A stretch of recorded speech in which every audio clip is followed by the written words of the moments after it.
What's up, guys? Welcome to Cosmic Harry. We've got something special today. What if Harry kept dying and reincarnating into different anime worlds until he became the strongest being in every universe? Don't forget to like and subscribe. Let's dive in. Chapter 1. The boy who died twice. The green light filled everything.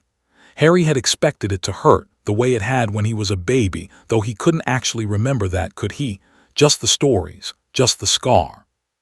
But walking into the forbidden forest with the resurrection stone warm in his hand, and the ghosts of his parents flanking him like sentinels, he'd thought there would be pain, some great cosmic price for letting Voldemort kill the piece of soul lodged behind his eyes. There wasn't pain. There was just green, and then nothing, and then dirt. Harry gasped awake with his face pressed into cracked earth, red dust filling his mouth and caking his nostrils. He coughed violently, hands clawing at the ground, and rolled onto his back. The sky above him was enormous, wider and bluer than any sky he'd ever seen over Scotland or Surrey, a blue so aggressive it almost hurt to look at. No clouds, just endless aching blue from horizon to horizon. He sat up. His body ached, but not like death, like being born. He was wearing his clothes from the forest, jeans, trainers, the jacket he'd thrown on under his robes. But the robes were gone, the Elder Wand was gone, the Resurrection Stone gone. He patted his pockets frantically and found his holly wand, 11 inches, phoenix feather core, still there, pressed against his thigh like it had been waiting for him. "Okay," he said to no one. His voice came out rough. "Okay, right." He stood up and looked around. Desert. Flat, scrubby desert stretching in every direction, broken by rocky outcroppings and sparse, yellowed grass. In the distance, a mountain range that looked painted onto the horizon, and far to his left, maybe 10 miles out, a cluster of buildings. A city or something like one, shimmering in the heat.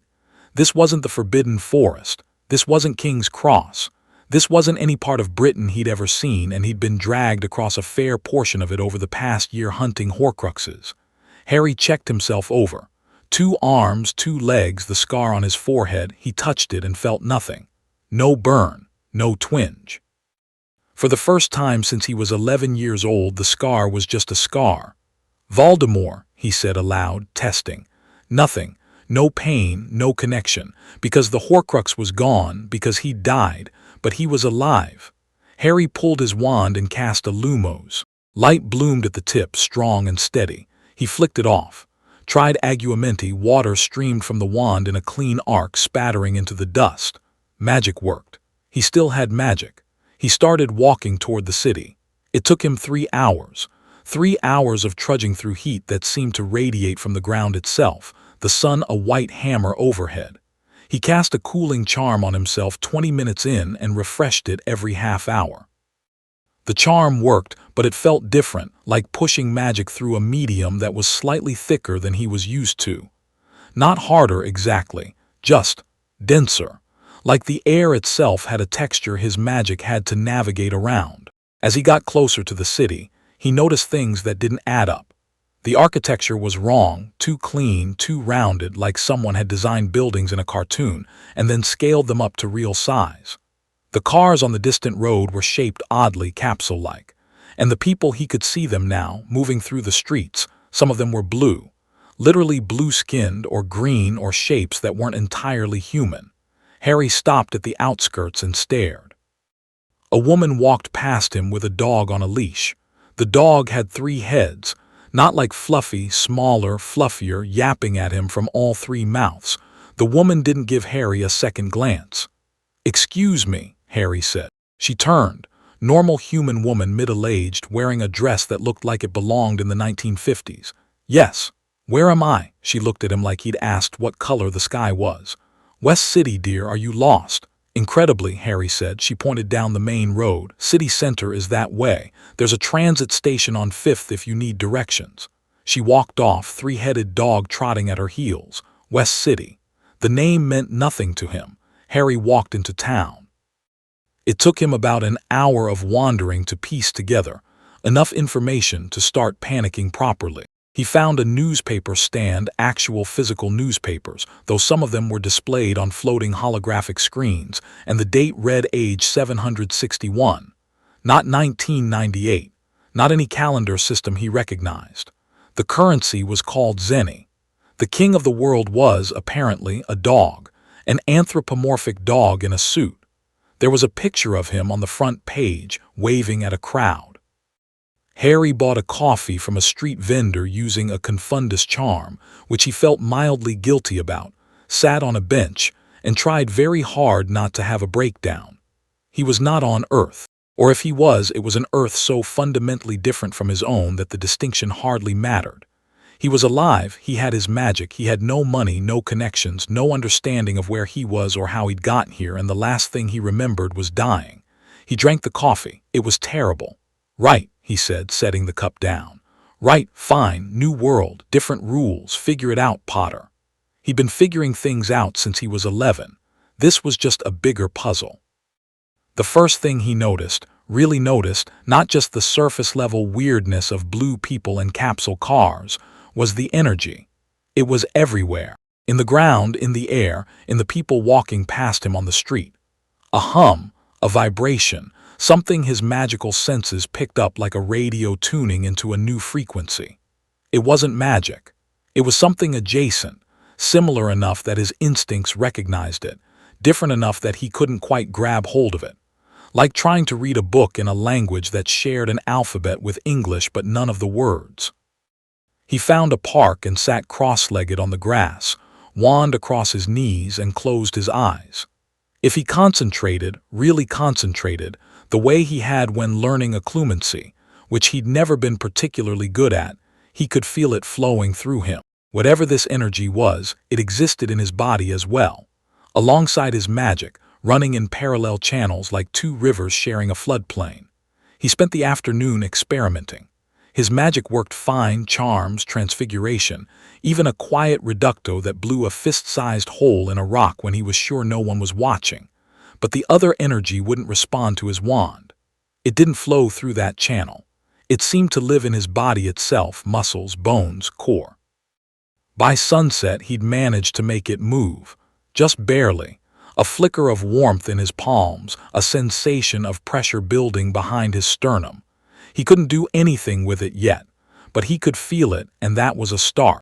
He transfigured a park bench into a passable sleeping bag, cast a muggle-repelling charm around a cluster of bushes, and slept under alien stars. He found the old man 4 days later. Harry had been surviving on conjured water and food he paid for with confunded shopkeepers, still guilty, planning to pay everyone back once he figured out how money worked here, and spending every spare hour meditating on the energy he could feel inside him. He'd made progress. He could push it into his limbs now, and when he did, his body responded in ways that shouldn't have been possible. He jumped 15 feet straight up from a standing start. He'd punched a boulder and left a crack in it without breaking his hand. His reflexes had sharpened to the point where he'd caught a bird mid-flight without thinking about it, then let it go, bewildered. The energy amplified his body. That was the simplest way to understand it. Magic affected the world around him. This energy affected him. And he had a lot of it, more than he'd expected. It was like discovering a new room in a house he'd lived in his whole life, a room packed floor to ceiling with something powerful. He'd been asking around about martial arts, about fighting, about anyone who understood what this energy was. Most people looked at him blankly. Some mentioned something called the World Martial Arts Tournament. And one kid, a teenager with a mohawk who ran a noodle cart, told him about an old master who lived on a tiny island in the middle of the ocean. "Roshi," the kid said. "Master Roshi, old as dirt, pervy as hell, but they say he's one of the strongest humans alive. Used to train guys back in the day. My grandpa met him once." Harry got directions, sort of. "Small island, way out east, you can't miss it." "Well, you probably can miss it, it's tiny. There's a pink house." He apparated. 3 jumps, he couldn't apparate somewhere he'd never been, but he could cover vast distances in hops, appearing at the edge of his sight line and then jumping again. Over the ocean, it was exhilarating and terrifying in equal measure, nothing but blue below and blue above, until he spotted a speck of green and pink on the water and aimed for it. He landed on a beach the size of a tennis court. The island was laughably small, Just a lump of sand with a single palm tree and a pink house with Came House painted on it in cheerful letters. A turtle sat on the beach, blinking at him. An actual turtle, enormous, with wise old eyes. The front door banged open and an old man stepped out. Bald sunglasses, Hawaiian shirt, long white beard. He was holding a magazine that Harry very deliberately did not look at. "Who the hell are you?" the old man said. "And how'd you get here? I didn't hear a boat." "I apparated," Harry said. "My name's Harry Potter. I was told you understand Kai." The old man, Roshi, stared at him. Then he set the magazine down on a lawn chair and took off his sunglasses. His eyes were sharp, far sharper than his appearance suggested, and Harry felt the old man's energy wash over him like a wave. It was enormous, calm and controlled like a lake that could become a tsunami, but enormous. "You teleported," Roshi said, "more or less. And you know the word Kai." "I've been asking around." Roshi crossed his arms. He looked Harry up and down with an expression that shifted from annoyed to curious to deeply unsettled in the span of about 3 seconds. "Your energy is wrong," he said bluntly. "I can feel your Kai, but it's tangled up with something else, something I've never sensed before." "Magic," Harry said. "Magic. I'm a wizard." Roshi stared at him for a long time. Then he turned around and walked back into the house. "Come inside, I'll make tea." "And you're going to explain that, because I've been alive for over 300 years, and I have never felt anything like what's rolling off you right now." Harry told him a version of the truth. Not everything, not the dying, not the other world, but enough. That he was from somewhere far away. That he used a different kind of energy, channeled through a wand. That he'd arrived here recently and discovered he had Kai as well, and he needed to learn how to use it. Roshi listened without interrupting, which Harry appreciated. When Harry finished, the old man sipped his tea and said, "Show me." Harry drew his wand and levitated the kitchen table. Roshi's teacup floated up with it. The old man watched, expressionless, as his tea hovered 3 feet off the ground. "Now the Kai," Roshi said. Harry set the table down and concentrated. He pushed the energy into his right hand. He was getting better at this, faster, and his fist glowed faintly, a white-gold aura flickering around his knuckles. "Punch the wall," Roshi said. Harry looked at him. "It's your house." "I'll fix it. Punch the wall." Harry punched the wall. His fist went through it like paper, through the exterior siding and out the other side, daylight flooding in through a hole the size of a dinner plate. Sand and splinters sprayed across the beach outside. Roshi looked at the hole. Looked at Harry, looked at the hole again. "Your Kai control is terrible," he said. "Absolutely terrible, like watching a child try to drink from a fire hose. But the raw amount." He trailed off, stroking his beard. "How long have you been aware of Kai?" 4 days, 4 days. Roshi set his tea down very carefully. "Boy, you have more Kai than people who have trained their entire lives. I don't know if it's because of your magic or whatever it is amplifying things, but your reserves are absurd. You just have no idea how to use them. That's why I'm here." Roshi leaned back in his chair. "I don't train students anymore. I'm retired. I taught my last students years ago, and they've surpassed me by leaps and bounds. There's nothing I can offer someone who's going to shoot past my level in a month." "Then teach me the basics in a month," Harry said. "Control, technique, foundation, I'll figure out the rest." Roshi studied him. Whatever he saw in Harry's face must have been convincing because he grunted and stood up. "Fine, but you do chores, you clean, you cook, and you keep your hands off my magazine collection." "Wouldn't dream of it," Harry said. Training with Roshi was brutal, humbling, and exactly what Harry needed. The old man was a genius. There was no other word for it. He understood Kai the way Dumbledore had understood magic. Not just the mechanics, but the philosophy, the flow, the relationship between body and energy and will. He couldn't do what Harry could with magic, but within his domain, he was a master in every sense of the word. The first week was control. Roshi had Harry sit on the beach for hours, pushing Kai through his body in specific patterns, learning to modulate the flow the way you'd adjust the pressure of water through a hose. It was a Clumancy all over again, except this time Harry had motivation and a teacher who actually explained things. "Kai responds to emotion," Roshi told him on the 3rd morning. They were sitting cross-legged in the sand, the sun barely up. Anger, fear, determination, they all changed the flow, Most fighters use anger as a crutch. It's fast, it's powerful, but it's uncontrollable, like lighting a fire to warm your hands and burning the house down. Harry thought of all the times his magic had exploded out of him as a child, inflating Aunt Marge, vanishing the glass at the zoo, regrowing his hair overnight. "I know the feeling," he said. "I suspect you do. So we start with calm. You meditate until the Kai flows like a river, steady, strong, but directed. Then we add intensity." By the end of the first week, Harry could enhance his body uniformly, not just fists and legs, but his entire physical form, wrapped in a shell of controlled Kai that made him faster, tougher, stronger. He could jump 100 feet. He could take a punch from Roshi, and the old man hit hard, far harder than his frail appearance suggested, without flinching. The second week, Roshi taught him to project, Kai blasts, the fundamentals of the Kamehameha. "This is the technique I'm most known for," Roshi said, standing on the beach with his hands cupped at his side. "Took me 50 years to develop. It's a concentrated beam of Kai channeled through the hands." He demonstrated in miniature, a ball of blue-white light that fit in his palms, humming with compressed energy. Harry watched with his magical senses wide open. Kai moved in a spiral pattern, tightening like a spring, building pressure until it could be released in a directed beam. It was elegant, beautiful actually, like watching someone cast a perfect Patronus. "Your turn," Roshi said. Harry cupped his hands. He pulled Kai from his core, spiraling it the way Roshi had shown him, and this was the moment he first felt the two energies talk to each other. The Kai spiraled in his palms, and his magic, unbidden, reached out and wove itself into the spiral. Not replacing the Kai, augmenting it, stabilizing the rotation, adding a layer of force multiplication that was pure magical enhancement. The ball of light in his hands turned from blue-white to golden, crackling with arcs of energy that looked like tiny lightning bolts. Roshi took a step back. "What are you doing?" "I don't know," Harry said honestly.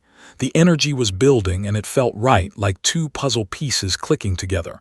"I think my magic it's integrating with the Kai. Fire it at the ocean. Now." Harry thrust his hands forward and screamed something, not Kamehameha, just a raw yell, and a beam of golden light erupted from his palms and streaked across the water. It hit the surface half a mile out and detonated. A column of water exploded 200 feet into the air, steam billowing outward in a shockwave that reached the island 30 seconds later as a warm, wet wind.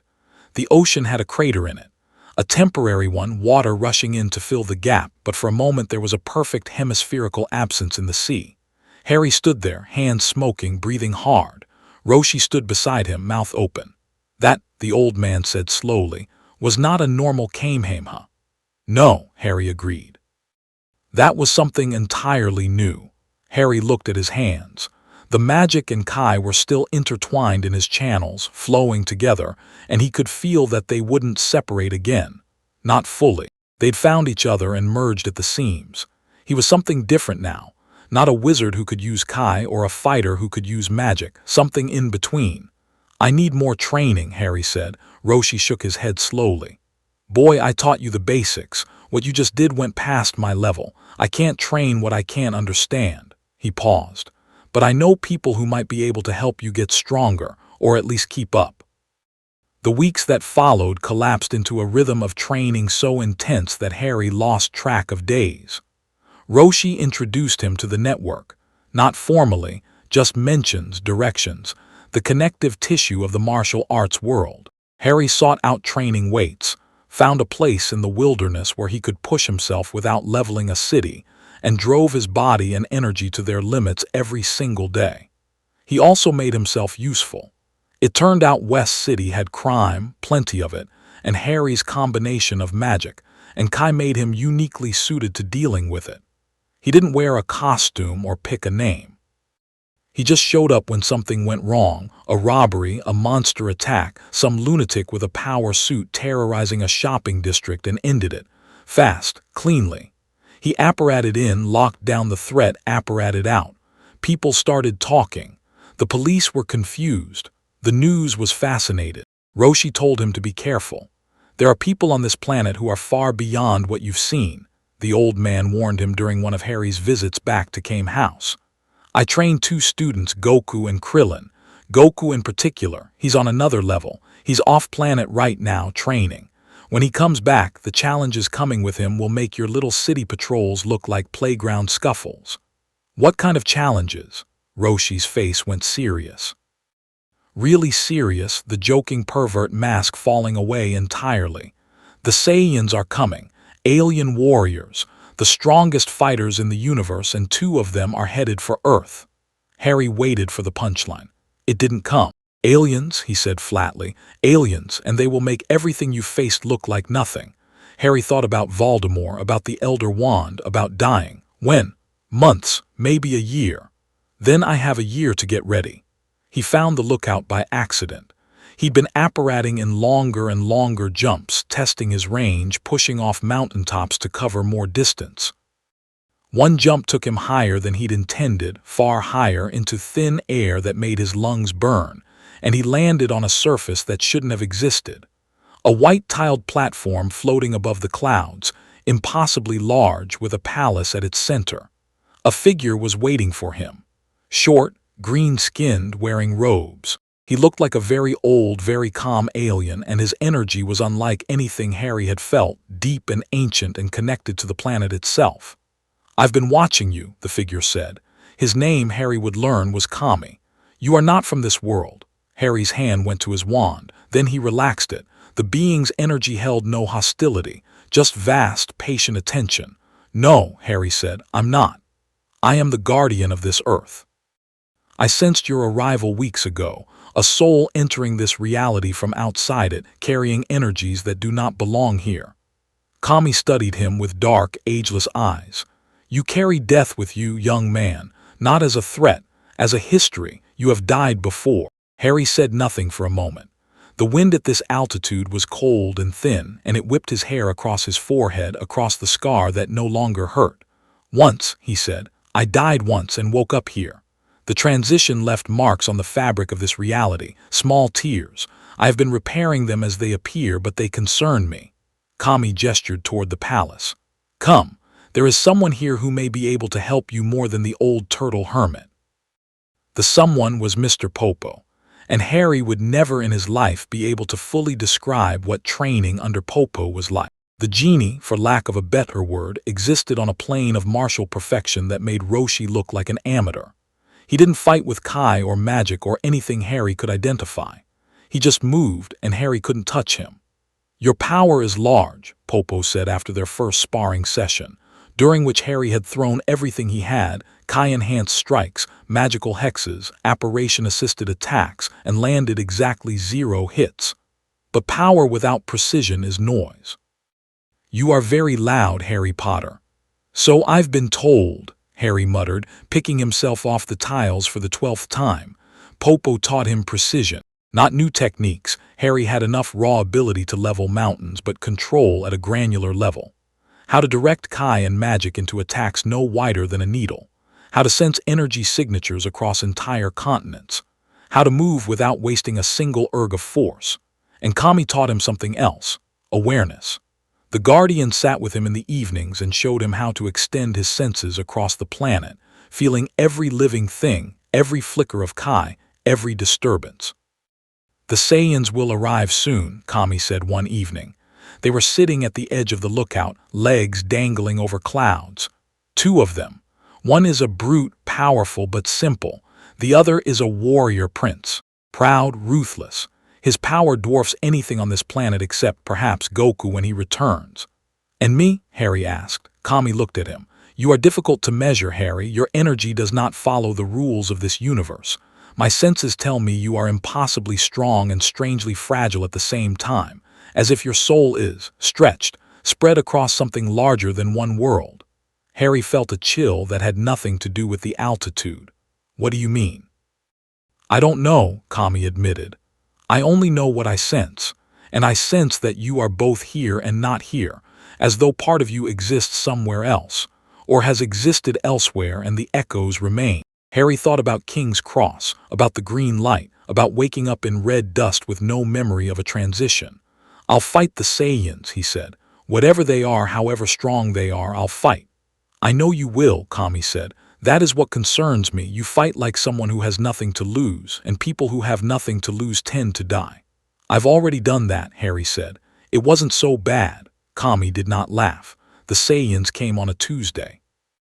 Harry felt them enter the atmosphere, two blazing signatures of Kai, enormous, malevolent, cutting through the sky like falling stars. He was on the lookout when it happened, and he disapparated before their pods even hit the ground. He arrived at the impact site alongside a handful of others who'd sensed the same thing. A bald monk with 6 dots on his forehead, Krillin, Roshi's other student. A tall, scarred man with 3 eyes, Tyne. A small, pale figure floating silently, Chiatsu. A green-skinned warrior with pointed ears and a turban who radiated power like a bonfire, Piccolo.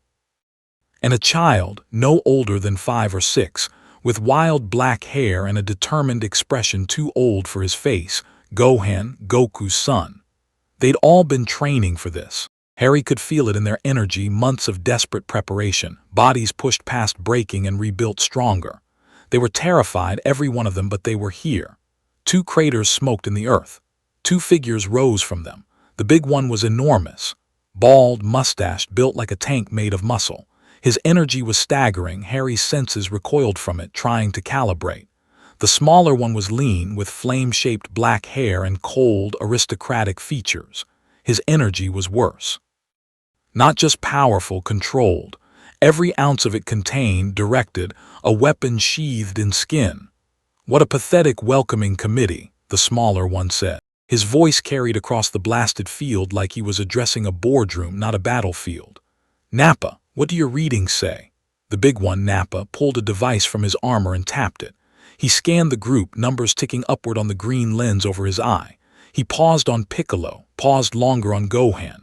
And then he turned toward Harry, and the device made a sound Harry had never heard before, a rapid, ascending whine like a kettle about to explode. The hell? Nappa smacked the device. Vegeta, this one's reading it's fluctuating. I can't get a stable number, it keeps climbing and dropping. Vegeta's eyes locked onto Harry. Sharp, calculating, missing nothing. Interesting, that one isn't a Namekian, isn't a Saiyan. He tilted his head. What are you? Harry Potter, Harry said, and you need to leave. Vegeta laughed, not a villain's cackle, a genuine, delighted laugh, the way you'd laugh at a particularly good joke. Or what? You'll make me. Harry pulled his wand with one hand and let Kai flood his body with the other. His aura ignited, golden white, crackling with magical energy, casting shadows on the cracked ground. The air pressure around him tripled, and he saw Krillin stagger slightly from the shockwave. Yeah, Harry said. I will. Vegeta's smile didn't fade, but his eyes changed. Something in them sharpened, the amusement giving way to the first edge of genuine interest. Nappa, plant the Saibamen. I want to see what these Earthlings can do before we kill them. The Saibamen were small, green, vicious things that erupted from the ground like plants made of malice. 6 of them, each with a power level that would have been terrifying to a normal person. Harry killed the first one that lunged at him with a cutting curse, so precise it bisected the creature lengthwise before it covered half the distance between them. The 2 halves hit the ground and dissolved into green ichor. Everyone stared. What the hell was that? Krillin whispered. Magic, Harry said, and shot a reducto at the second Saibaman. It exploded. The other fighters engaged the remaining 4. Tyne killed one with a blast of Kai. Piccolo tore another apart. But one of them latched onto Yamcha, a long-haired fighter who'd arrived late and confident, and detonated itself in a suicide attack. Yamcha went down. Harry felt his Kai flatline. Dead, just like that. A man he'd never met, dead in seconds. Harry looked at the body and felt something cold and familiar settle in his chest. He'd seen death before. He'd walked through a war, but it never got easier, and anyone who said it did was a liar. Nappa cracked his knuckles. My turn, Vegeta waved a hand. Have your fun. The big Saiyan moved, and the battle became a nightmare. Nappa was a juggernaut. His Kai was vast, and his fighting style was all brutality and overwhelming force. No finesse, just the raw physical superiority of a warrior race that had conquered planets for generations. He swatted Tyne aside like a bug. Chiatsu sacrificed himself, flew onto Nappa's back and detonated his own life force in an explosion that rocked the landscape. When the smoke cleared, Nappa was singed. That was all, Tyne screamed. The sound was inhuman, the grief of watching his best friend die. He fired everything he had into a single blast and collapsed, Kai spent, heart giving out. 2 more dead. In minutes, Harry moved. He apparated directly in front of Nappa and hit him with a combination he'd been developing for weeks, a Kai-enhanced punch wrapped in a bludgeoning hex, the 2 energies merging at the point of impact. His fist connected with Nappa's jaw and the Saiyan's head snapped sideways. He actually stumbled. The ground beneath them cratered from the transferred force. Nappa's eyes went wide. What? Harry didn't let him finish. He flowed into a combination, boxing fundamentals augmented with Kai and magic, every strike carrying the force of a small explosion. Nappa blocked some, tanked others, but Harry was hurting him. He could see it in the Saiyan's expression, the shock, the outrage, the dawning realization that this wasn't going to be easy. Enough, Nappa roared, and his aura erupted outward in a shockwave that threw Harry back 50 feet. The Saiyan's power level spiked. He'd been holding back, the bastard, and he charged. They fought. Really fought, the kind of fight that tore up the landscape and shattered the air with shockwaves. Harry matched him with a blend of Kai combat and magical trickery, apparating behind him, hitting him with stunners that didn't quite work on Saiyan physiology but disrupted his focus, using Protego shields to block Kai blasts that would have leveled buildings. But Nappa was adapting. He was dumb, but he was a warrior and he'd fought across 100 planets. He started anticipating the apparition, listening for the crack, turning before Harry materialized. He powered through the hexes. He broke the shields by simply hitting harder. Harry took a knee to the ribs that broke 3 of them. He felt them go, snap, snap, snap, and the pain was blinding. He apparated away, gasping, one hand pressed to his side, and healed himself. A pisky 3 times in rapid succession, bones knitting back together with a grinding itch. Nappa stared. "Did you just heal yourself?" Harry spat blood. "Wizards," he said, and went back in. He won. It wasn't clean, it wasn't easy, and it sure as hell wasn't elegant, but he won. The finishing move was a golden Kamehameha. His hybrid beam, magic and Kai fused, fired at point-blank range into Nappa's chest. The Saiyan tried to block it, and for a moment he held, arms crossed, feet digging trenches in the earth. Then the beam overwhelmed him and he flew backward, armor shattering, smoke pouring off his body. He hit the ground and didn't get up. Harry stood over him, breathing hard, ribs aching despite the healing, wand in one hand and Kai still blazing in the other.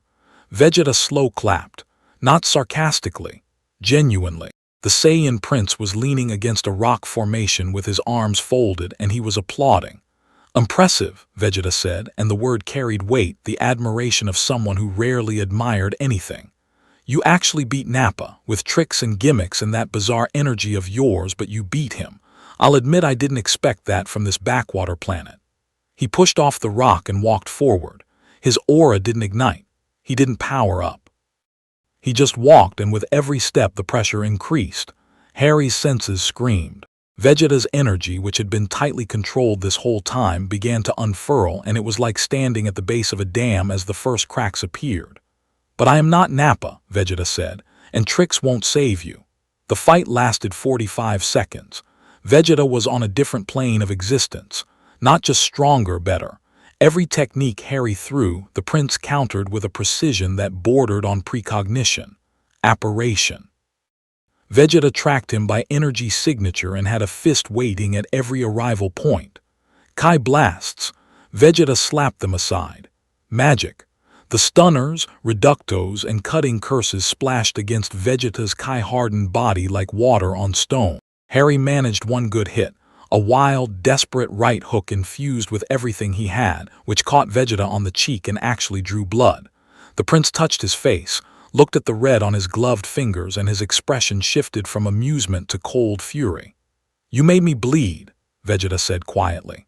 "On this worthless planet, some no-name freak with parlor tricks made me bleed." He hit Harry so hard that the landscape blurred. Harry felt ribs break again, the same ones and others. He hit the ground, bounced, hit it again. He tried to apparate. Vegeta was already there. A boot stamped down on his wand arm and he felt the bone crack. Harry screamed. "Stay down," Vegeta said and kicked him in the head. He didn't stay down. He never stayed down. That was the thing about Harry Potter, about the boy who walked into the Forbidden Forest, about the kid who faced a basilisk at 12 and a dragon at 14 and a dark lord at 17. He didn't stay down. It wasn't bravery. It was something stupider and more fundamental than bravery. It was sheer, bloody-minded refusal to quit. He got up. Wand arm broken, ribs shattered, one eye swollen shut, blood running freely from his nose and mouth. He got up, switched his wand to his left hand, and cast a pratigo so strong it shimmered like a wall of diamond between him and Vegeta. Vegeta punched through it, but it slowed him. 1 second, enough for Harry to hit him with a point-blank Bombarda Maxima to the face, followed by a Kai-enhanced headbutt that broke Harry's own forehead open but sent Vegeta skidding backward for the first time. "Who are you?" Vegeta snarled, genuinely angry now. "I told you," Harry said through broken teeth. "Harry Potter." Vegeta's response was a Gallic gun, a beam of purple energy that lit up the sky and carried enough power to destroy the planet. Harry felt it coming, felt the impossible density of Kai being compressed and aimed, and he knew he couldn't block it. He wasn't strong enough. Not yet. Not in this world, not with what he had. But Gohan was behind him. Krillin was behind him. Piccolo was behind him. People who were alive because the Saibamen and Nappa hadn't killed them, because Harry had been there and he was not going to let them die because he wasn't strong enough. He fired his own beam, golden, screaming everything he had, and the two attacks met in the middle. The sky split. The ground beneath them vaporized. Harry's feet sank into molten rock as the force pushed him downward. He was losing. Inch by inch, Vegeta's beam pushing his back. The prince was stronger, simple as that. Stronger, and Harry was already broken. Gohan appeared beside him. The child, 5 years old, crying, terrified, planted his feet and added his own beam to Harry's. It wasn't much. A candle next to a bonfire, but it was enough to hold the line. And then the sky cracked open and Goku arrived. Harry would never forget the feeling. A Kai signature so vast, so warm, that it was like the sun descending to earth. A figure in orange landing between them and the Gallic gun, one hand outstretched, pushing the beam back with raw power, and a shout that shook the continent. "Hey," Goku said, grinning over his shoulder at Harry. "Looks like I'm a little late." Harry laughed. It hurt. Everything hurt. Bit of an understatement. Goku pushed the Gallic gun back. Just pushed it like someone leaning on a door, and it collapsed. Vegeta's face went white. "You," Goku said, turning to face the prince. "You killed my friends. And I'll kill you too, Kakarot," Vegeta snapped, but there was something in his voice that hadn't been there before. Something that sounded almost like doubt. Harry let himself collapse, not because he wanted to, because his body simply gave out. He hit the scorched ground and felt his bones grinding against each other, felt his magic trying desperately to heal the damage, felt his Kai guttering like a candle in a hurricane. From the ground, he watched Goku fight Vegeta, and for the first time in this world, he saw what real power looked like. Goku moved like lightning and hit like a meteor, and when he activated something called Kaioken, his body wreathed in a red aura that doubled, tripled, quadrupled his power. The fight became something beyond comprehension. The two Saiyans tore the landscape apart, exchanging blows that registered on seismographs across the planet. Vegeta transformed. A massive ape, enormous, city block-sized, thrashing and roaring under a false moon of his own creation. It took Goku, Krillin, Gohan, and a spirit bomb, an attack made from the energy of every living thing on the planet, which Harry felt pass through him like a warm breath, to bring Vegeta down. When it was over, the prince lay in a crater, broken and beaten, dragging himself toward his space pod. Krillin stood over him with a sword, debating whether to finish it. "Let him go," Goku said from the stretcher they'd laid him on. He was in worse shape than Harry. "He's beaten. He killed our friends." Krillin shouted, "I know, let him go." Harry watched from where Piccolo had propped him against a rock. Vegeta crawled into his pod, the hatch closed. The pod launched, streaking into the sky and vanishing. Krillin was furious. Harry understood, but he also understood Goku in a way that surprised him. He'd had the same argument with himself in a graveyard in Little Hangleton, in the Department of Mysteries, in a burning room of requirement. When do you kill? When do you let live? Where's the line? He didn't have an answer. He'd never had an answer, but he was alive, and the people behind him were alive, and that was enough for now. The days after the battle were quiet, painfully quiet. They buried Yamcha, Tyne, and Chiaotzu. Harry attended the funerals despite barely being able to stand, leaning on a cane he'd transfigured from a stick, and said nothing. He hadn't known them, but he'd fought beside them, and that meant something. There was talk of Dragon Balls, magical spheres that could grant wishes, including bringing the dead back to life. The ones on Earth were inert because Piccolo was linked to Kami and the dragon had been. It was complicated, but there were more on another planet. Namek, Piccolo's homeworld. Krillin, Gohan, and a woman named Bulma were going. Goku would follow when he healed. "You should come," Krillin told Harry. "We could use someone like you." Harry thought about it. He was healing fast, his magic and Kai working together to knit bone and flesh at a rate that the doctors called impossible. In a week he'd be back to full strength. In 2 weeks he'd be stronger than before. That was the pattern he'd noticed. Every time he pushed his body past its breaking point, it rebuilt harder, like magical muscle memory. "I'll catch up," Harry said. "There's something I need to figure out first." The something was the tears. Kami had mentioned them. Small rifts in reality, left behind when Harry arrived in this world. He'd been repairing them. But during the battle with Vegeta, Harry had felt something else, a moment, right when the Gallic gun nearly overwhelmed him, when the fabric of reality around him had thinned. As if the universe itself was weaker where he stood, as if his presence was eroding it. He went back to the lookout. Kami was waiting. "The tears are getting worse," Kami said without preamble. "Your battle with the Saiyans stressed the local reality. I've repaired what I can, but the damage is deepening." "Is it my fault?" "It is a consequence of your existence here. Your soul was not born in this universe. It chafes against the fabric. And when you exert large amounts of energy, the chafing becomes tearing." Harry felt cold. "So I'm hurting this world just by being here."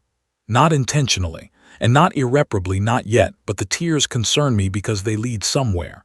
Or rather, something on the other side is pressing against them, something that wants them to widen." "What something?" Kami closed his eyes. His antennae twitched. "I don't know. I can sense a presence in the spaces between realities, hungry, patient. It has been there since you arrived, watching through the cracks." Harry stared out over the clouds. The sun was setting, painting everything gold and red, and the world below looked peaceful and impossibly beautiful. He thought about the green light in the forest, about waking up in dust, about the impossible sky. "I didn't ask for this," he said. "No," Kami agreed, "but it is happening nonetheless, and I believe it will happen again." "What do you mean?" Kami opened his eyes. "I believe that when you die, truly die, you will not stay dead. You will move on to another world, another reality, and the tears will follow you, and whatever watches from between will follow the tears." Harry's hands were shaking. He shoved them in his pockets. "How do you know that?" "I am the guardian of this world.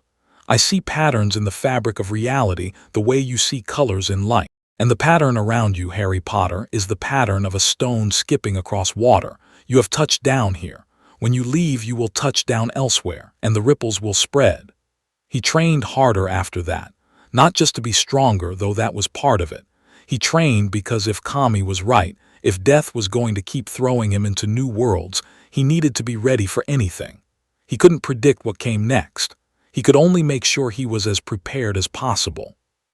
He spent weeks on the lookout, refining his Kai magic hybrid abilities. He developed techniques that had no name in either tradition, shields that absorbed Kai attacks and redirected them as magical hexes, apparition-enhanced movement faster than anything this world called instant transmission, healing spells boosted by Kai that could mend fatal injuries in seconds. He also studied Bulma, Goku's oldest friend, a genius inventor with blue hair and a personality that reminded him painfully of Hermione, gave him access to her father's library at Capsule Corporation. Harry read everything he could about this world's physics, its history, its understanding of energy and power. Knowledge was a weapon. Hermione had taught him that, even if he'd been too thick to appreciate it at the time. He thought about Hermione, about Ron, about Ginny and Neville and Luna and everyone he'd left behind in the Forbidden Forest. Were they still there? Was time passing? Had they won? He didn't know, couldn't know. And the not knowing was a knife in his chest that never dulled. The call came 3 months later. Naink. Things had gone wrong. Krillin and Gohan were alive but in danger. A tyrant named Frieza, the most powerful being in the known universe, was on Namek hunting for the Dragon Balls, and he had an army. Goku left for Namek in a ship Bulma's father built, training under 100 times Earth's gravity during the journey. Harry couldn't follow, there was no ship for him, and he couldn't apparate across interstellar distances.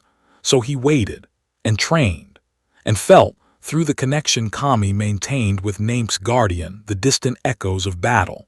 Krillin's energy spiking and falling, Gohan's power exploding beyond all expectations. Vegeta alive on Namek, fighting alongside his former enemies against Frieza. And then Goku's energy signature did something Harry had never felt before. It changed. Fundamentally, at the deepest level, it transformed. One moment it was Goku, enormous, warm, solar. The next it was something beyond. A power so vast it made Harry's senses white out like staring into the sun. Something golden and furious and grief-stricken. Super Saiyan. Harry didn't know the term yet, but he felt the reality of it across light years of space. Goku fought Frieza and won, and Namek exploded. Harry felt Goku's energy vanish. Not die, vanish, as if he'd stepped sideways out of the universe. Gone. Alive somewhere, but not here. The others came home.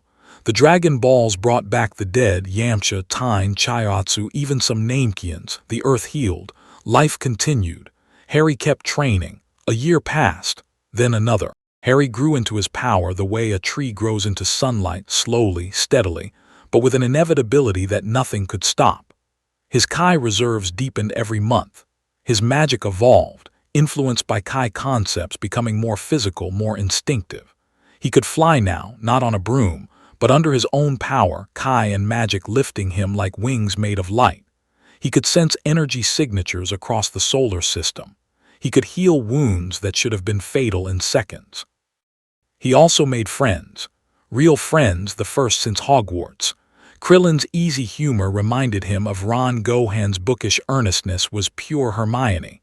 Bulma's brilliant, bossy competence was the best parts of both. Piccolo was harder to read. The Namekian was stoic and guarded, but there was a loyalty there, a quiet protectiveness toward Gohan that Harry recognized. It was the way Sirius had watched over him. He told them about his world. Not everything, but enough. Magic, Hogwarts, Voldemort. They listened the way good friends listen, with attention and without judgment. "So you fought a dark wizard who was afraid of dying," Krillin said one evening, sitting on the beach at Kame House, beers in hand. "And you killed him, more or less. And then you died. Yep, and woke up here. That's the gist." Krillin took a long drink. "Man, and I thought my life was weird." The androids were next. Then Cell. Each crisis larger than the last, each enemy more powerful. Harry fought in both, stood on the battlefield against Android 17 and 18, exchanged blows with Cell in his perfect form. He wasn't the strongest anymore. Goku had returned, and Gohan's hidden power had been unlocked, and Vegeta's pride-fueled training had pushed him to terrifying heights. But Harry was versatile in ways they couldn't match. His magic gave him options that pure Kai fighters didn't have. He could heal, shield, apparate, transmute matter, influence minds, and all of it amplified by Kai reserves that grew deeper with every fight. He mattered. He helped. He saved lives. And then the Cell games happened, and Gohan ascended to Super Saiyan 2, and Cell was destroyed. And Goku was dead, sacrificed himself, a bomb in his chest, teleported to King Kai's planet to save the Earth. Harry stood at the edge of the crater where the battle had ended and felt the absence of Goku's energy like a missing limb. Gone. Chosen to stay dead, to train in the afterlife, because he believed the Earth would be safer without him attracting threats. "Stupid," Harry muttered. "Brave, noble, and incredibly stupid." He thought of Dumbledore. He thought of his parents. He thought of everyone who'd ever died so others could live. He thought of himself walking into the forest. The tears were getting worse. Kami, now merged with Piccolo, the separation undone, had warned him before the merge. Den, the new guardian, confirmed it. The rifts between realities were widening. Something was pushing through. Not physically, not yet, but Harry could feel it in quiet moments. A wrongness at the edge of perception. Shadows that didn't match their sources. A whisper in frequencies below hearing. He was meditating on the lookout one evening, 6 years after his arrival in this world, when he felt it directly for the first time. A presence. Vast. Hungry. Not malevolent the way Voldemort had been malevolent, not driven by ego or fear. Hungry the way gravity was hungry. Impersonal, absolute. It pressed against the tears in reality, and for a moment, just a moment, Harry saw through them. Saw darkness that wasn't empty. Saw something moving in the dark. He pulled back, shaking, and found Den standing behind him. "You felt it," Den said. "Yeah, it's getting closer." "Yeah." Harry stood up. His hands were steady, even if his heart wasn't. "I think my time here is almost up." "You don't have to die," Den said quietly. "You're strong. Stronger than almost anyone on this planet. You could live a long life here." Harry looked at him. The young Namekian's face was earnest and worried, and Harry felt a surge of affection so sharp it almost hurt. Friends. He always made friends, and he always lost them. "I don't think it's up to me," Harry said. It happened during Gohan's first day of high school. Harry was in West City, walking through a market, buying actual groceries with actual money he'd earned doing actual work. Bulma had hired him as a special consultant, which mostly meant he tested her inventions by trying to break them. He'd broken most of them. She kept building better ones. He was reaching for a bag of apples when the sky above West City flickered. Not a cloud passing over the sun.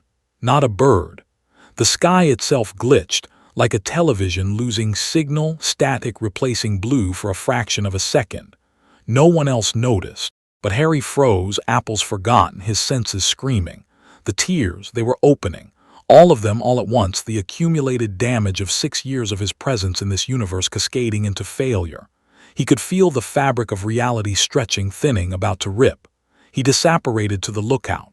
Dend was already there, hands pressed to the tiles, pouring his guardian energy into the planet's defenses.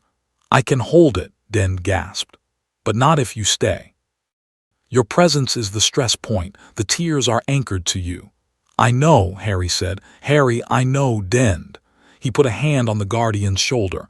"It's okay. I've done this before." He thought about going to say goodbye. To Krillin, to Gohan, to Bulma, to Vegeta, who would never admit they were friends but who always sparred with Harry when no one was watching. He wanted to. God, he wanted to. But there wasn't time. The sky was flickering again, longer this time, and he could feel the hollow between pressing against the wounds in reality like a tongue probing a loose tooth. Harry stepped to the edge of the lookout.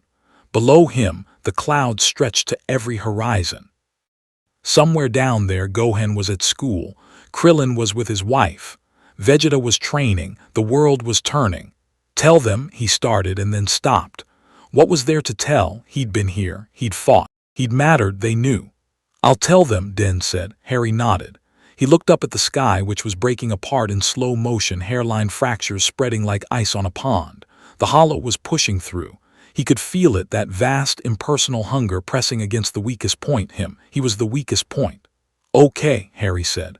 "Okay." He let go. Not of his power, of his hold on this reality. The grip his soul had on this universe, the anchor that kept him here, alive, present.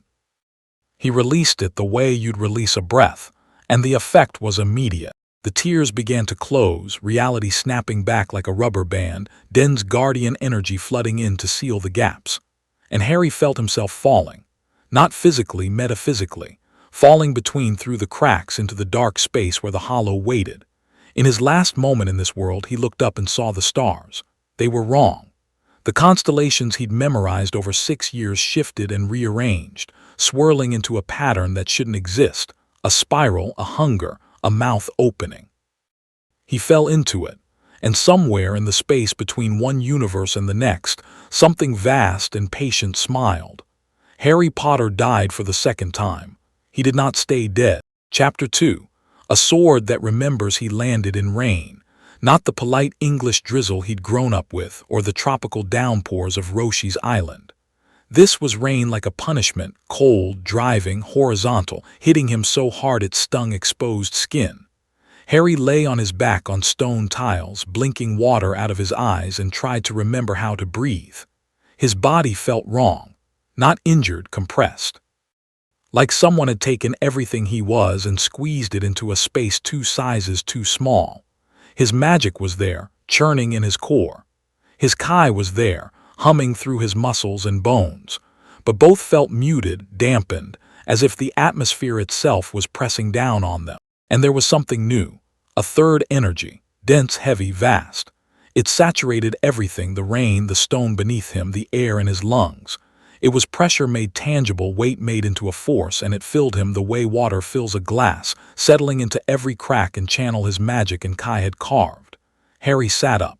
He was on a rooftop. A traditional Japanese rooftop, curved clay tiles, wooden eaves, the architectural style of something centuries old. Around him, a city spread in every direction. Not a modern city, not West City with its capsule cars and holographic billboards. This was feudal or something close to it, low buildings with paper walls, narrow streets of packed earth, lanterns swaying in the storm. But it was enormous, stretching to the horizon, built on a scale that dwarfed anything feudal Japan had ever produced. And above it all, hanging in the sky like a second moon, was a wall. A curved, endless white wall that arced overhead and vanished into the storm clouds, enclosing this entire city, this entire world in a dome of impossible architecture. Harry stood up. The rain plastered his hair to his forehead and he pushed it back, feeling the scar. Still there, still just a scar. He reached inside himself and took stock. Magic, present, responsive, slightly compressed. Kai, present, powerful, heavily dampened by the ambient pressure. The new energy, enormous, wild, uncontrolled, flooding his system like a river with no banks. He needed to get out of the rain. He needed to figure out where he was. He needed to. A blade nearly took his head off. Harry moved on instinct, Kai-enhanced reflexes, honed by 6 years of fighting Saiyans and androids, and the sword passed through the space his neck had occupied a millisecond earlier. He apparated 10 feet sideways, wand in hand, and got his first look at his attacker. It was a man in black robes. Traditional Japanese, a shihakusho, Harry's brain supplied from somewhere, though he'd never learned the word. The man was tall, lean, with short dark hair and narrow eyes that tracked Harry's teleportation with sharp surprise. He held a katana in a 2-handed grip, the blade gleaming despite the rain. "Identify yourself," the man said. His voice was clipped, military. "You are in a restricted area. How did you enter the Serete?" Harry kept his wand trained on the man. "I don't know what that is."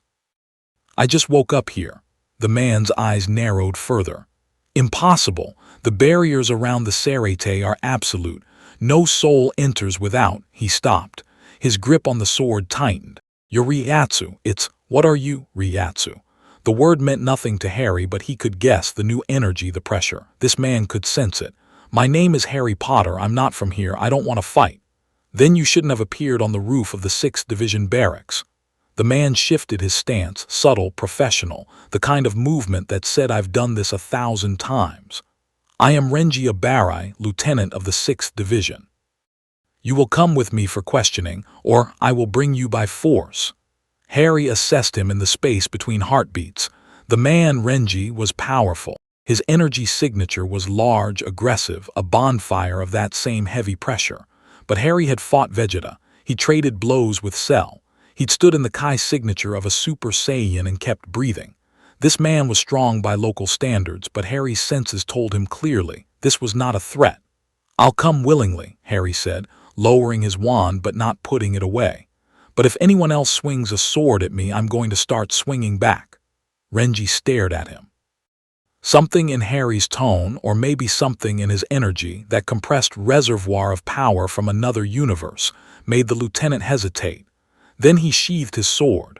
"Follow me." The Serete, as Harry learned in the next hour, was the heart of a place called the Soul Society, the afterlife. The actual, literal afterlife, a dimension where human souls went after death, governed by an organization called the Godai 13, 13 divisions of warriors called Shinigami, death gods, soul reapers. He died and landed in the afterlife. There was a joke in there somewhere, but Harry was too tired to find it. Renji led him through rain-slicked streets, past buildings that hummed with that heavy energy, Ryatsu, spiritual pressure, the currency of power in this world. Shinigami in black robes moved through the corridors, and every single one of them stopped and stared as Harry passed. He could feel why. His Ryatsu was uncontrolled, bleeding off him in waves, and compared to the discipline, contained signatures around him. He must have felt like a signal fire in a dark room. They entered a building larger and more ornate than the rest. A meeting hall of some kind, with high ceilings and paper screens painted with ink-brush landscapes. Two figures waited inside. The first was a man who made Harry's survival instincts sit up and pay close attention. Tall, pale, with slate-gray eyes and black hair, adorned with expensive-looking clips. He wore the same black robes as Renji, but with a white coat over them, a captain's Haori, Harry would learn. His face was perfectly composed, like a mask carved from marble, and his Ryatsu was a quiet, crushing weight that made the air thick. "Captain Kuchiki," Renji said, bowing. "I found this intruder on the Division 6 roof. He claims to have appeared spontaneously." Captain Kuchiki studied Harry without expression. "Your Ryatsu is anomalous. It bears signatures I have never encountered." His voice matched his face, controlled, aristocratic, revealing nothing. The second figure stepped forward, and Harry reassessed the threat level of the room sharply upward. This man was old. Incredibly old, ancient in a way that went beyond physical appearance, though he looked it too, bald and bearded with scars crossing his face. He leaned on a gnarled wooden staff that Harry's senses screamed was actually a weapon of staggering power. His Ryatsu wasn't just large, it was geological. It was the weight of a mountain, of a continent compressed into a human frame. "I am Captain Commander Yamamoto," the old man said, and his voice carried the effortless authority of someone who had been in command for longer than most civilizations had existed. "You will explain how you entered the Serite, what you are and what you want. You will do so truthfully. I will know if you lie." Harry believed him. This man reminded him of Dumbledore, not in personality or warmth, but in that same bone-deep sense of power held in check. Yamamoto was restraining himself. The Ryatsu Harry could feel was a fraction of what existed beneath. "My name is Harry Potter," Harry said for the second time in 20 minutes. "I'm not from this world. I'm not from any world you'd recognize. I died in my home reality, lived for 6 years in another, died again and woke up here. I didn't choose to come and I don't know how to leave. I'm not your enemy." Silence. Yamamoto's eyes barely opened, slits of ancient fire studied him. "You claim to have died twice," Yamamoto said. "Yes, and to have come from a reality separate from both the world of the living and the soul society." "Yes, these are extraordinary claims. I've had an extraordinary life." Harry hesitated, then raised his wand. Both Renji and Kuchiki tensed. "I can demonstrate. I have abilities that don't exist in your world." He cast a Patronus. Prongs erupted from his wand, the silver stag, luminous and enormous, galloping through the meeting hall with light streaming from its antlers. It wasn't a combat spell. It was beauty, pure and simple, and it was completely, utterly alien to everything in this room. Yamamoto's eyes opened fully for the first time. Kuchiki's mask cracked just slightly, a widening of the eyes, a parting of the lips. Renji's sword was halfway out of its sheath before he caught himself. The Patronus circled the room once and dissolved into silver mist. "That energy," Kuchiki said slowly, "is neither Ryatsu nor hollow nor anything in our taxonomy. It's magic," Harry said. "Where I come from, I'm a wizard." "A wizard," Yamamoto repeated. The word sat strangely in his mouth, like a foreign food he was deciding whether to swallow. "And the other energy, the one beneath your magic," he could sense the Kai. Of course he could. "Kai," Harry said. "Life energy. I learned it in the world I lived in before this one." "Two foreign energies," Yamamoto said. layered beneath a Ryatsu signature that is, I must admit, remarkable for someone who appears to have no training in its use. He was quiet for a moment. You say you are not our enemy. I'm not. Then you will submit to observation. You will remain within the Serete under supervised conditions.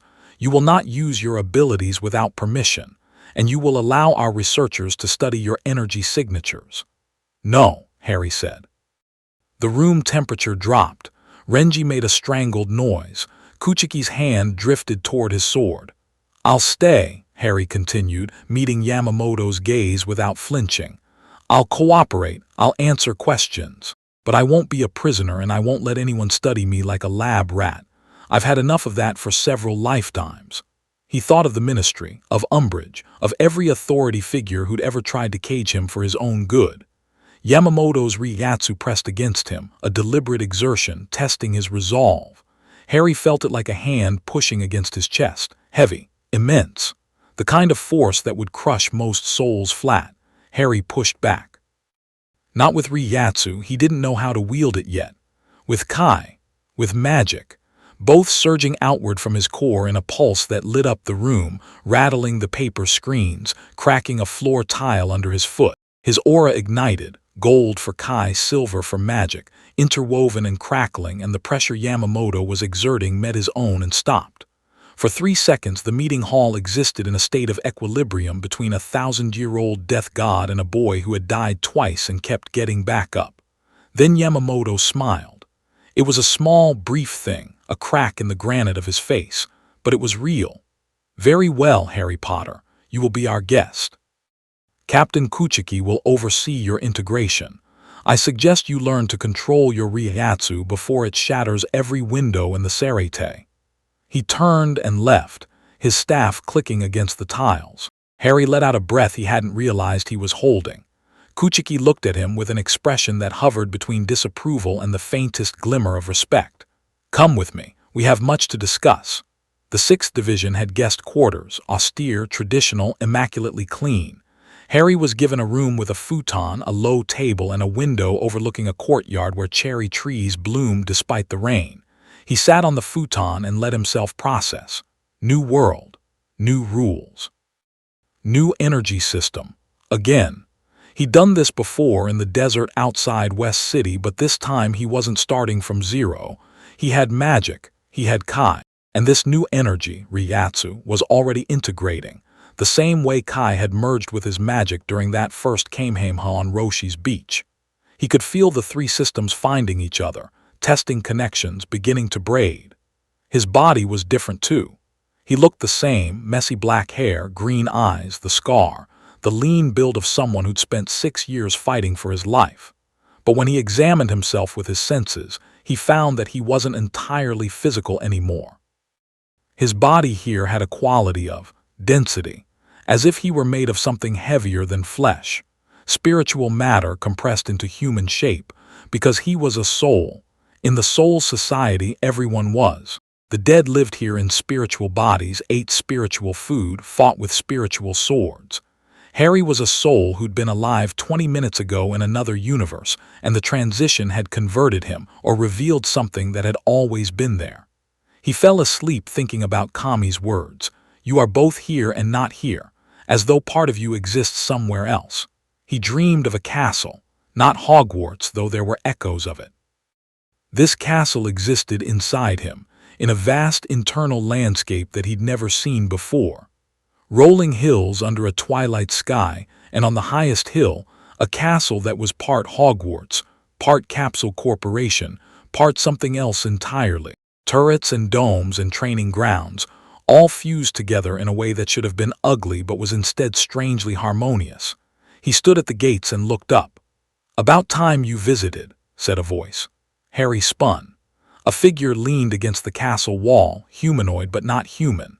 It was shaped like a man in armor, but the armor was made of interlocking silver and gold plates that shifted and rearranged as he watched, and its face was a mirror. Literally a mirror, a smooth, reflective surface that showed Harry his own face looking back. Who are you? Harry asked. Wrong question, the figure said. I'm part of you, or rather, I'm the part of you that this world shaped into a weapon. Every Shinigami has one. A Zanpakuto spirit, the soul of your sword. I don't have a sword. The figure pushed off the wall and walked toward him. Its movements were fluid, predatory, each step accompanied by the soft chime of metal on metal. You do, you just haven't manifested it yet. I've been waiting since you arrived, feeling you poke around with your wand and your Kai blasts, and I've been extremely patient if I do say so myself. What's your name? The mirror face tilted. Harry saw his own reflection smile, though he wasn't smiling. That's the right question, but you're not ready for the answer yet. Come back when you can hear it. The dream dissolved. Harry woke to morning light and the sound of Renji pounding on his door. You need training, Renji said over breakfast, rice, fish, pickled vegetables, all of which Harry ate with chopsticks he barely knew how to use. Your Reiatsu is leaking everywhere. Half the division couldn't sleep last night because of the pressure you're putting out. Sorry, Harry said and meant it. Uncontrolled power was dangerous. He'd learned that lesson a dozen times. Captain Kuchiki has assigned me to supervise your acclimation.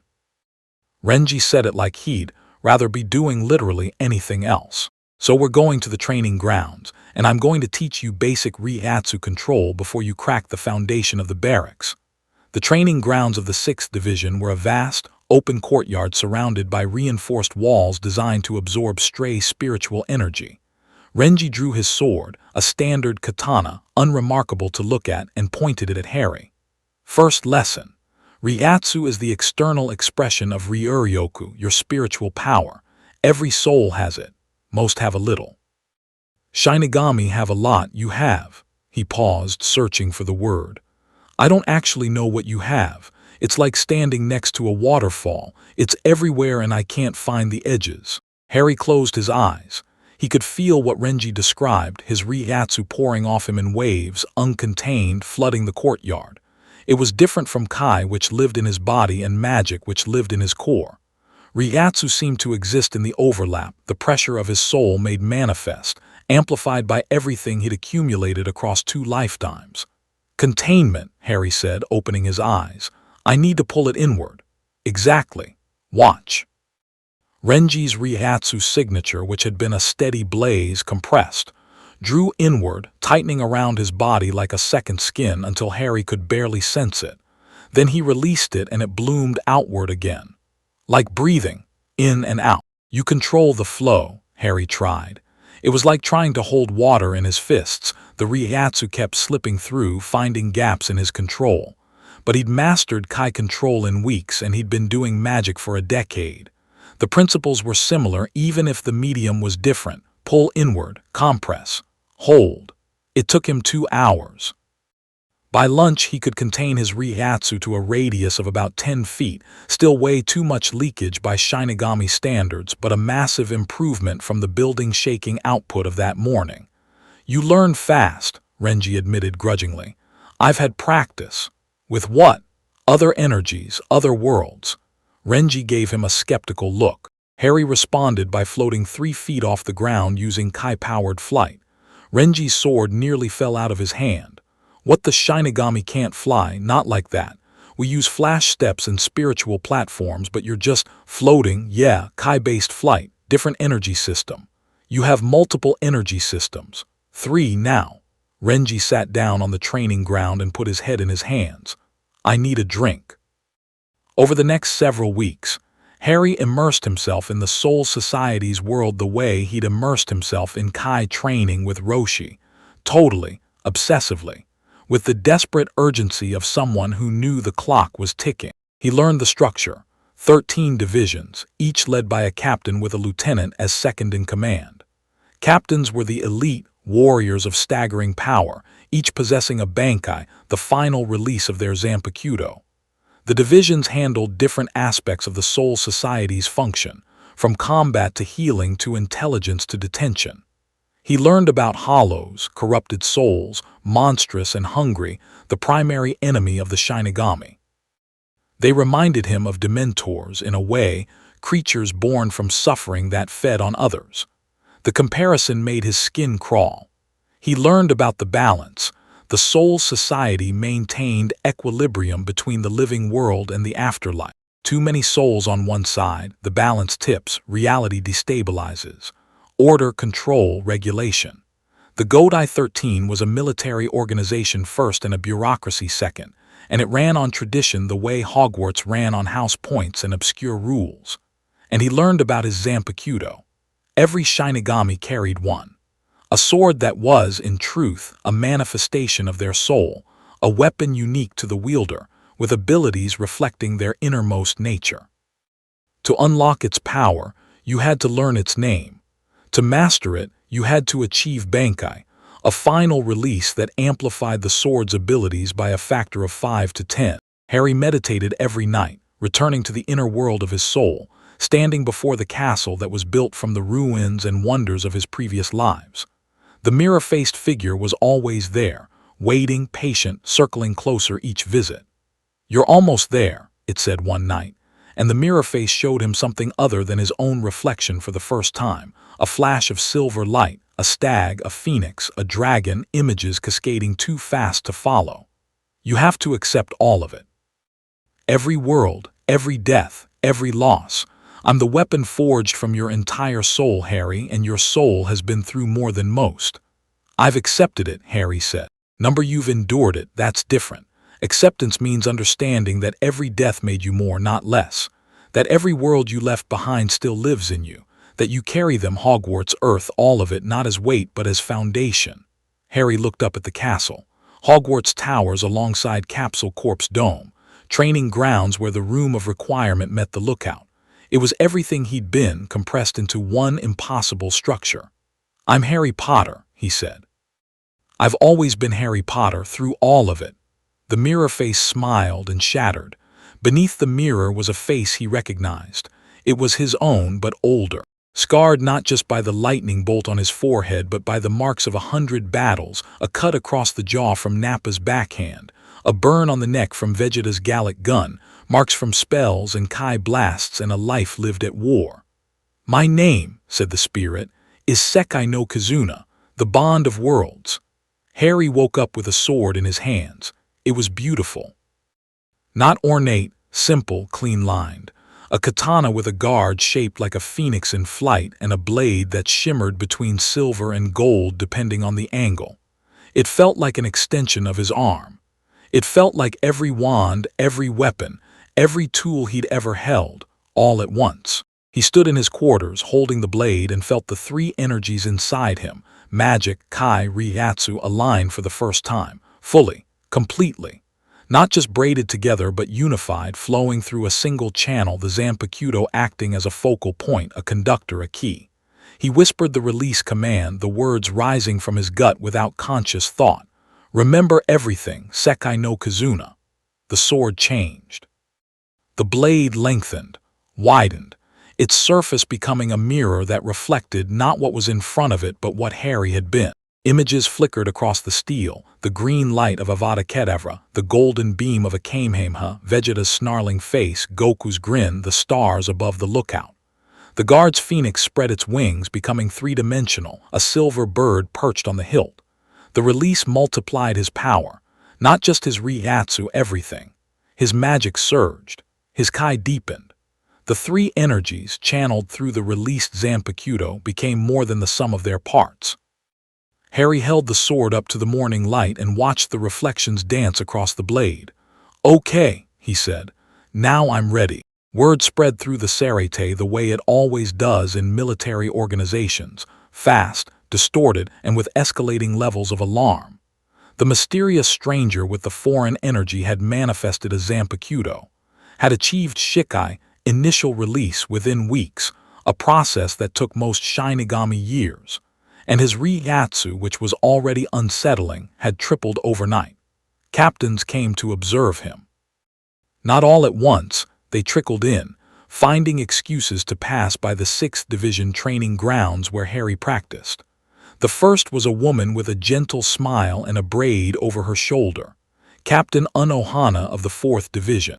She watched Harry train from the edge of the courtyard, her Ryatsu so perfectly controlled that he almost didn't notice her. Almost.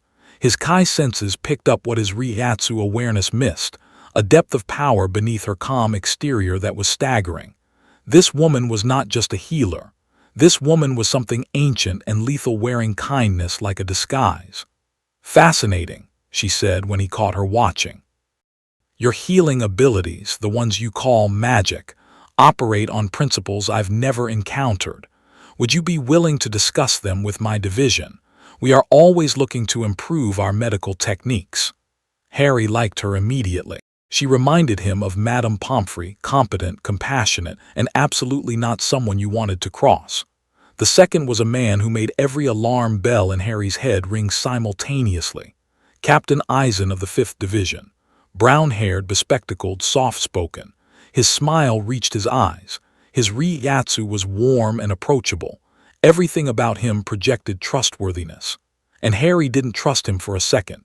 It wasn't any one thing. It was the totality, the perfection of the mask, the careful calibration of his warmth, the way his eyes tracked Harry with an intensity that his friendly demeanor didn't quite cover. Harry had grown up under Dumbledore's gentle manipulations. He'd watched Tom Riddle charm his way through Hogwarts in memory after memory. He knew what a master manipulator looked like, and Eisen wore the disguise the way Riddle wore a smile, flawlessly, instinctively, and with absolute purpose. "Harry Potter," Eisen said, offering his hand. "I've heard remarkable things. A soul from beyond our reality, how extraordinary." "Captain Eisen," Harry said, shaking his hand. The grip was firm, carefully modulated. "I've heard you're one of the most respected captains in the Gold I-13. You're too kind. I'm merely a scholar who was fortunate enough to be given a position of responsibility." Eisen adjusted his glasses, an unconscious gesture, or one designed to look unconscious. "I'd love to hear about your experiences. The concept of other realities is theoretically fascinating, perhaps over tea." "Perhaps," Harry said, and changed the subject. Afterward, he found Renji in the barracks. "Tell me about Eisen," Harry said. Renji blinked. "Captain Eisen, what about him?" "Everything. He's Captain Eisen. Everybody loves him. He's fair, he's smart, he takes care of his subordinates. His lieutenant Hinamori practically worships him. Why?" "I don't trust him." Renji stared. "You don't trust Harry? He's one of the most beloved captains in the Serete. He's been a captain for over 100 years. What could possibly? I grew up with a Dark Lord who charmed everyone around him while secretly planning genocide. I have a very good nose for people who are too perfect." Renji opened his mouth, closed it, opened it again. That's a hell of an accusation based on a gut feeling." "I'm not accusing, I'm watching." Harry leaned against the wall. "Just keep your eyes open, Renji, okay? That's all I'm asking." Renji looked uncomfortable, but he nodded. Harry's training accelerated. Kuchiki, who Harry had started thinking of as Byakuya, though the captain hadn't invited the familiarity, began sparring with him personally. The captain was a master swordsman, his blade work a thing of precise, devastating beauty, and his Zanpakuto's shikai, Senbenzakura, 1,000 cherry blossoms made of razor-sharp blade fragments, was one of the most elegant and lethal abilities Harry had ever seen. Their first proper spar lasted 11 minutes. Harry came out of it with 23 cuts and a new understanding of how Ryatsu-enhanced speed worked. Byakuya came out of it with a broken wall behind him and an expression that might, on another man, have been called impressed. "Your swordsmanship is crude," Byakuya said, wiping a thin line of blood from his cheek where Harry's blade had grazed him. The room went quiet. Several watching Shinigami exchanged stunned looks. Cutting a captain was not something that happened casually. "But your adaptability is notable. You adjusted to my attack patterns 3 times during our exchange."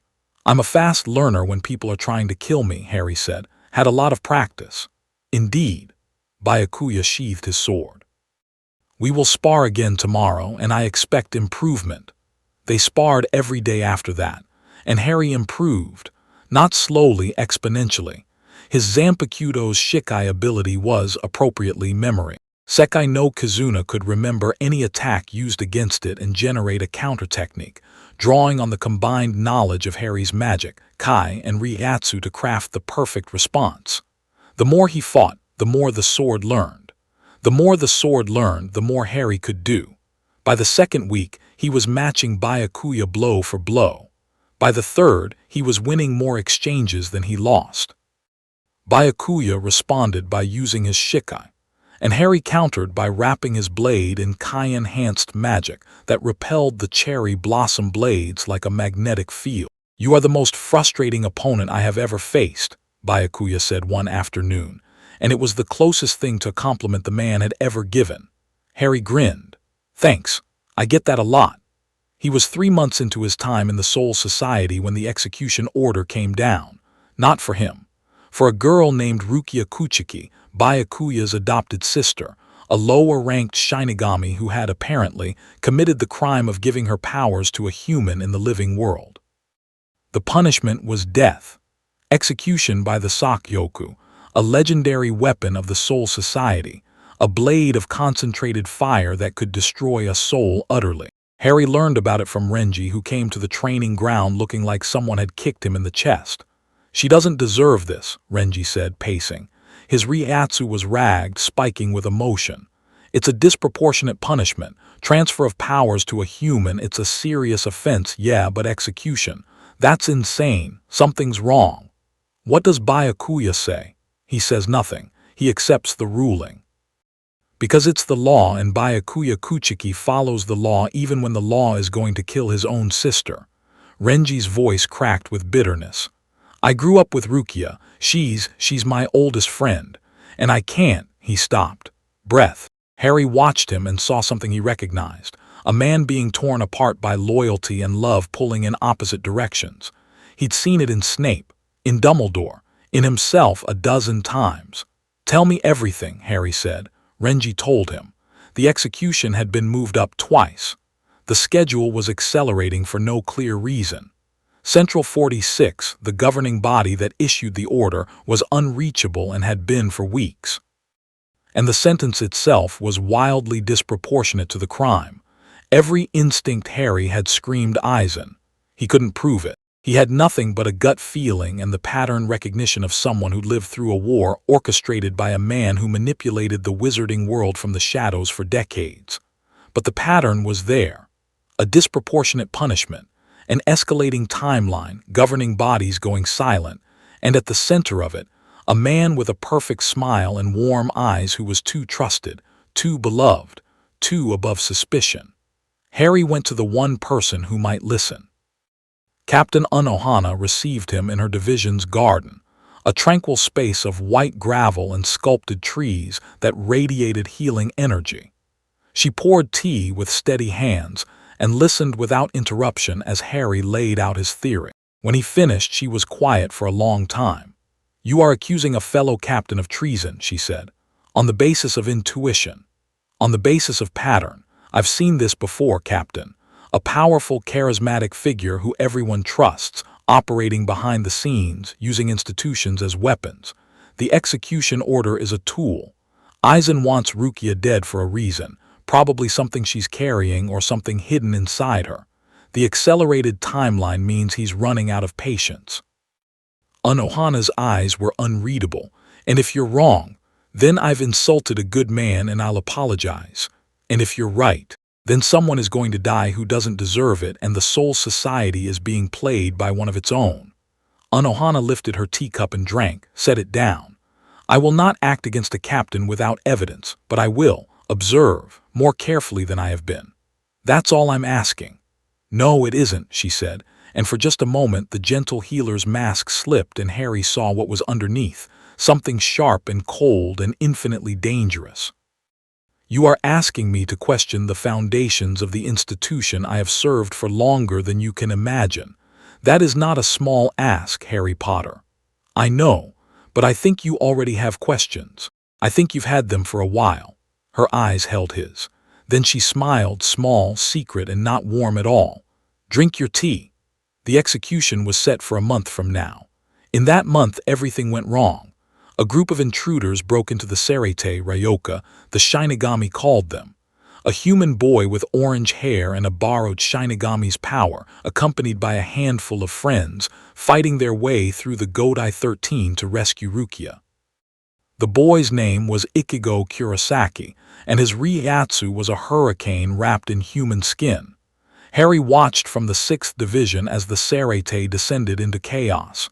Captains deployed.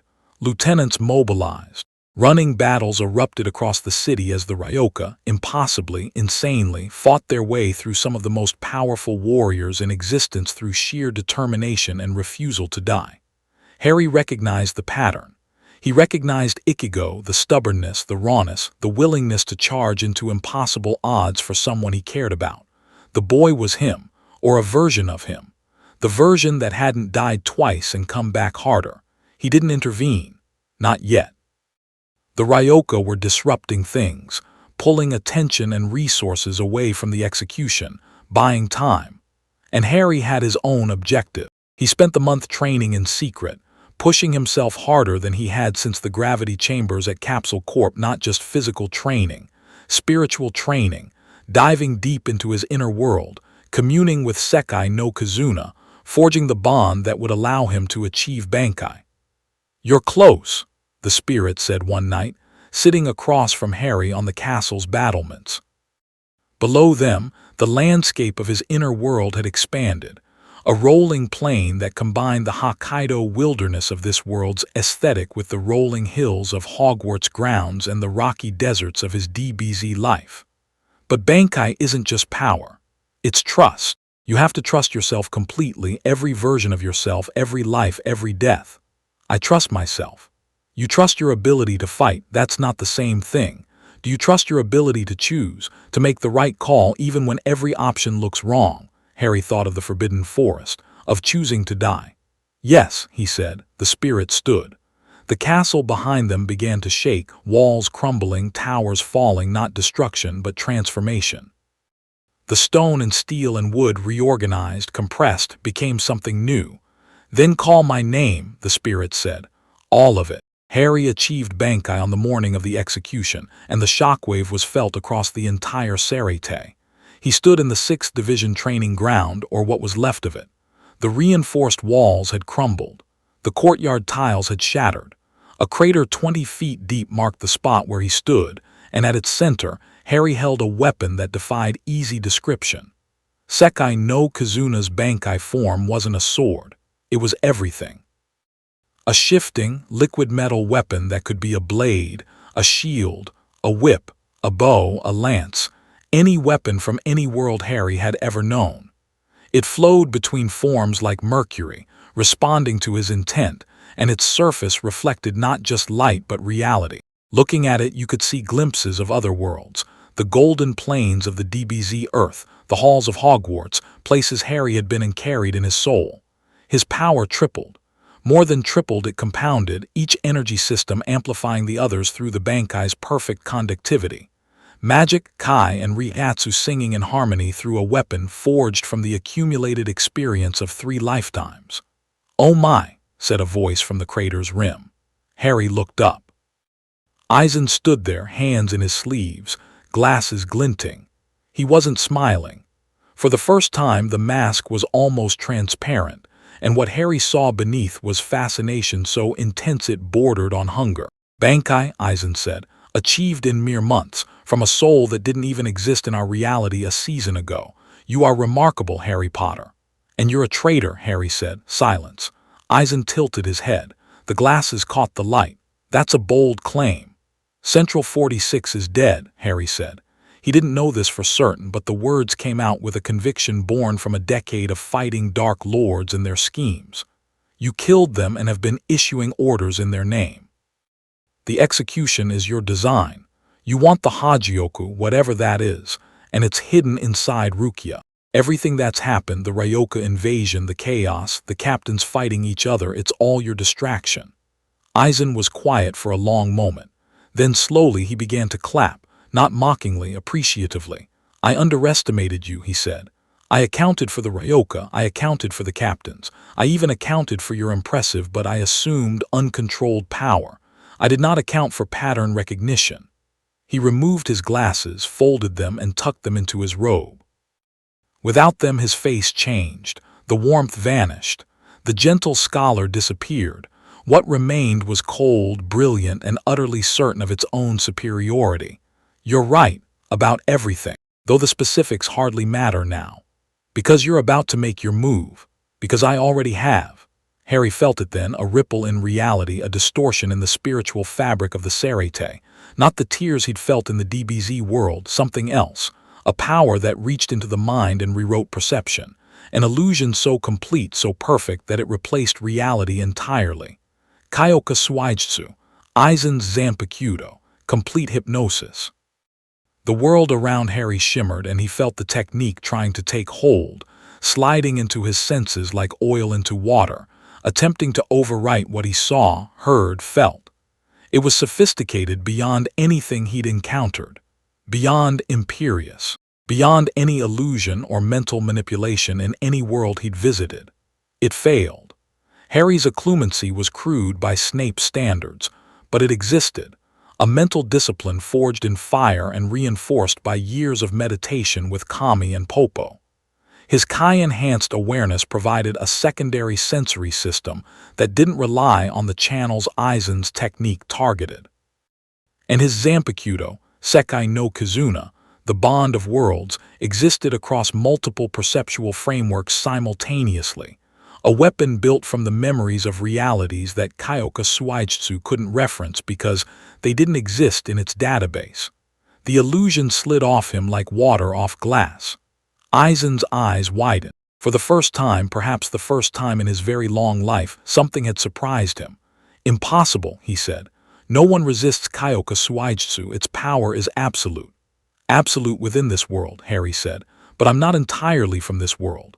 Parts of me exist in places your sword has never touched. You can't rewrite what you can't reach." Harry raised his Bankai in blade form now, long and mirror-bright, and pointed it at Aizen's chest. "Stand down," Harry said. "Whatever you're planning, it ends here." Aizen studied him. The surprise faded, replaced by calculation. He was reassessing, Harry could see, running new variables through whatever strategic framework lived behind those cold eyes. "You can resist my Shikai," Aizen said slowly. "That makes you the single most dangerous person in the Soul Society to my plans. I don't say that lightly." A pause. "Which means I can't leave you standing." He drew his sword. The pressure hit Harry like a physical wall. Aizen's Ryatsu, unmasked, unhidden for the first time, was beyond anything he'd felt in this world. It was beyond Yamamoto's mountain weight, beyond Byakuya's crystalline perfection. It was the pressure of someone who had transcended the normal limits of Shinigami power through sheer intellectual and spiritual superiority, a being who had looked at the ceiling of what was possible and decided it was a suggestion. Harry braced himself. Kai flooded his body. Magic reinforced his bones and muscles. Ryatsu blazed outward in a gold-and-silver aura that cracked the air. They met in the middle of the crater. The fight was nothing like his battle with Vegeta. Vegeta had been a force of nature, raw power, warrior instinct, the overwhelming physical superiority of a Saiyan prince. Aizen was a mind. Every strike was calculated, every movement designed not just to damage but to create openings 3 moves ahead. He fought the way a grandmaster played chess, except the pieces were sword strokes and the board was 3-dimensional space. Harry matched him. Not through superior strategy, he wasn't smarter than Aizen and he knew it. He matched him through unpredictability. His fighting style was a chaotic fusion of Shinigami swordsmanship, Kai-enhanced martial arts, and magical combat. He apparated mid-swing. He cast stunners between sword strokes. He used Kai blasts as feints and magical shields as platforms, bouncing off hardened pratigos to change direction midair. Aizen couldn't predict him because no one in any world had ever fought this way.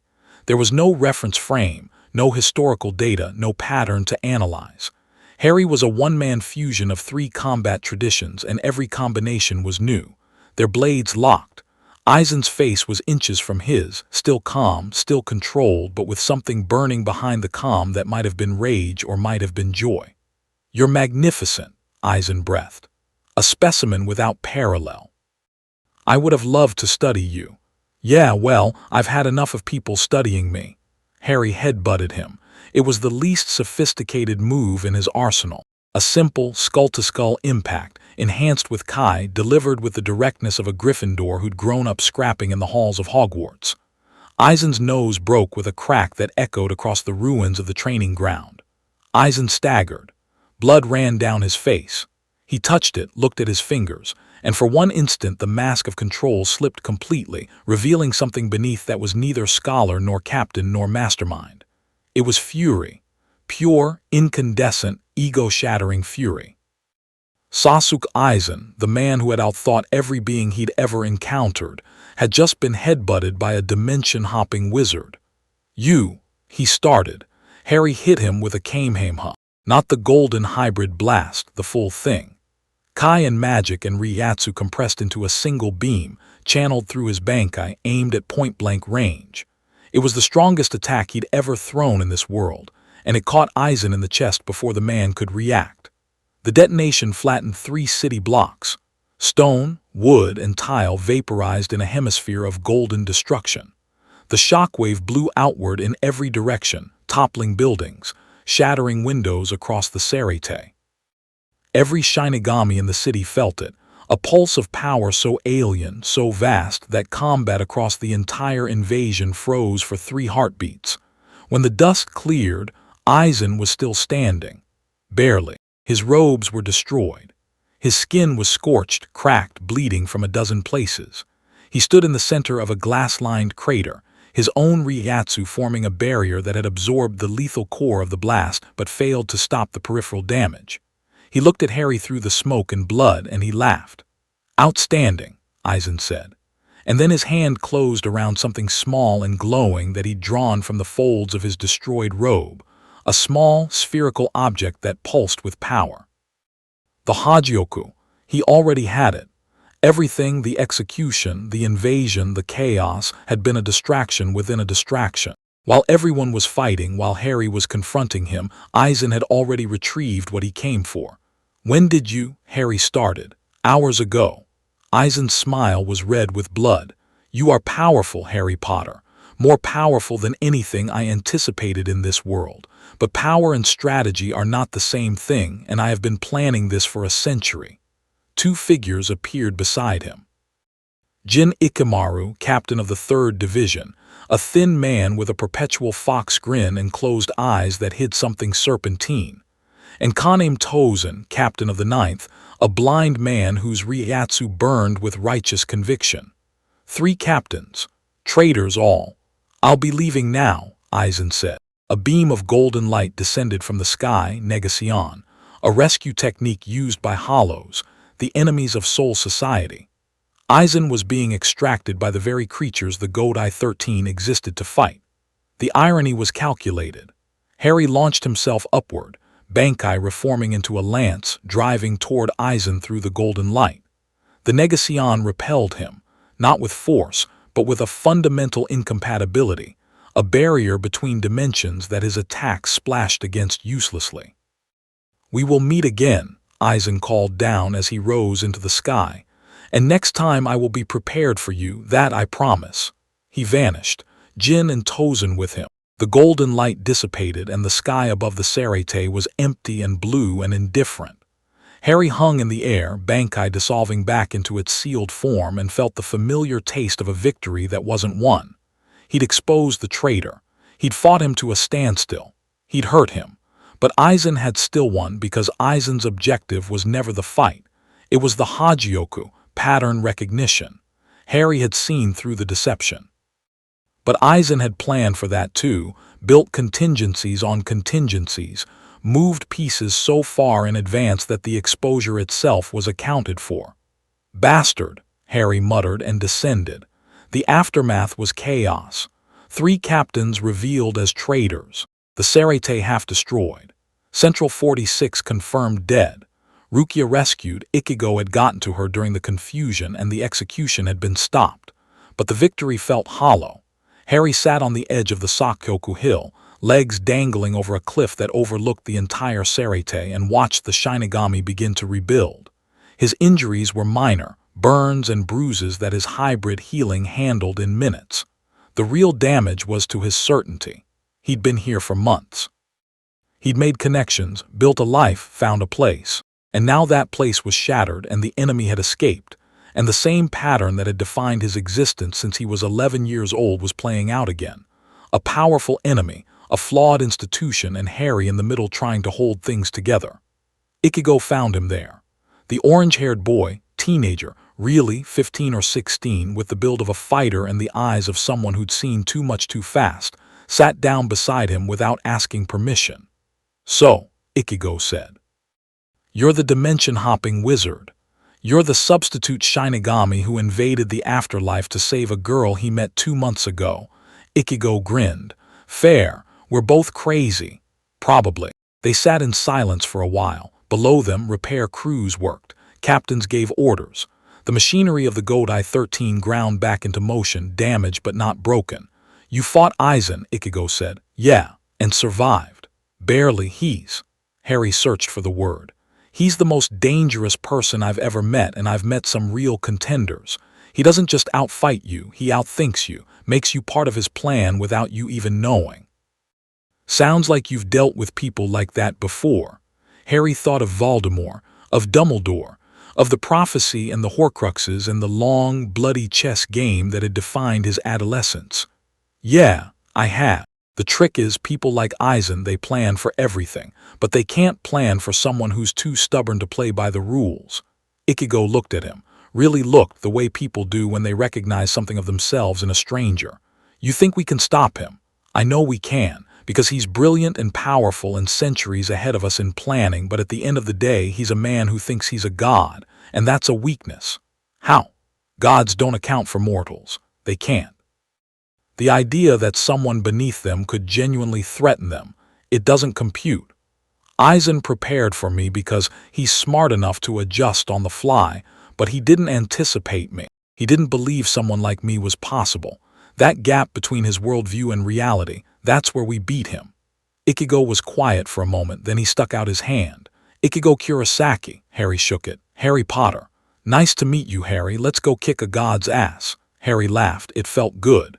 That night alone in his reconstructed quarters, Harry felt it again. The presence, the hollow between. It was stronger here than it had been in the DBZ world. Closer. The tears he'd noticed, the rifts his presence caused in reality's fabric, were present in the soul society too.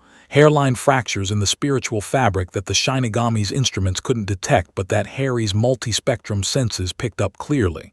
And through those cracks something watched. He stood at his window looking out at the moonlit Serete and addressed the dark. "I know you're there." No response. Just that feeling of vast, patient attention. "You pushed me here.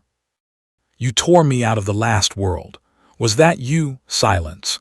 But the pressure in the room shifted, a barely perceptible thickening of the air, an acknowledgement that wasn't words. "What do you want?" "Nothing." The presence receded, sliding back through the cracks, leaving behind a residue of wrongness that took hours to fade. Harry didn't sleep that night. He sat in meditation, communing with Sekai no Kazuna, shoring up his defenses, preparing for something he couldn't yet name. His Zanpakuto spirit sat across from him in his inner world, staring at the horizon with an expression Harry had never seen on the mirror face before. "Fear. It's getting bolder," the spirit said. "Every world you enter, it gets closer. It's not just watching anymore, it's steering." "Steering what?" "You, your path, your deaths." The spirit looked at him with eyes that held the accumulated weight of every life Harry had lived. "Harry, the Saiyans coming to Earth, the timing of your arrival here during Aizen's conspiracy, do you think that's coincidence?" Cold settled in Harry's stomach. "You think it's engineering situations where I'll die?" "I think it feeds on the tears between worlds. And the tears only open when you cross from one to another, and you only cross when you die. So it's killing me. So it's arranging your death, placing you in worlds with enemies powerful enough to end you, at the exact moment those enemies are at their most dangerous. It's farming you, Harry. You're the goose that lays golden eggs, and the eggs are rifts between realities." Harry sat with that for a long time. The inner world was quiet around them, the hybrid castle on the hill, the fused landscape, the twilight sky. "Then I need to get strong enough that nothing in any world can kill me," he said. "That's one option. What's the other?" "Find it, face it, kill it, in the space between worlds where it lives." "I can't reach the space between worlds." "Not yet," the spirit said. "But you're building toward it. Every world, every death, every life, you're accumulating something. Not just power. Resonance. Your soul is harmonizing with multiple realities simultaneously. Eventually, you'll vibrate at a frequency that lets you exist in the gaps. How many more deaths? The spirit didn't answer. It didn't have to. The months that followed were some of the most productive of Harry's existence. He trained with the Godai 13, openly, extensively, holding nothing back. He sparred with captains. He taught Shinigami magical theory. He demonstrated Kai techniques that blew their collective minds. And he learned, absorbing every combat technique, every Kaido spell, every strategic principle the Soul Society had developed over millennia. He also grew close to people. Ichigo, whose stubborn heroism was so familiar it made Harry's chest ache. Rukia, whose dignity and quiet strength reminded him of Ginny. Renji, who'd become a genuine friend, loyal, loud, and endlessly willing to get punched in the face during sparring. Even Byakuya, whose icy exterior had thawed exactly 1 degree, which in Kuchiki terms was practically a bear hug. He was building a life again. And he knew with the same certainty he'd felt walking into the forest that he was going to lose it. The tears were growing. Slowly, subtly, but growing. His presence was eroding this reality, the same way it had eroded the last one. And somewhere in the dark between worlds, the hollow between was waiting for the moment when the fractures reached critical mass and forced another crossing. Harry trained harder. He pushed his Bankai further. He integrated his energies deeper, fusing magic and Kai and Ryatsu into something so unified that the seams disappeared entirely. He was, by any measure available to the Soul Society, one of the most powerful beings in their reality. Yamamoto level, possibly beyond. And it wasn't going to be enough. He was sparring with Ichigo one afternoon. The boy had grown at a terrifying rate, his Bankai a thing of raw speed and compressed power, when the sky above the Serete tore open. Not the gentle Negacion that had extracted Aizen, not a hollow's dimensional portal, a rift, a ragged wound in the fabric of reality, edges flickering between existence and void, and through it poured something that made every soul in the Serete scream. Wrongness. A sensation of fundamental error, of reality glitching, of rules breaking, and through the rift, a figure. Humanoid but assembled from pieces that didn't belong together, limbs from different bodies, faces from different species, a patchwork abomination stitched together from the debris of the space between worlds. Harry's blood went cold. "The hell is that?" Ichigo shouted, Zanpakuto already drawn. "Something from between," Harry said. "Something that followed me here." The creature landed in the Serete and the ground beneath it rotted. Spiritual matter decayed on contact, tiles crumbling to dust, walls dissolving. Its Ryatsu, if you could call it that, was a void, not low energy, negative energy. An absence so profound it pulled at the surrounding reality like a drain. Shinigami attacked. A squad from the 11th Division, Kenpachi's berserkers, the strongest direct combatants in the Godai, charged with swords drawn. Their blades passed through the creature without effect. It wasn't that they missed. The creature simply wasn't there in the way their swords expected. It existed on a different frequency in the gaps between the rules of this reality. Harry knew this. He felt it in his bones. This thing was from the hollow between, a manifestation, an extension, a limb of the entity that had been stalking him across realities. "Ichigo, get everyone back," Harry said. "Like hell, get everyone back. This thing doesn't follow your world's rules. Your attacks won't work. Mine might." He drew Sekai no Kazuna and released it. "Remember everything." The Shikai's mirror blade reflected the creature and Harry saw its truth, not a being but a whole, a walking absence, a piece of the void between worlds given form and purpose. He charged. The fight was unlike anything he'd experienced. The creature didn't attack conventionally, it warped space around itself, creating pockets of unreality where physics broke down. Gravity reversed. Time stuttered. The ground became sky, became ocean, became nothing. Harry's Shinigami techniques failed in the zones of distortion. His Kai blasts curved away into impossible directions, but his magic held. The thing about magic, about wizard magic, Harry's original power, the foundation beneath everything else, was that it didn't obey physics. It never had. Magic was, by definition, the power to impose human will on an uncaring universe. And in a space where the universe's rules were breaking down, the ability to make your own rules became the most powerful weapon in existence. Harry cast a Patronus, not at the creature, around it. Prongs erupted from his wand in a spiral, the silver stag galloping in a tightening orbit, and the positive emotional energy, the love, the joy, the meaning that powered the charm formed a cage. The creature shrieked. The sound wasn't audible, it was felt, a vibration in the soul, a scream of something that existed in the cracks being forced into the light. Harry poured power into the Patronus, more than he'd ever channeled through the spell before. Kai and Ryatsu flowed into the silver light, amplifying it, strengthening it, and the cage contracted. The creature thrashed, its patchwork body unraveling, pieces dissolving back into void. With a final, soundless scream, it collapsed. The rift in the sky sealed shut. The wrongness faded. The Serite was quiet. Harry stood in the ruins, breathing hard, Patronus dissolving around him. His hands were shaking. Around him, Shinigami stared in stunned silence. Captains, lieutenants. Hundreds of warriors who had just watched their attacks fail against something that shouldn't have existed, and then watched a stranger destroy it with a spell made of silver light. Yamamoto appeared. The old man's Ryatsu was volcanic, barely restrained, and his expression was carved from stone. "Harry Potter," he said, "explain." Harry looked at him, looked at the crater where the creature had been, looked at the sky which was blue and unbroken and lying about how fragile it really was. "Something is following me between worlds," he said. "Something that lives in the spaces between realities. It feeds on the tears my presence creates, and it just sent something through to test the waters. A test. Next time will be worse, and the time after that. As long as I'm here, this world is in danger." The words tasted like ash, like the forbidden forest, like every goodbye he'd ever been too late to say. "You cannot remain," Yamamoto said. It wasn't a question. "No," Harry agreed. "I can't." He had 3 days. 3 days before the tears widened enough for the hollow between to send something worse. He spent them saying goodbye. Byakuya gave him a captain's Hayari white with the number 6 embroidered in blue.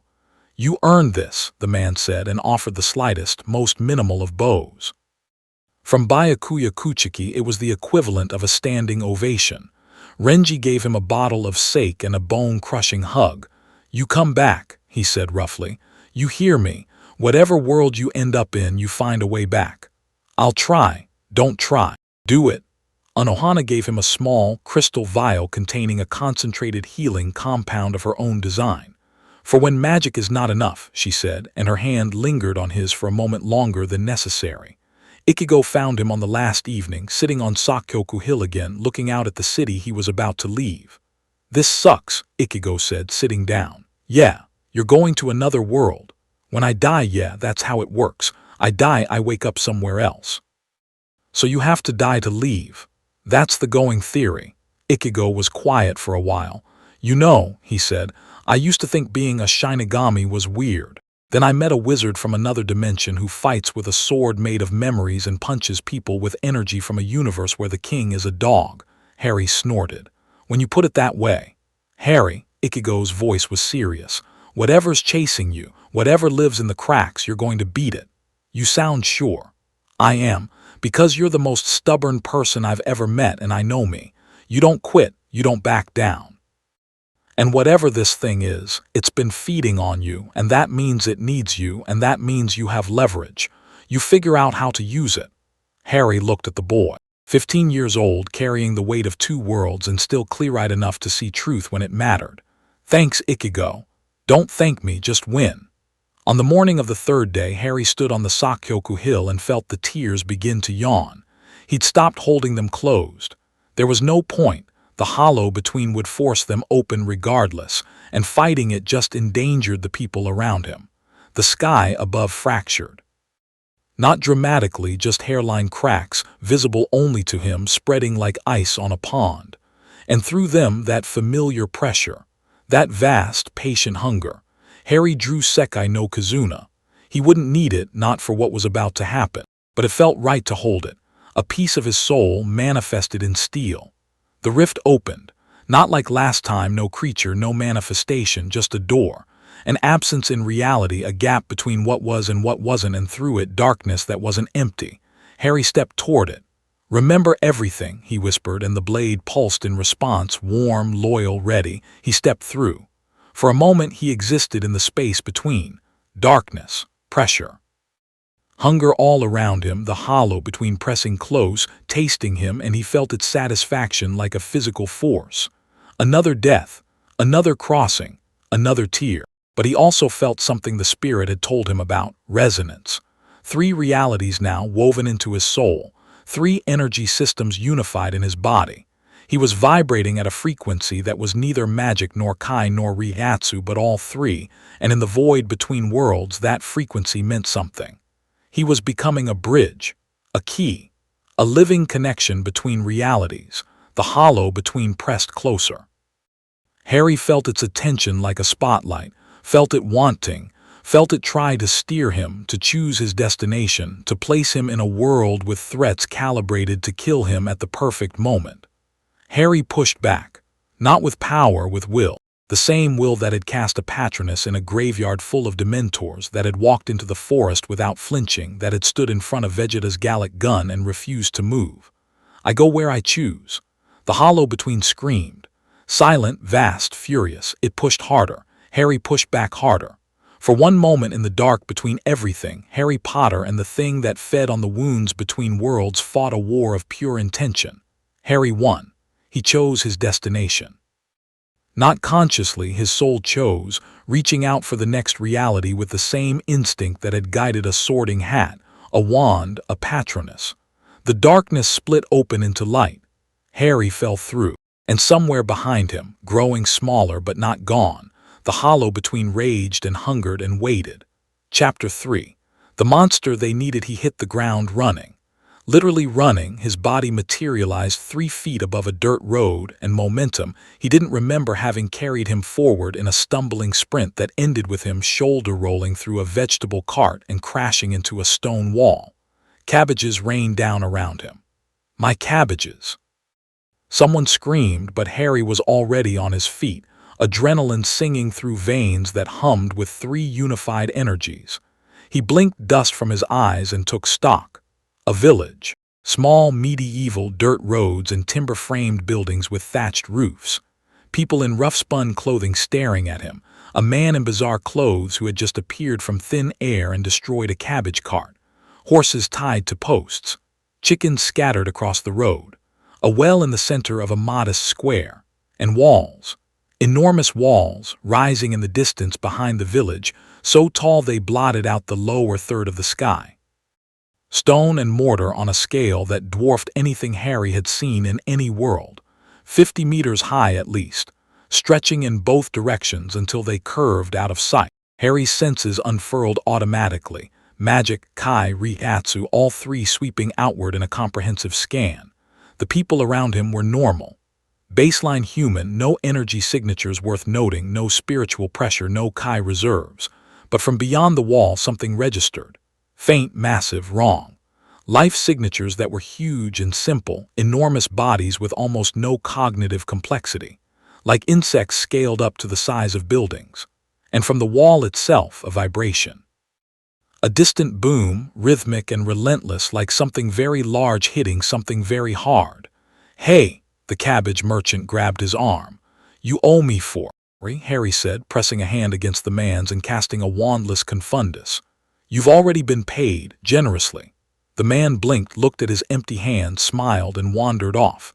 Harry felt a familiar pang of guilt and pushed it down. He'd pay people back later. He always intended to pay people back later. A child was staring at him from behind the well. A girl, maybe 8, with dirt on her face and wide brown eyes. "Excuse me," Harry said, crouching to her level. "Where am I?"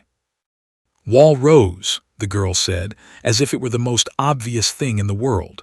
"And beyond that wall, what's out there?" The girl's eyes went wider. Fear now, real fear, the kind that lived in bone and blood. "Titans," she whispered and ran. It took him 2 days to piece together the full picture, and every piece was worse than the last. Humanity lived inside walls. 3 concentric rings of them, Maria, Rose, Sina, each 50 meters tall, enclosing a progressively smaller territory. Outside the walls, the world was overrun with titans, giant humanoid creatures ranging from 3 to 15 meters tall, mindless and relentless, driven by a single impulse to devour humans. Not for sustenance. They didn't need to eat. They killed because killing was what they did. 5 years ago, the outermost wall, Maria, had fallen. A titan larger than any ever recorded, 60 meters tall, had appeared from nowhere and kicked a hole in the gate. Hundreds of thousands had died. The survivors had retreated behind wall rows, and humanity's territory had shrunk by a third overnight. Harry learned this from tavern talk, from eavesdropping, from a few carefully placed legilimency brushes that he felt guilty about but not guilty enough to stop. The people here were terrified and had been for 5 years. They lived in a cage, and the things outside the cage wanted to eat them, and there was functionally nothing they could do about it. Except fight. The military had 3 branches: the garrison, who guarded the walls, the military police, who guarded the interior and the wealthy, and the Survey Corps, who went outside the walls to fight titans directly. The Survey Corps had the highest casualty rate of any military organization Harry had ever heard of, 30% losses per expedition, sometimes higher. They went out, they fought, they died, and they came back with a little more knowledge and a lot fewer soldiers. Harry stood on the top of Wall Rose on his second night, looking out at the territory that had once been human and was now Titan country. He'd flown up, Kai-powered flight, silent and invisible under a disillusionment charm, and now he sat on the edge with his legs dangling over 50 meters of nothing and stared at the moonlit landscape. He could sense them. The Titans. Dozens of them scattered across the abandoned territory between Rose and Maria, standing motionless in the darkness. They didn't move at night, which was one of the few mercies this world offered, but during the day they roamed, hunting, eating, smiling while they did it, according to every account he'd heard, wide, idiot grins on their oversized faces as they picked up screaming humans and bit them in half. Harry's hands tightened on the stone. He'd fought Saiyans. He'd fought a man who wanted to be God. He'd faced the void between realities. And none of it made him feel the particular cold fury he felt looking at this landscape. Because Vegeta was a warrior and Aizen was a genius and the hollow between was a force of nature. Titans were just horror. Pointless, grinding, inescapable horror visited upon people who had done nothing to deserve it. He thought about the girl behind the well, the fear in her eyes. Titans, she'd whispered, like the word itself was a wound. Harry stood up. The wind at 50 meters was cold and relentless, whipping his robes. He was still wearing the 6th Division Shihakusho under Byakuya's captain's Hayari, which he'd belted and adjusted into something functional. His wand was holstered on his forearm. Sekai no Kizuna hung at his hip. He drew the sword and held it up to the moonlight. The blade caught the light and reflected it back wrong, showing him not the moon but a memory. Goku's grin. Ichigo's fist bump. Roshi's island at sunset. Okay, he said to the sword, to the night, to himself. New world, new rules, same job. He dropped off the wall and flew. He killed his first Titan 20 minutes later. It was a 7-meter class, standing in a field like a grotesque statue, naked, sexless, proportions just wrong enough to trigger deep revulsion. Its skin was smooth and hairless, its eyes empty, its mouth frozen in a half-smile that showed too many teeth. Harry landed in front of it. The Titan didn't react, nighttime, dormant. Whatever passed for its brain shut down until sunrise. He scanned it with every sense he had. Kai's signature, minimal, barely above background, but concentrated in one spot at the nape of the neck. Magical signature, none. Ryatsu, none. The thing was biologically alive but spiritually empty. A shell animated by some force concentrated in a small area at the base of the skull. He apparated behind its neck and drove Sekai no Kizuna into the weak point. The blade went in like a hot knife through butter, and the Titan collapsed, just like that. One strike, one kill. The body began to steam, dissolving, evaporating into nothing within minutes. Harry watched it vanish and felt nothing but cold satisfaction. He killed 11 more before dawn. Moving across the territory between the walls like a ghost, apparating from target to target, disillusionment charm rendering him invisible, each kill a single precise strike to the nape. By sunrise, a 12-titan swath of cleared territory stretched behind him. It wasn't enough. It was never going to be enough, one person against thousands. But it was a start. He made contact with the military on the third day, not by choice. He'd been clearing titans near a section of wall rose when a patrol of garrison soldiers spotted him, or rather, spotted the aftermath. A dozen dissolving titan corpses in a neat line, no visible cause, and then a man in a white coat walking calmly through the steam. They nearly shot him. The garrison used a system called ODM gear, omnidirectional mobility gear, a harness of gas-powered grappling hooks and razor blades that let soldiers swing through the air like lethal spiders. The patrol swooped down around him, blades drawn, shouting orders. "Identify yourself. Hands where we can see them." Harry raised his hands. "My name is Harry Potter. I killed those titans. I'm not your enemy." "Bullshit. One person can't. There are 12 kills here." "Our best squad leaders don't." "I'm not from here," Harry said calmly. "I have abilities your people don't. I want to help." The patrol leader, a woman with short brown hair, a scar across her nose, and the permanently exhausted expression of someone who'd been at war too long, looked at him with deep suspicion. "You'll come with us. Hands stay where I can see them." Happily. They brought him to a forward base, a repurposed town near the wall, converted into a military staging area. Barracks, stables, supply depots, a command post in what had been the mayor's house. The soldiers watched him like he was a particularly dangerous animal that hadn't attacked yet but probably would. The patrol leader, her name was Rico Brzezinska, left him under guard and went to send a message.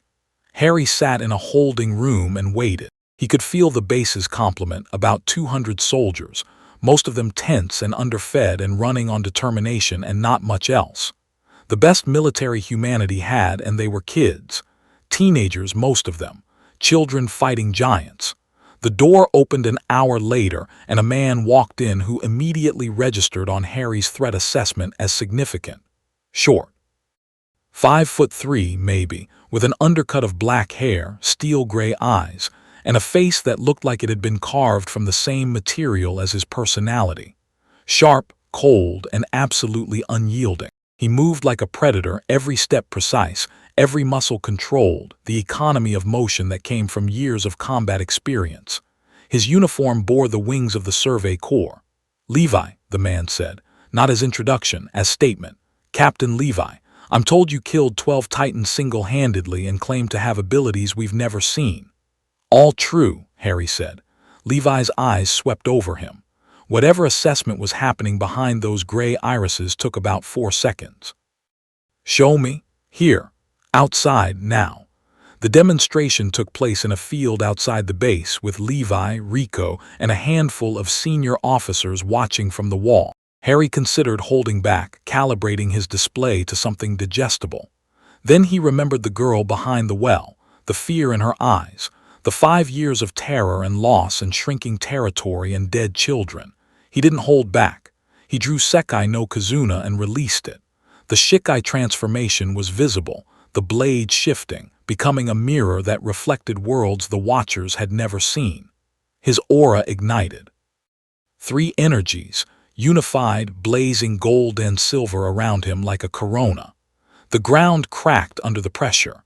A wind that had nothing to do with weather whipped outward from him in every direction.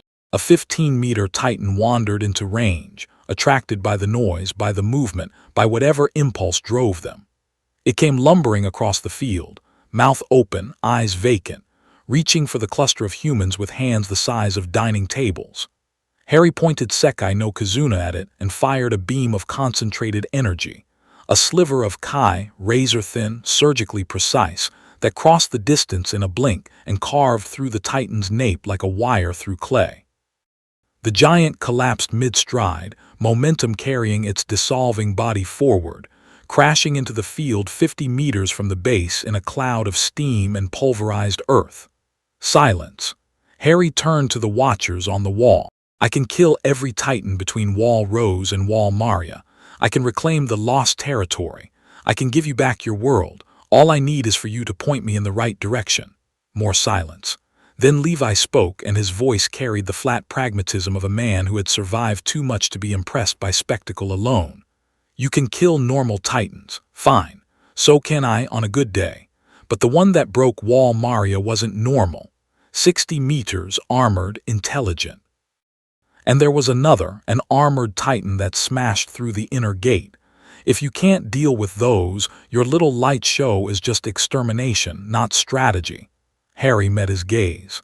Then tell me about the special ones. They talked for 3 hours. Levi told him about the colossal titan and the armored titan, about the female titan they'd encountered in the forest, intelligent, skilled, encased in crystallized armor, about the beast titan that threw boulders with the precision of a pitcher and commanded other titans like a general. The special titans were different, not just bigger or stronger, smarter. They had tactics. They had goals. They appeared and disappeared with intent. The Survey Corps commander, Irwin Smith, believed they were being controlled, possibly by humans, possibly by something worse. There's a basement, Levi said, in the house of one of our recruits, Irene Yeager. His father left something there. We don't know what, but Irene's father was a doctor who knew things about the Titans that no one else did, and whatever's in that basement might explain everything. Where's the basement? Shiganshina, the district where Wall Maria fell, behind the wall in Titan territory. And Irene Yeager, for the first time something shifted in Levi's expression. Not warmth exactly, something more complicated. Irene is a Titan shifter. He can transform into a 15-meter Titan and maintain his human consciousness. He's the most valuable military asset humanity has, and he's a 15-year-old kid who watched his mother get eaten. Harry's hands went very still on the table. How long ago? 5 years. How old was he? 10. The room was quiet. Harry stared at the table's wood grain and thought about cupboards under stairs and green lights and a woman's scream. Take me to him, Harry said. The Survey Corps headquarters was a converted castle a day's ride from the base. Levi took him on horseback. Harry could have flown. But the captain pointed out, with characteristic bluntness, that a flying man over military territory would cause a panic that he didn't have the patience to deal with. They rode. Harry hadn't been on a horse in years, since a brief, disastrous attempt during his time on Roshi's Island that had ended with the horse bolting and Harry apparating to safety, but his Kai-enhanced balance kept him in the saddle. "You're military," Levi said as they rode, "not a question. I was a soldier, not by choice. There was a war in my world, I fought in it, led people, watched them die. How old were you?" "Started at 11. It ended when I was 17. Levi looked at him. Something passed behind those gray eyes, recognition maybe, the look of one child soldier meeting another. "Did you win?" "We won, I died." Levi's horse kept pace. The man didn't flinch, didn't blink. "And came back.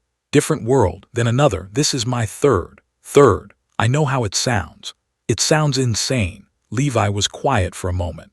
"But I've seen a kid turn into a Titan and bite his own hand to do it. Insane is relative." They rode in silence for a while. The countryside was green and rolling, deceptively peaceful within the walls. Farmland, forests, small towns. If you didn't look up at the impossible walls on the horizon, you could almost forget the world was a cage. "These Titan shifters," Harry said. "You said Irene is one. Are there others?" "The special Titans we've encountered, the colossal, the armored, the female, we believe they're all shifters. Humans who can transform. Which means the attack on Wall Maria wasn't a natural disaster. It was an act of war. By whom? That's what the basement might tell us." They arrived at headquarters in the evening. The castle was old, stone-walled, functional rather than grand. Soldiers moved through the grounds with the controlled energy of people preparing for something. An expedition, Harry guessed, based on the supply carts being loaded and the horses being shod. Levi led him through the halls to an office where a man stood over a desk covered in maps. Tall, blond, handsome in a severe way, with eyebrows that could have been drawn with a ruler and blue eyes that held the focused intensity of a chess player mid-game. "Commander Irwin Smith," Levi said. "This is the one I told you about." Irwin looked up. His gaze hit Harry like a physical thing, evaluating, cataloging, calculating value and threat and utility in a single glance. Captain Levi's message said you killed 12 Titans in a single night using abilities we've never documented. He also said you claimed to be from another world. Both true. Demonstrate. Harry levitated the desk. Maps, inkwells, paperweights, and all. The entire thing rose smoothly off the floor and hovered at eye level. Erwin watched without changing expression. Levi leaned against the doorframe and crossed his arms. Harry set the desk down and drew his wand. He transfigured a chair into a hawk, which screamed and flew around the room before he changed it back. He cast a lumos so bright the shadows fled from the room entirely. He held up his hand and generated a ball of Chi that hummed with compressed power. I can do considerably more than parlor tricks, Harry said, but I'd rather not blow a hole in your castle. Erwin sat down in the newly restored chair. What do you want? To help. I've seen what's happening here. Humanity trapped behind walls, eaten by monsters, governed by fear. I have the power to change that. Not permanently, I can't stay forever, but while I'm here I want to fight. Why? The question was simple. Erwin's eyes were not. They held the weight of a man who had sent thousands of soldiers to their deaths, who understood sacrifice the way surgeons understood blood, who never asked anyone to give what he wasn't willing to give himself. Because I can, Harry said. Because in my world, I learned that power means nothing if you don't use it to protect people who can't protect themselves. And because I watched a little girl whisper the word Titans like it was the name of the devil, and I decided that no child should have to be that afraid. Erwin studied him for a long moment. Then he turned to Levi. Assessment. He's real, Levi said. Saw him cut down a 15-meter class from 200 meters away with a beam of light. He's fast, he can teleport, he can fly, and his energy output during his demonstration nearly knocked Rico off the wall. If he's telling the truth about wanting to help, he's the most valuable asset humanity has ever had. And if he's lying, then he's the most dangerous threat humanity has ever faced, and we're all dead anyway. Erwin almost smiled. Practical as always, he looked at Harry. I'm planning an expedition to retake Shiganshina, the basement, the truth about the Titans. Everything depends on reaching that district and getting inside. I was going to take the full survey corps and expect 60% casualties. With me, with you, I expect considerably fewer if you're what you appear to be. I am. Then welcome to the survey corps, Harry Potter. Erwin stood and extended his hand. I hope you understand what you're signing up for. Harry shook it. Commander, I've died twice and come back. I think I can handle a few giants. He met Eren Yeager that evening. The boy was in the mess hall, eating with two others, a girl with black hair and a red scarf who watched everyone around Eren with the protective intensity of a hawk, and a blond boy with sharp blue eyes and the nervous energy of someone whose brain never stopped working. Harry sat down across from them. You're the new guy, Eren said. Green eyes, the same shade as Harry's own, which was unsettling. Dark hair. A jaw set in a permanent expression of defiant anger that Harry recognized because he'd seen it in his own mirror at 15. Levi told us about you. Said you can kill Titans without ODM gear. I can kill Titans without getting out of bed if they're close enough, Harry said. But that's not why I wanted to meet you. Why then? Because I was told you watched your mother die when you were 10, and that you carry the power to turn into the thing that killed her, and that you use it to fight back anyway.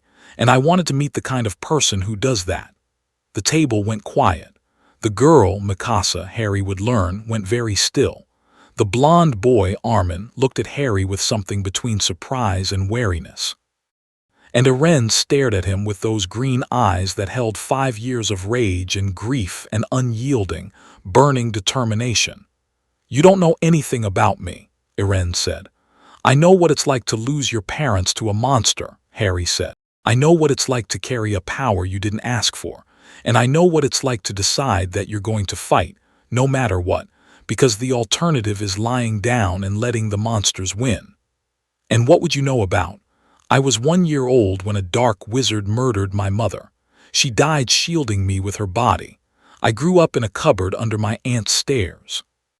When I was 11, I found out I had magic and the wizard who killed my parents was still alive, and I was the one destined to stop him. I spent 6 years fighting a war that everyone expected me to lose. I won. Then I died. Then I woke up in another world and did it all again.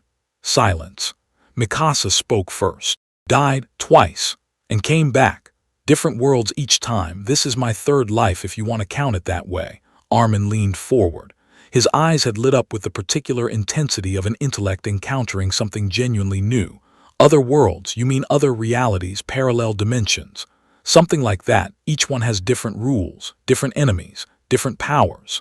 Harry held up his hand and let a spark of Kai dance across his knuckles, blue-white crackling. I learned this in a world where warriors could destroy planets with their bare hands. And this, he shifted, letting his Ryatsu flare briefly, a wave of spiritual pressure that made the candles on the table bend. I learned in a world where gods of death wielded swords made from their souls. Irene was staring, not with awe, with hunger. The same desperate, grasping hunger for power that Harry had seen in a dozen fighters across 2 worlds. The difference was in the why. Vegeta wanted power for pride. Aizen wanted it for transcendence. Irene wanted it because his mother had been eaten in front of him, and he would burn the world to ashes before he let it happen again. "Can you teach me?" Irene asked. "Number, your body isn't built for Kai or magic, but I can teach you to fight better, to think better, and to use the power you do have more effectively." "How?" "By showing you what's possible, and by clearing the path to that basement where I suspect we'll find answers that change everything." Armin's eyes sharpened. "You think the basement is that important?" "I think the Titans didn't come from nowhere. I think the walls weren't built by accident. I think there's a history here that someone has deliberately buried, and the truth of it will reshape this entire conflict." Harry looked at each of them in turn. "I've lived through a war fought on lies. The people in power kept secrets, manipulated information, controlled the narrative, and the only way we won was by digging up the truth, no matter how ugly it was." Irene's fist hit the table, not in anger, in agreement. "That's what I've been saying. Everyone keeps telling us to stay behind the walls, keep our heads down, accept the way things are. But the walls are a cage. The Titans are the bars, and someone built this cage, and I want to know why." Harry felt something click into place. Not magical, not supernatural, just the simple, human recognition of a kindred spirit. This boy, with his green eyes and his bottomless rage and his refusal to accept the world as it was, reminded Harry so much of himself at 15 that it hurt. "Then we go to Shiganshina," Harry said. "We get to the basement, and we find the truth." The expedition launched 2 weeks later. Harry spent the intervening time training with the Survey Corps, not teaching them Kai or magic as he'd told Irene. Their bodies weren't built for it. But he taught them tactics, how to coordinate with someone who could fly and teleport, how to use his abilities as force multipliers, how to let him handle the heavy lifting while they focused on objectives. Levi was the best student, though he'd have sooner eaten his own cravat than admit it. The captain's tactical mind was razor-sharp, and he adapted to Harry's capabilities with the speed of someone who'd been improvising on the battlefield his whole life. "You handle the aberrants and the shifters," Levi said during planning. "I handle the standard Titans with my squad. Erwin handles strategy. Irene transforms if we need a Titan-on-Titan brawl.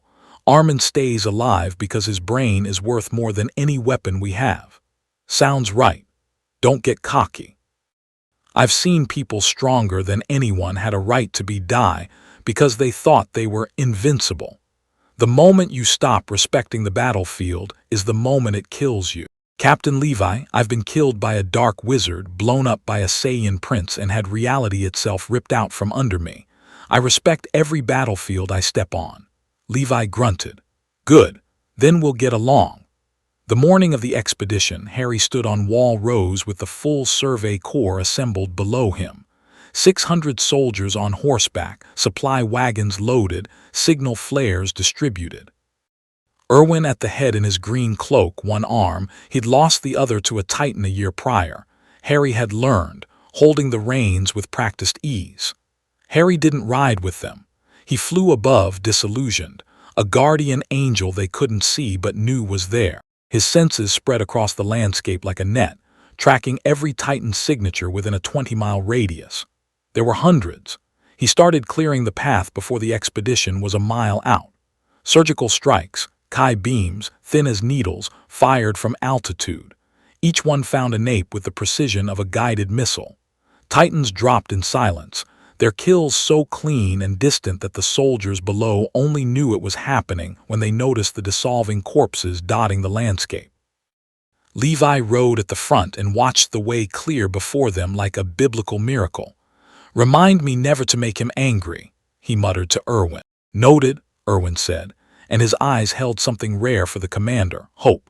They made it to Shiganshina in 4 hours. A journey that would normally take days of running, fighting, and dying took 4 hours of clean riding through a Titan-free corridor. But Shiganshina itself was another matter. The district was ruins. Buildings collapsed, streets choked with rubble and 5 years of unchecked vegetation. The gate was destroyed, a gaping wound in Wall Maria where the armored Titan had smashed through.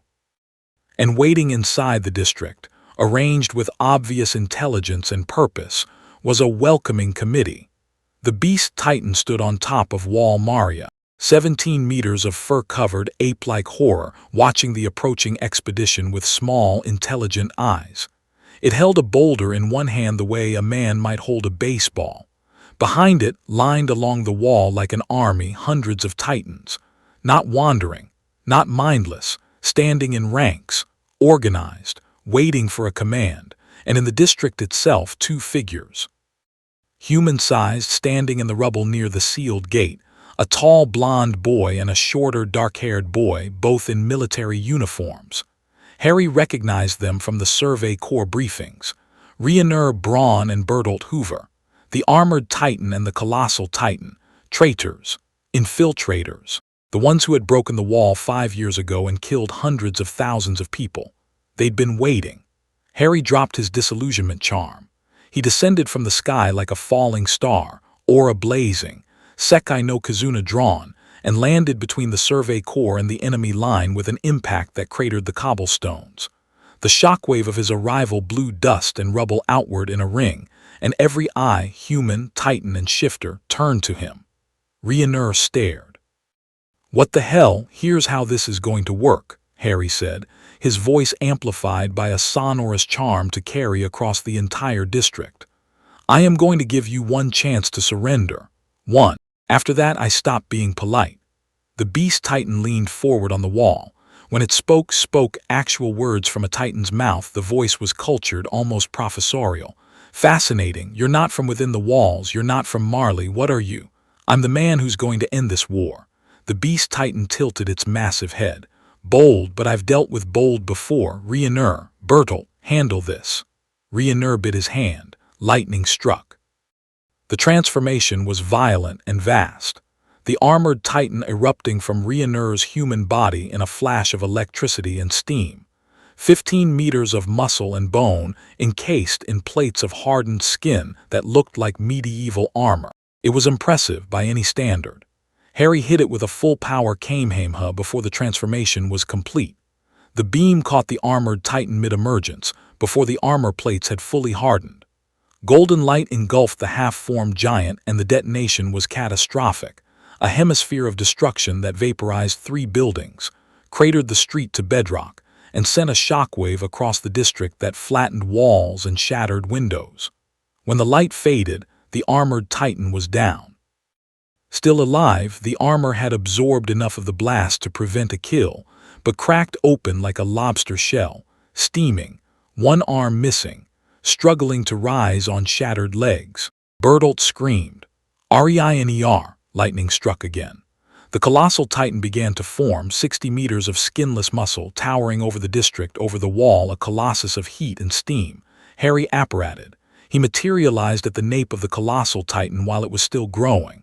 The body was forming around a nucleus, Bertolt, embedded in the nape, connected to the Titan's nervous system. Harry drove Sekai no Kizuna into the forming flesh and cut.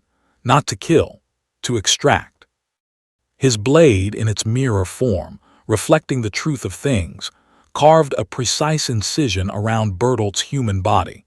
severing the connection between shifter and Titan. The giant form, deprived of its pilot, collapsed.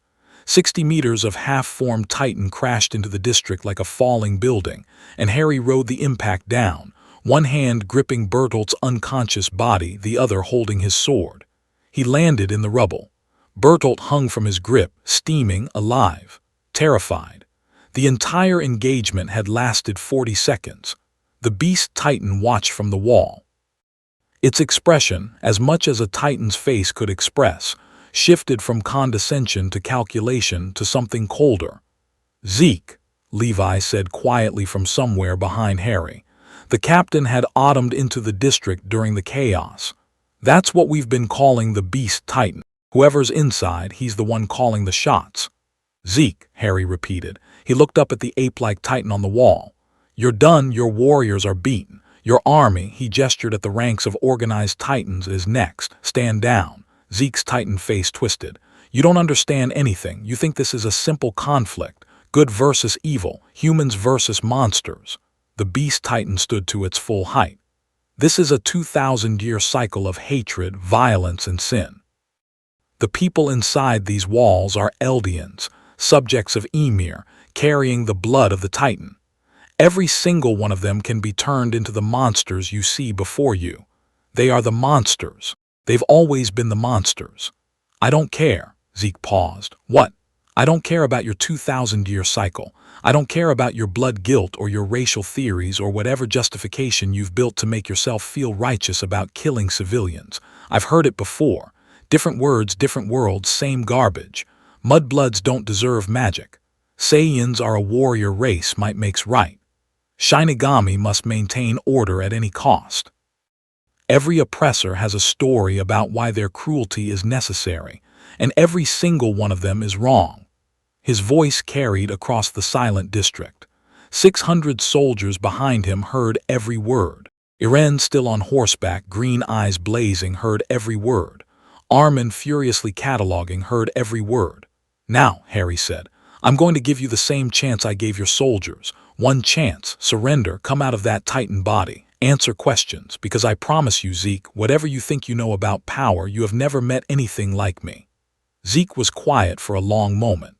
Then the beast Titan reared back and threw. The boulder crossed the distance in a heartbeat.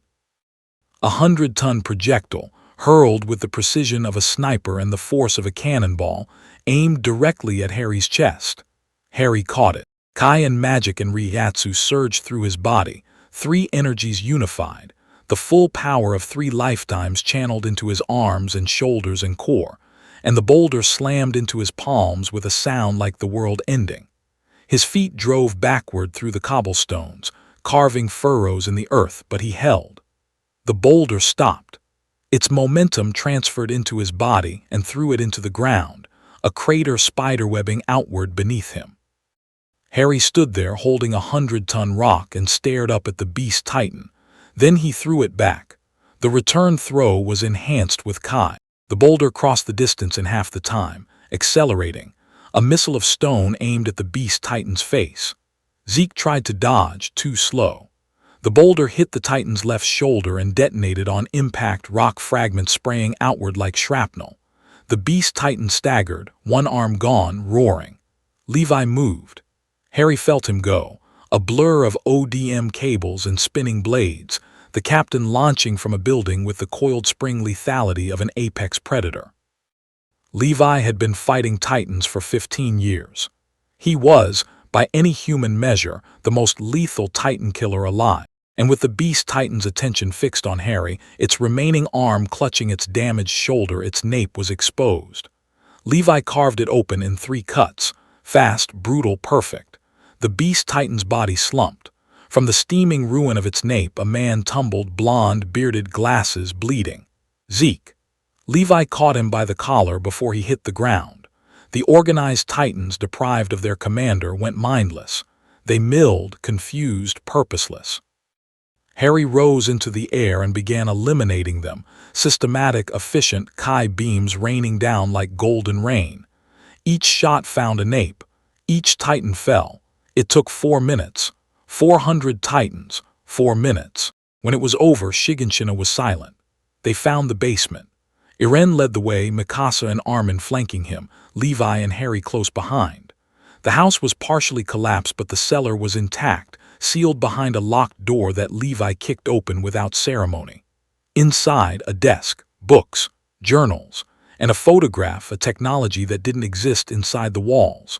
A photograph of a man and a woman and a baby, standing in a city that looked nothing like anything within the walls. A city with electricity, with automobiles, with buildings of steel and glass. Armin picked up the first journal and began reading. His face went pale within minutes. "There's a world outside the walls," he said, his voice barely a whisper. "An entire world, continents, nations, civilizations. The walls aren't protecting humanity, they're isolating one group. Eldians, the people of the walls, we're a quarantined population." Irene sank into a chair.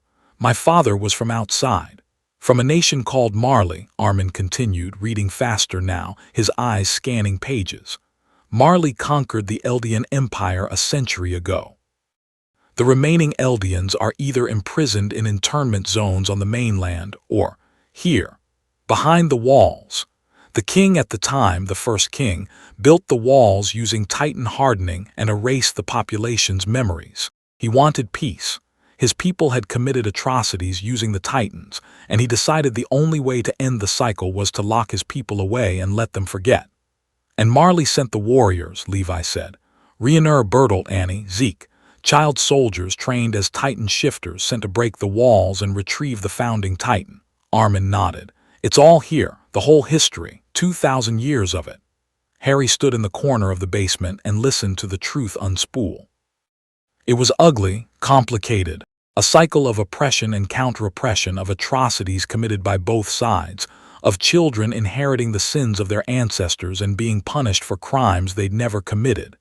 He'd heard it before: pure-blood supremacy, Muggle persecution, the systemic dehumanization of anyone different. Different words, different worlds, same poison. "What do we do?" Mikasa asked. "We end it," Irene said. His voice was quiet, too quiet.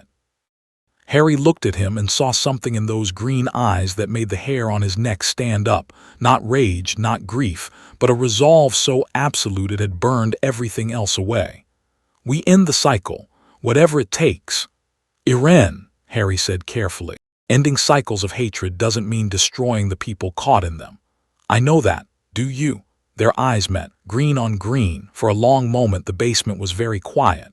"I know what you're thinking," Irene said. "You've seen people like me before, people so angry they'd burn everything down. You're afraid I'll become the monster." "I'm afraid you'll choose to become the monster," Harry said, "because you'll convince yourself it's the only way. And if it is, it never is, I promise you that. I've lived through 3 worlds, Irene. I've faced enemies who could destroy planets, who could rewrite reality, who could turn the laws of nature inside out. And in every single case, the answer was never kill everyone. It was find another way, the hard way, the way that costs more personally because you have to carry the weight of mercy instead of the simplicity of destruction." Irene stared at him. The resolve in his eyes flickered, not dying but shifting, acknowledging. The boy was listening, even if every instinct in him screamed for blood. "You sound like Armin," Irene said finally. "Then Armin is smarter than both of us." Armin, buried in journals, blushed furiously. They returned to Wall Rose as heroes. The news spread like wildfire. Wall Maria reclaimed. The Beast Titan captured. The armored and colossal Titans neutralized. The truth about the outside world revealed. Everything changed, overnight, and Harry was at the center of the transformation. He didn't want to be. He'd never wanted to be at the center of anything. That had been the pattern of his life since a prophecy was spoken in a pub on a cold night. But the people of the walls needed hope the way they needed air, and Harry was the most visible symbol of it. Irwin leveraged it. The commander was a master of information warfare, and he used the revelation of the outside world to shatter the corrupt military police's grip on power, to depose the puppet king within Wall Sina, and to install a government that was actually willing to face reality. Harry let him. Politics wasn't his strength and never had been. He focused on what he could do, clearing Titans. In the weeks that followed, he systematically purged the territory between the walls. Every Titan, every single one.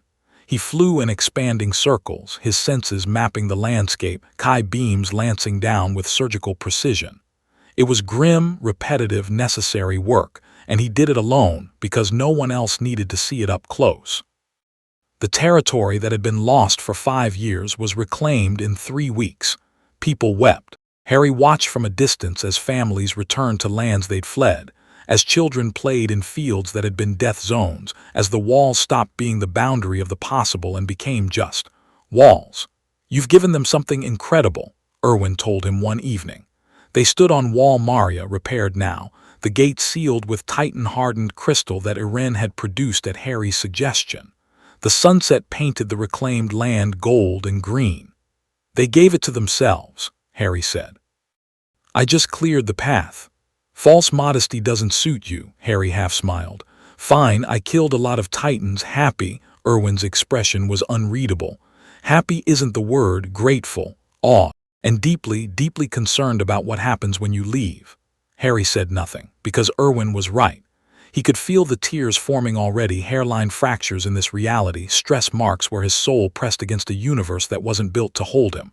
Fainter than before, slower to develop, but there. The clock was ticking. It always was. "How long?" Irwin asked.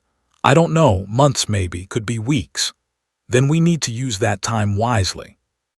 "The outside world, Marley, will come eventually. When they realize their warriors have failed, they'll send an army. A real one with modern weapons and more Titan shifters. Your people need to be ready for that." "My people?" Irwin looked at him. "You've been here a month and you've done more for humanity than anyone alive. As far as the people within these walls are concerned, you are one of us. Act accordingly." The diplomatic mission to Marley was Harry's idea. Not an invasion, not a show of force. A conversation. He'd spent 3 lifetimes learning that wars ended at tables, not on battlefields, and while he could probably destroy Marley's military single-handedly, that would just perpetuate the cycle. He went alone. Flew across the ocean, the actual ocean, which the wall dwellers had never seen, stretching vast and blue and terrifying between the island of Paradise and the mainland. It took him 4 hours at speed, Kai burning bright as he shot across the water. Marley was a nation, a real nation, with cities and factories and a military and a government. It was also an empire built on Eldian oppression, Eldian ghettos in every city, armbands marking them as subhuman Titan warfare using brainwashed Eldian children as weapons. Harry walked into the Marlian military headquarters in the middle of the day. The guards tried to stop him. He walked past them. Not through past. His Ryatsu, released in a controlled pulse, simply convinced their bodies to step aside. It wasn't mind control.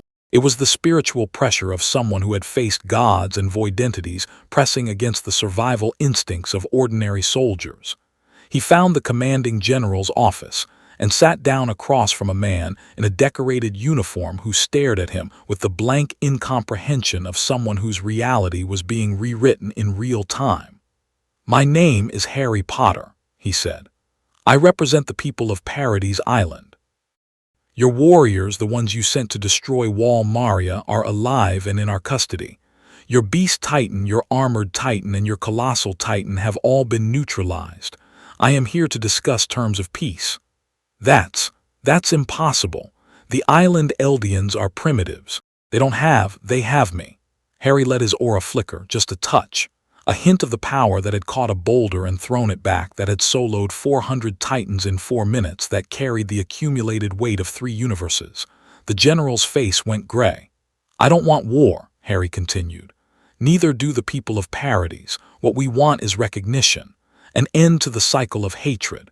The Eldian people on the island and on the mainland deserve to live without fear.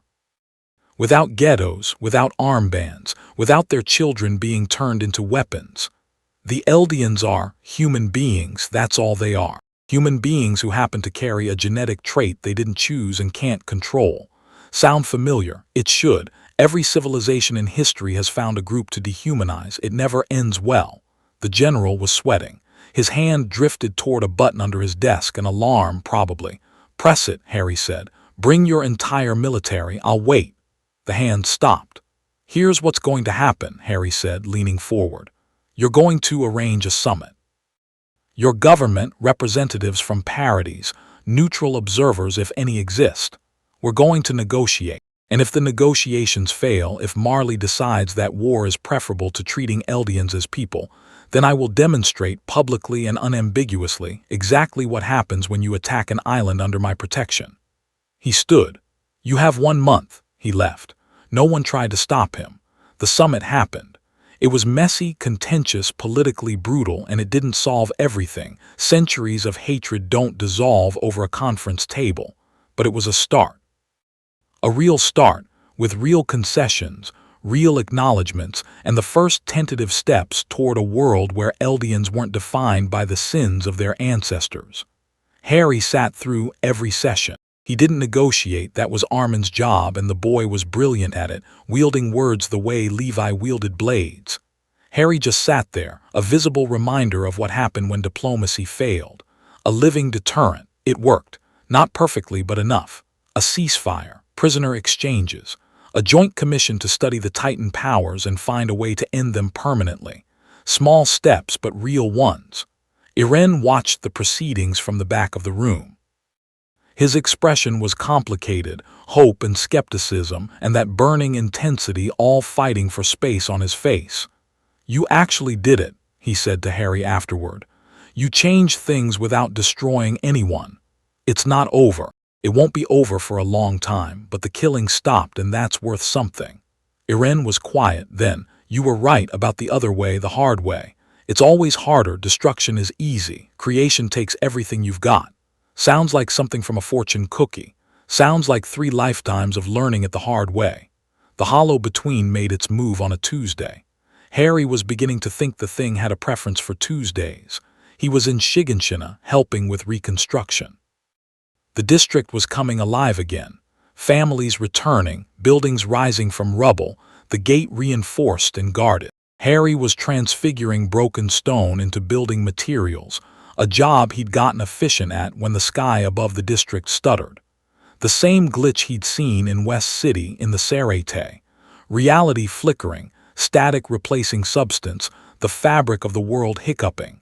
Harry dropped his materials and looked up. The rift opened directly over Shiganshina. Not a small one, a wound in the sky 30 meters across, edges writhing with void energy, and through it poured something that made the Titans look like toys. It was enormous. Bigger than the beast Titan, bigger than the Colossal. A creature assembled from the wreckage of the space between worlds, limbs and faces and pieces of things that didn't belong together, stitched into a form that towered over the district like a living nightmare. Its body was made of Titan flesh and something else, the same void stuff Harry had felt in the Soul Society, the negative energy of the hollow between given physical form. But it was worse than the creature in the Sarete, because this one was built from this world's material, Titan flesh. Titan hardening, it had adapted. It had studied the rules of this reality and built a weapon from them. Its face was a Titan's face, smiling, mindless, horrible. But its eyes were different. Its eyes were aware.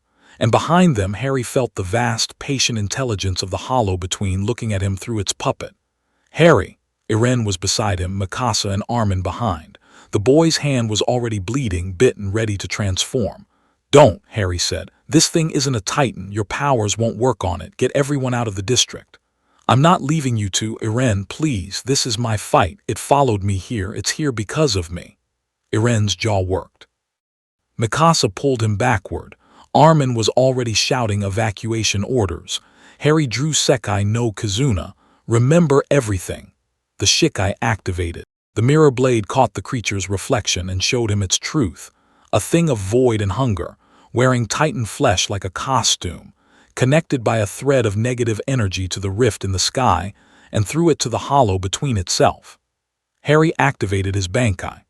The transformation ripped outward from him, 3 energies detonating in unified release, his weapon shifting into its true form, a flowing metal armament that reflected every world he'd carried. His aura ignited so fiercely that the rubble around him vaporized. Soldiers 100 meters away staggered from the pressure wave. He launched himself at the creature. The battle was apocalyptic. The Void Titan was stronger than anything Harry had faced in this world.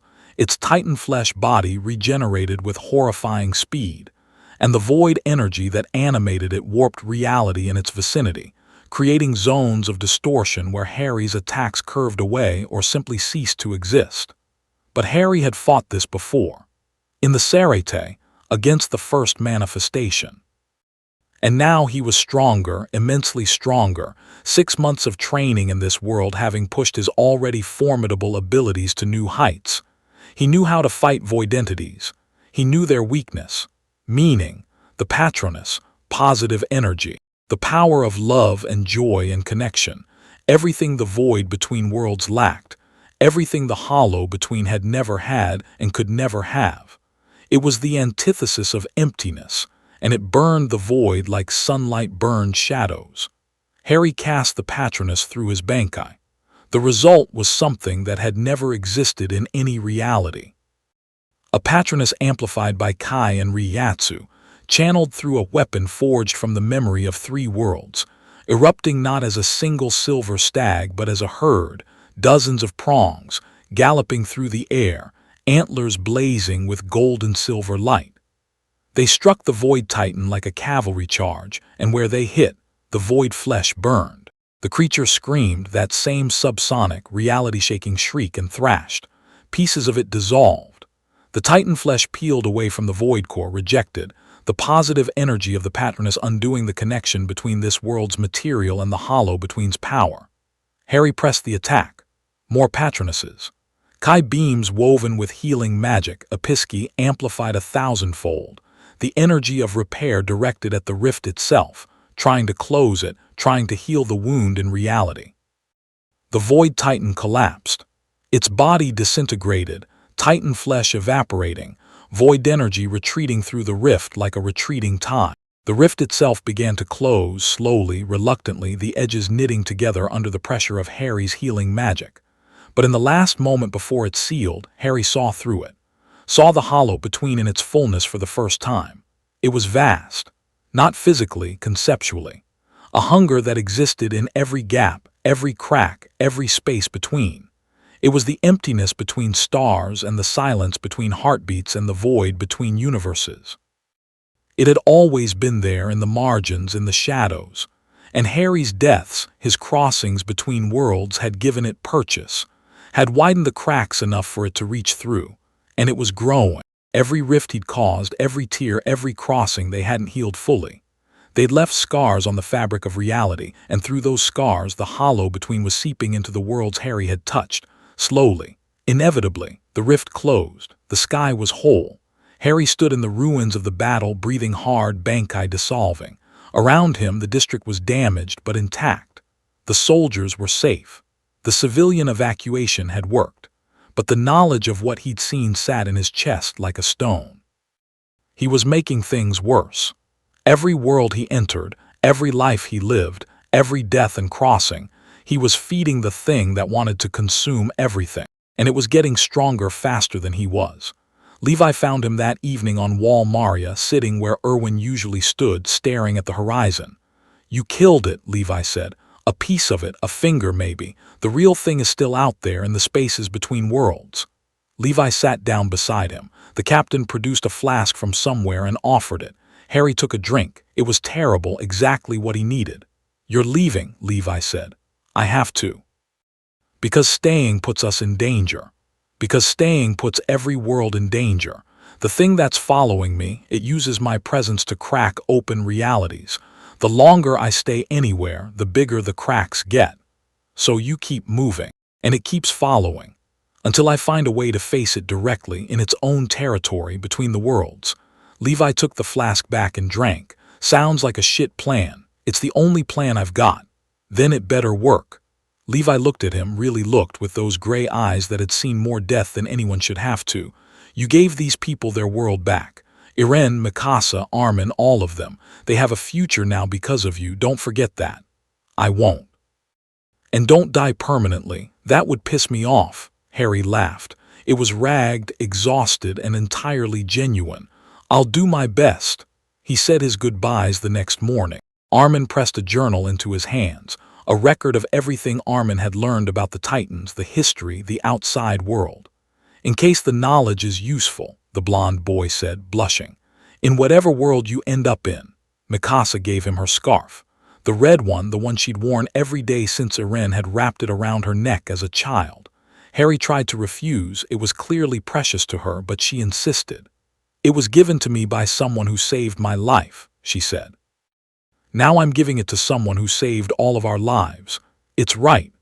Eren was last. The boy stood in front of him with his fists clenched and his jaw set and his eyes burning with everything he couldn't say. "I'm going to do it your way," Eren said. "The hard way, the one that doesn't end with everyone dead. I know you will. And you're going to beat that thing in the dark, the one between the worlds." "I know I will." Eren stuck out his hand. Harry shook it. "Thank you," Eren said, "for showing me there's another way." Harry squeezed the boy's hand and let go. He turned to the wall. The sky above was clear and blue and for now unbroken. He'd gotten better at this. The leaving. Not good at it, you never got good at it, but better. He knew the steps. Walk away, don't look back, carry them with you. He flew. High above Wall Maria, above the clouds, into the thin air where the world below became a patchwork of green and brown and the walls were just lines on a map. He flew until his senses told him the fabric of reality was thin enough to push through, not tearing, not breaking, just stepping. The way you'd step through a curtain.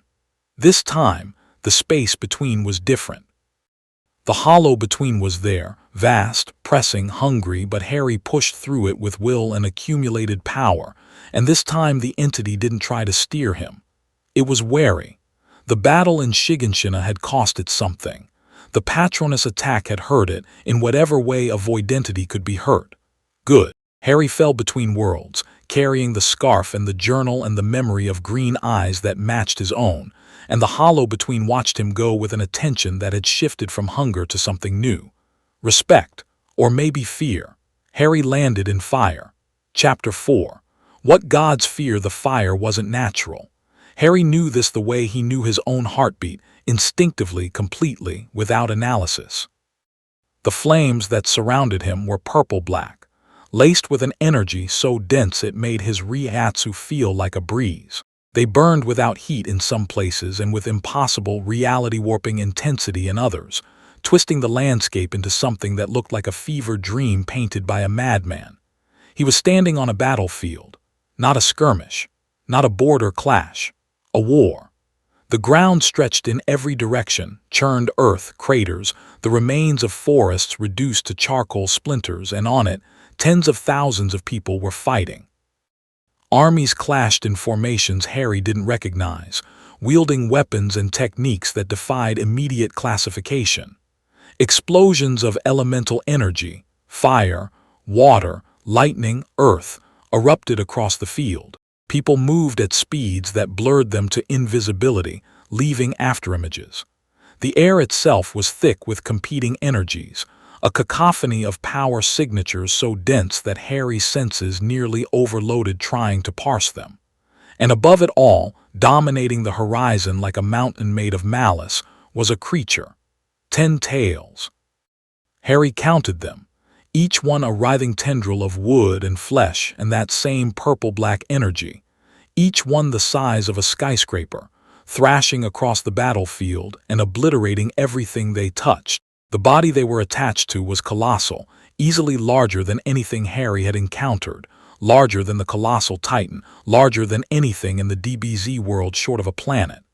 It was a thing of primal, world-ending power, and its energy signature was so vast that Harry's perception simply flattened, like trying to measure the ocean with a teaspoon. The 10 tails. He didn't know the name yet, but he felt the truth of it in his bones. This was the axis of the war. Everything on this battlefield revolved around this creature. Harry took 3 seconds to orient himself. His body was intact. His energies were present. Magic, Kai, Reiatsu, all three humming in their unified channels, compressed by the transition but expanding rapidly as he adjusted. His wand was on his forearm. Sekai no Kazuna hung at his hip. Mikasa's red scarf was still wrapped around his neck. A tail swung toward him. Harry apparated. The tail cratered the ground where he'd been standing, sending a shockwave across the battlefield that bowled over 100 soldiers in every direction. He materialized a quarter-mile away, on a ridge overlooking the main engagement, and assessed. The armies below were organized into a massive alliance, different uniforms, different insignia, but fighting together against the 10 Tails and its handlers. Two figures stood near the creature's base, dwarfed by its enormity but radiating power signatures that registered even against the monster's overwhelming presence. One was a man in red armor, long black hair whipping in the wind of destruction, his energy ancient and controlled and vast. He stood with the casual posture of someone who had fought wars for so long that apocalyptic battle was merely a Tuesday afternoon. The other, Harry's attention locked on the other figure, and every sense he had screamed at maximum volume. The man was wearing a mask, orange, spiral-patterned, covering most of his face. His energy was wrong in a way Harry recognized. Not void wrong, not hollow between wrong, but manipulated wrong, layered with deceptions and modifications, a signature that had been deliberately altered to obscure its true nature. He stood beside the 10 Tails with one hand raised, and threads of that purple-black energy connected him to the creature like a puppeteer's strings. He was controlling it. "Who the hell are you?" Harry turned. A man had appeared beside him on the ridge, appeared, not arrived. One moment the space was empty, the next he was there, in a yellow flash that left afterimages burning in Harry's retinas. Blonde hair, blue eyes, a white coat with red flames along the hem, and a face that combined youthful handsomeness with the exhausted gravity of command. His energy was extraordinary. Not the biggest on the battlefield, not even close, with the 10 Tails dominating everything but the most refined. Controlled to a molecular level, not a wisp wasted, every ounce serving purpose. This man was a master of his craft in the way Byakuya was a master of his sword. "Harry Potter," Harry said, "I just arrived." "That thing," he pointed at the 10 Tails, "is that what this war's about?" The blond man stared at him. His eyes, sharp, calculating, missing nothing, swept over Harry's appearance, his energy, his posture. "You're not part of the allied shinobi forces," the man said. "I know every soldier on this field. Your chakra signature is. I don't even know what your energy signature is. It's not chakra. It's not. Long story. Short version, I'm from somewhere else entirely. I have abilities you've never seen and I want to help. Help. Kill that thing. Stop whoever's controlling it. End this war." The blond man looked at him for a long moment. Then something happened that Harry didn't expect. The man smiled. Tired, strained, but genuine. "I'm Minato Namikaze, 4th Hawkage, and if you can do even a fraction of what your energy suggests, we could use you." "Where do you need me?" Minato pointed at the 10 Tails. "That creature is the combination of all 9-tailed beasts, entities of immense chakra sealed inside human hosts. Two men, Abido Uchiha and Madara Uchiha, are trying to use it to cast an illusion over the entire world. A genjutsu that will trap every living person in a dream, infinite tsukiyomi." Harry's blood went cold. "A global mind control spell. Essentially, yes. If they succeed, every person on the planet will be imprisoned in their own personal fantasy while the 10 Tails drains their chakra. Eventually, they'll all die. Every man, woman, and child." Harry looked at the 10 Tails, at the masked man controlling it, at the battlefield where thousands were dying to prevent a fate worse than death. "Right," he said. "Let's go." He hit the battlefield like a comet. There was no easing in this time. No weeks of training, no gradual integration, no careful introduction to local powers. This was a war in its final act, and people were dying every second he waited. Harry descended from the ridge with his aura blazing, Sekai no Kazuna drawn, and every energy he possessed unleashed. The effect on the battlefield was immediate and dramatic. His Ryatsu spiritual pressure from a world these people had never touched washed over the Allied forces in a wave that made every soldier within half a mile stumble. It wasn't hostile, but it was alien, a frequency of power so foreign that chakra-trained senses couldn't process it. The 10 Tails felt him too. Its massive head swung toward him, eyeless face tracking his approach, and 3 tails lashed out simultaneously. Harry apparated through the first, flew over the second and cut the third. Sekai no Kazuna in Shikai form, the mirror blade that remembered everything, carved through the tail like a scalpel through tissue. Kai enhanced, magic sharpened, Ryatsu edged. The blade existed at the intersection of three energy systems and cut on levels that pure chakra couldn't defend against. The tail severed and the stump thrashed, spraying that purple-black energy across the battlefield. The allied forces stared. A boy, maybe 16, blond, blue-eyed, whisker marks on his cheeks, wrapped in a cloak of golden chakra that burned like a second sun, appeared beside Harry in a burst of speed. "What the? Who are you? How did you cut through that?" "Nobody can." "Later," Harry said. "You're one of the tailed beast hosts." The boy gaped. "How did you?" "I can sense it. You've got something sealed inside you, massive, powerful, intelligent, fox-like." "That's Kurama, the Nine Tails. My name's Naruto Uzumaki and I'm going to be Hokage, and seriously, who are you?" Despite everything, the war, the monster, the thousands dying around them, Harry grinned. The boy's energy was infectious. Not just his chakra, which was absurdly large, but his personality. It radiated outward like heat from a bonfire, determination, optimism, stubborn refusal to give up. It was Goku's warmth and Ichigo's stubbornness, and Iren's fire all rolled into one hyperactive, orange-clad package. "Harry Potter, I'm from very far away. I'm here to help. Point me at the bad guys." Naruto's face split into a grin so wide it shouldn't have been physically possible. "I like you already. Come on." They moved together. Naruto's speed was phenomenal. His golden chakra cloak enhanced everything. Reflexes and strength and durability pushed to superhuman levels. Harry matched him with Kai-enhanced movement and apparition, the two of them weaving through the chaos of the battlefield toward the base of the Ten Tails. The masked man, Abido, saw them coming. He raised his hand and the Ten Tails responded, 5 tails sweeping down in a cage of crushing force aimed at flattening them both. Harry raised his hand and cast a Pratigo Maxima amplified with Kai and Ryatsu. The shield materialized in the air, not the translucent shimmer of a standard wizard's shield, but a dome of solid golden light, 3-layered, reinforced with the structural density of Kai hardening and the spiritual weight of Ryatsu compression. The 5 tails hit it simultaneously. The impact was geological. The ground beneath Harry's feet compressed 6 inches. The air cracked. The shield's surface rippled like a struck drum. It held.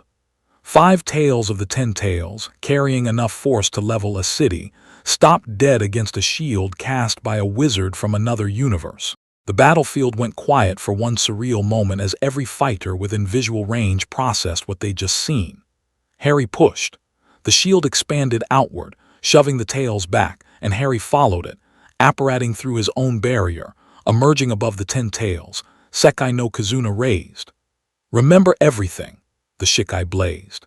Harry swung and the mirror blade released a crescent of energy that combined Kai's destructive force with magic's reality-bending properties and Ryatsu's soul-cutting edge. The arc struck the 10 tails across its back and carved a wound 50 meters long. The creature roared, not sound, force. A shockwave of raw chakra that flattened trees, shattered stone, and sent Harry tumbling through the air. He caught himself with flight, stabilized, and saw the wound already closing. The 10 tails regenerated with the same horrifying speed as the titans in the previous world, flesh knitting together in seconds. But it had flinched. It had felt that. Abido's mask tilted upward, tracking Harry. "What are you?" His voice was flat, detached, carrying the hollow quality of someone who had let go of everything except their goal. "Your energy isn't chakra, isn't natural energy, isn't anything in this world." "No, it isn't," Harry agreed, floating above the battlefield. "And that's going to be a problem for you." Abido said nothing for a moment. Then space twisted around him. A spiraling vortex centered on his right eye, a technique that warped the fabric of local reality. Objects, attacks, even the air itself spiraled into the vortex and vanished, transported to another dimension. He aimed it at Harry. The dimensional warp hit Harry's energy field and something unexpected happened.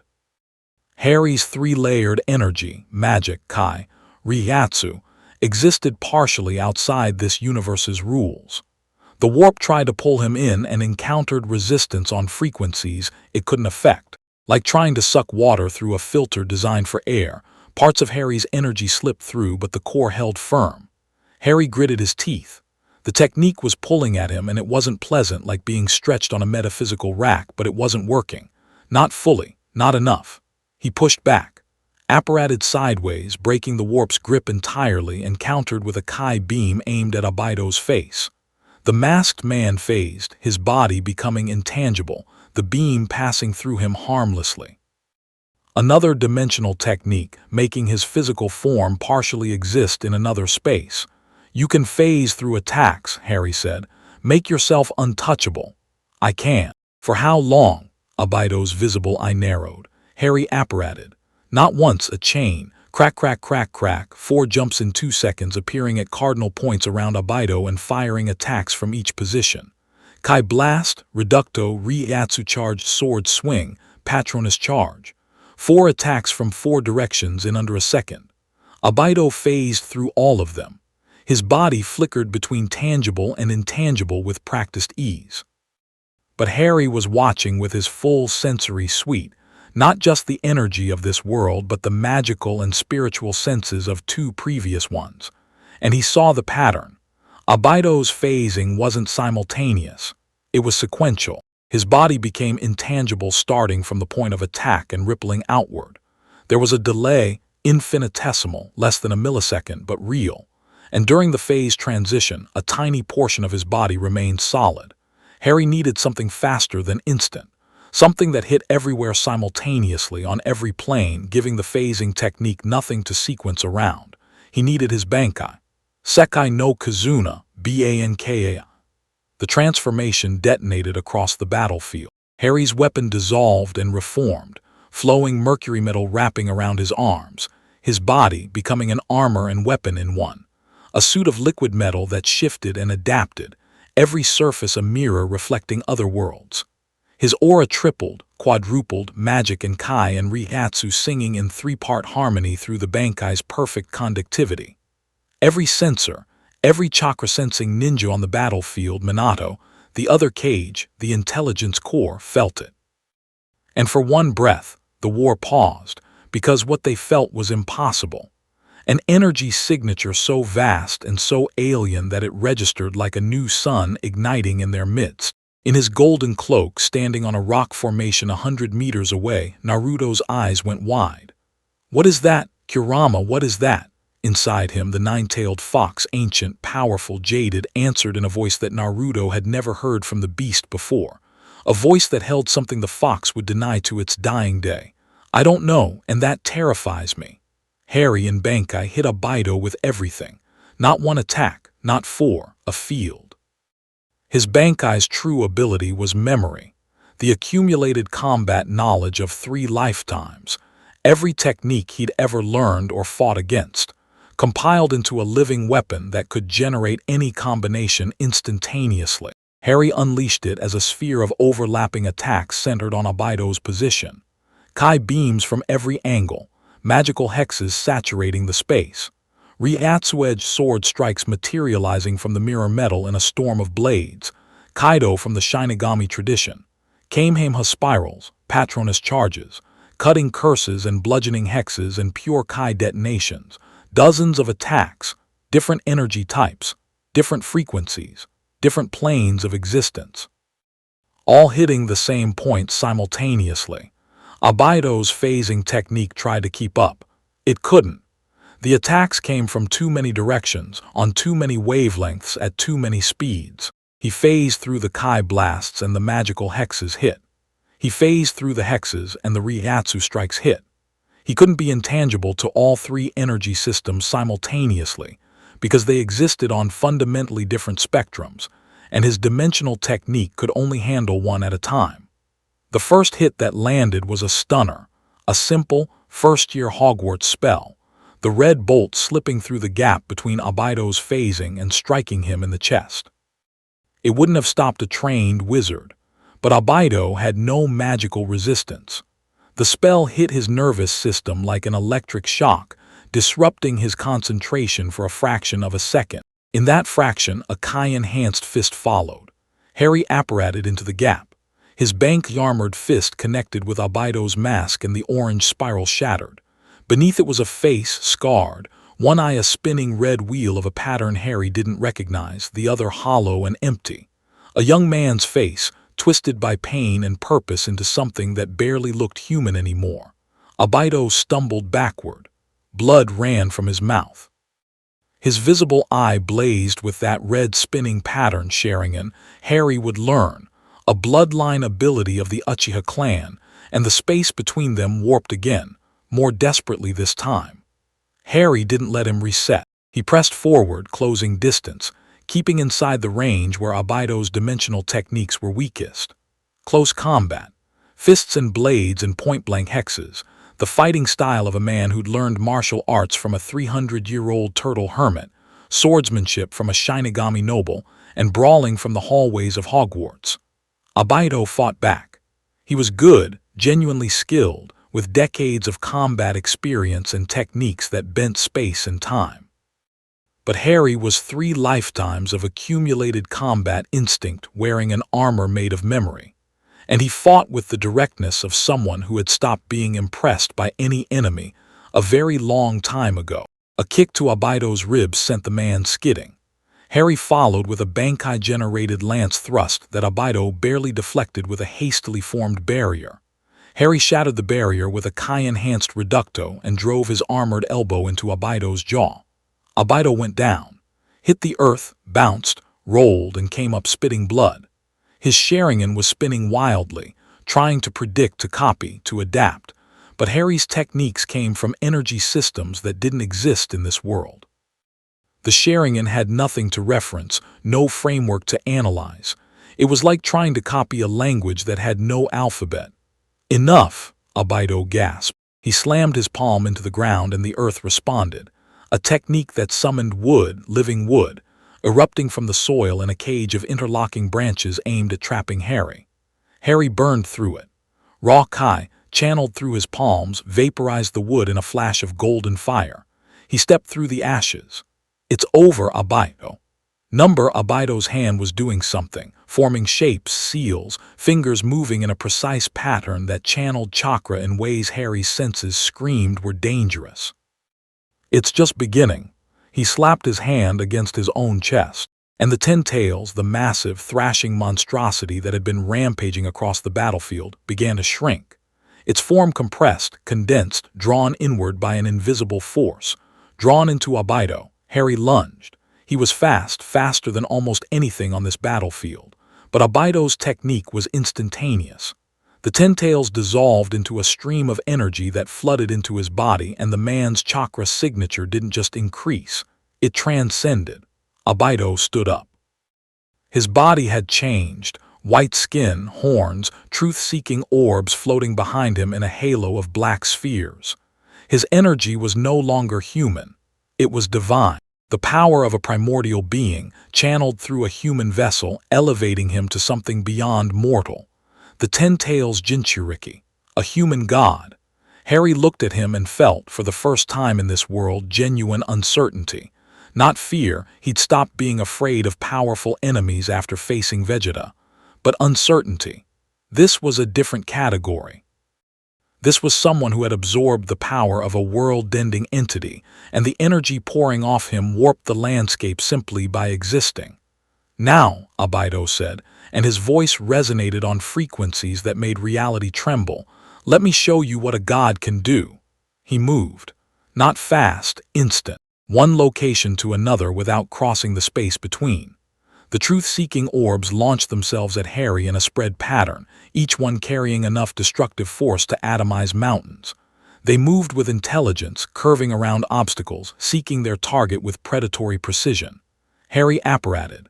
The orbs followed, tracking his energy, adjusting trajectory impossibly fast. He threw up a Pratigo and the first orb hit it. The shield didn't break. It dissolved. The truth-seeking orbs erased techniques, unmade them on a fundamental level, returning matter and energy to nothing. Harry abandoned defense. He couldn't block these. He had to outmaneuver. He flew. Full speed, Kai burning at maximum, magic reducing air resistance to zero, Ryatsu enhancing his body's durability to its peak. The orbs pursued. Harry wove between them, apparating in bursts, changing direction at right angles, moving in 3 dimensions with the agility of someone who'd been flying under his own power for years. An orb clipped his shoulder. The Bankai armor absorbed the hit, its mirror surface reflecting the dissolution effect back outward, but the impact rocked him. Even reflected, the force was staggering. He needed a different approach. Harry stopped running. He hung in the air, Bankai blazing, and looked at Abido, hovering now, suspended by the Ten-Tails' power, white-skinned and horned and radiating divine energy. "You want to put the world to sleep," Harry said. "Trap everyone in a dream." "I want to end pain," Abido said. "In the dream, no one suffers, no one dies, no one loses the people they love. I've lost people in every world I've lived in, every single one, friends, mentors, family. I've died twice. And I would never choose to escape into a fantasy rather than face reality. Because you're a fool. Because fantasies aren't real, and the only thing worth having is real." Abido's expression, what was visible of it beneath the divine transformation, flickered. Pain, real, raw human pain, the kind that drove a man to seek oblivion for an entire world rather than face his own grief. "You don't know what I've lost," Abido said. "Tell me." A pause. The battlefield impossibly held its breath. "Rin." The name came out broken. Her name was Rin. She was the kindest person I ever knew, and I watched her die on the blade of my best friend. And this world is the one that killed her. I won't let it keep running. Harry floated there, armored in memory, and felt his heart crack, because he understood. He understood perfectly. He'd stood in the forbidden forest and chosen to die rather than watch one more person he loved fall. He'd felt the pull of oblivion, the seductive whisper that said it would be easier to stop. "I had a girl," Harry said quietly. "Ginny, red hair, fierce. The kind of person who made rooms brighter just by being in them. I never got to say goodbye. I died and I woke up in another world and she was gone. Forever. And in the next world I had friends, Krillin, Gohan, Bulma, and I lost them too. And the world after that, and the world after that." He lowered his Bankai, not deactivating, lowering, not a threat, a person. "Every world, Abido, every world I lose everyone, and every world I choose to keep going. Not because the pain isn't real, because the love was real too. And a dream where Rin is alive isn't Rin, it's a copy, a shadow. And she deserved better than to be someone's excuse for ending the world." Abido stared at him. The divine power crackled around him, truth-seeking orbs circling, the Ten-Tails' power begging to be used. And behind the power, behind the transformation, behind the godshell, a man. A broken man, barely older than Harry had been when he'd walked into the forest. For one moment, Harry thought it might work. That words might reach where weapons couldn't. That Abido might lower his hand, and Madara Uchiha appeared between them, and the moment shattered. The man in red armor, ancient, impossibly powerful, his energy signature a thing of legend. He materialized in the space between Harry and Abido with the casual ease of someone stepping through a doorway, and his presence remade the dynamics of the entire battlefield. "Enough sentiment," Madara said. His voice carried the absolute authority of someone who had spent a lifetime bending the world to his will, and saw no reason to stop. He looked at Harry with eyes that held the same red spinning pattern as Abido's, but refined, evolved, a pattern within the pattern that Harry's senses recognized as fundamentally more advanced. "You're the anomaly, the foreign energy that doesn't belong. I get that a lot. I can see that you're powerful, uniquely so, but power without purpose is decoration, and you're standing between me and the salvation of this world." "Salvation? You mean the dream prison?" "I mean the end of conflict. The end of suffering. The end of this endless, futile cycle of war and death and hatred that has defined human existence since the Sage of Six Paths first divided the Ten-Tails."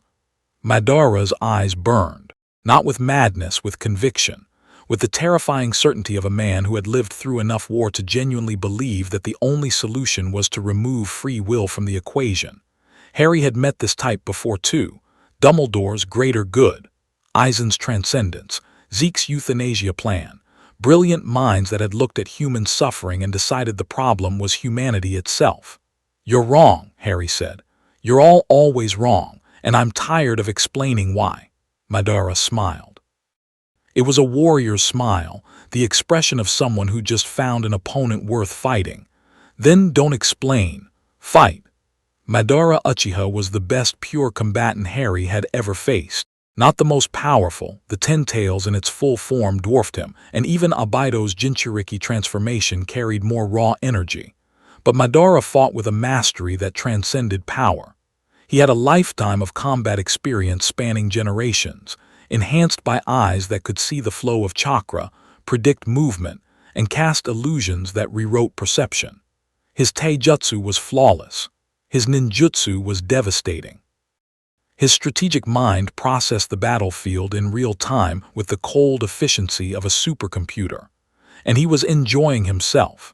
They clashed above the battlefield, Harry in full Bankai, Madara wielding a war fan and techniques that pulled meteors from the sky. The shockwaves of their exchanges flattened the terrain below, and the allied shinobi forces were forced to retreat simply to survive the collateral.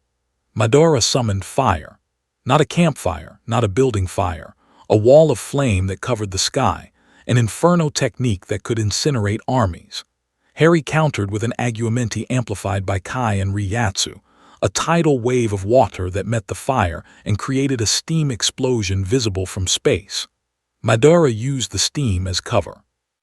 He appeared through the mist behind Harry, war fan swinging, and Harry parried with his Bankai, the liquid metal weapon reshaping into a shield in microseconds. The impact drove him downward. Madara followed, pressing, a relentless onslaught of strikes and techniques that tested every defensive option Harry had. Harry apparated behind him. Madara was already turning, sharing in prediction, reading Harry's muscle movements before they completed. His fist met Harry's jaw and the world rang like a bell. Harry tasted blood. His Bankai armor had absorbed most of the force, but Madara's physical strength, enhanced by a lifetime of training and chakra reinforcement, was enormous. This man had fought the first Hokage to a standstill. He'd been designed for combat, bred and trained, and battle-tested over decades that would have broken anyone lesser. Harry hit back.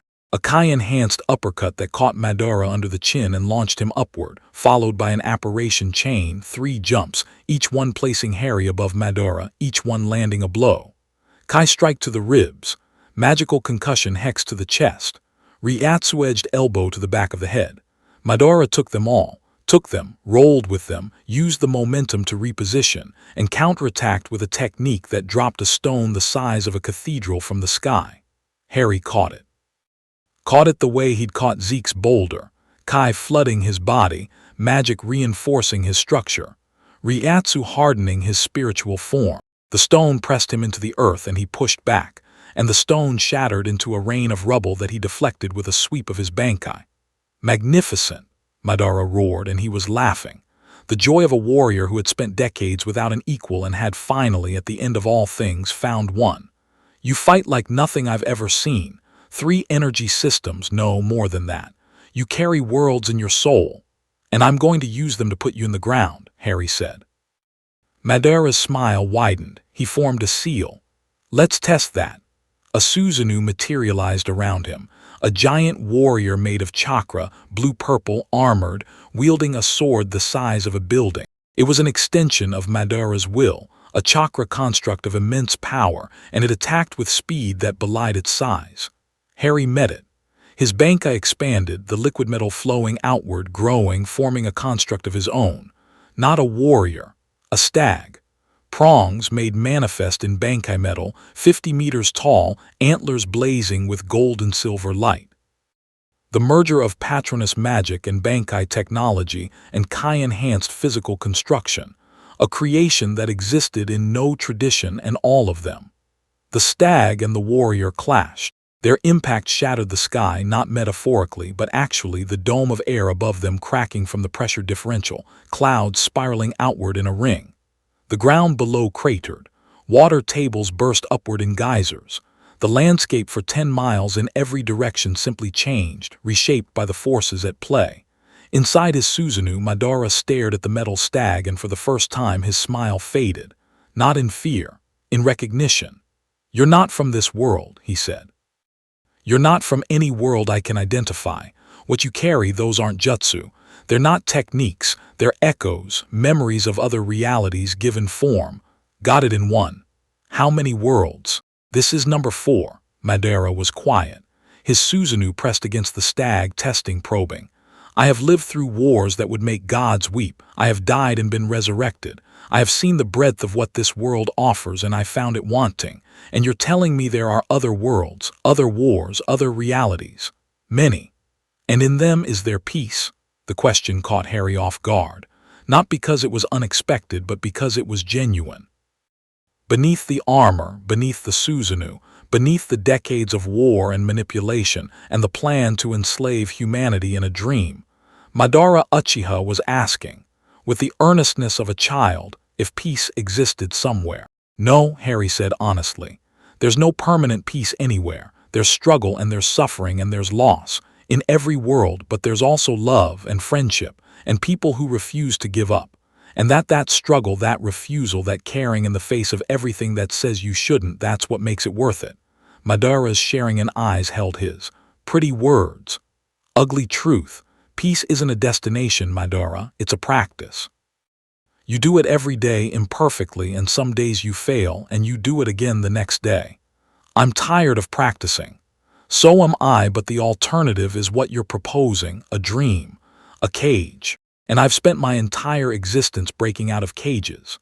The Susanoo pressed harder, the stag pushed back, the battlefield groaned.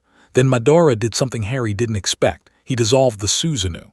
The massive chakra construct faded, leaving the man himself floating in the air, arms crossed, looking at Harry with an expression that held exhaustion so profound it was nearly visible. "Fight me directly," Madara said.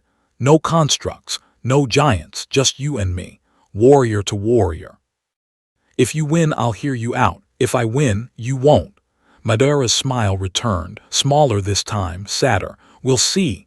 They fought on the ground, fists, blades, point-blank techniques. No Susanoo, no Bankai construct, just two warriors at the peak of their abilities, trading blows at speeds that turned them into blurs.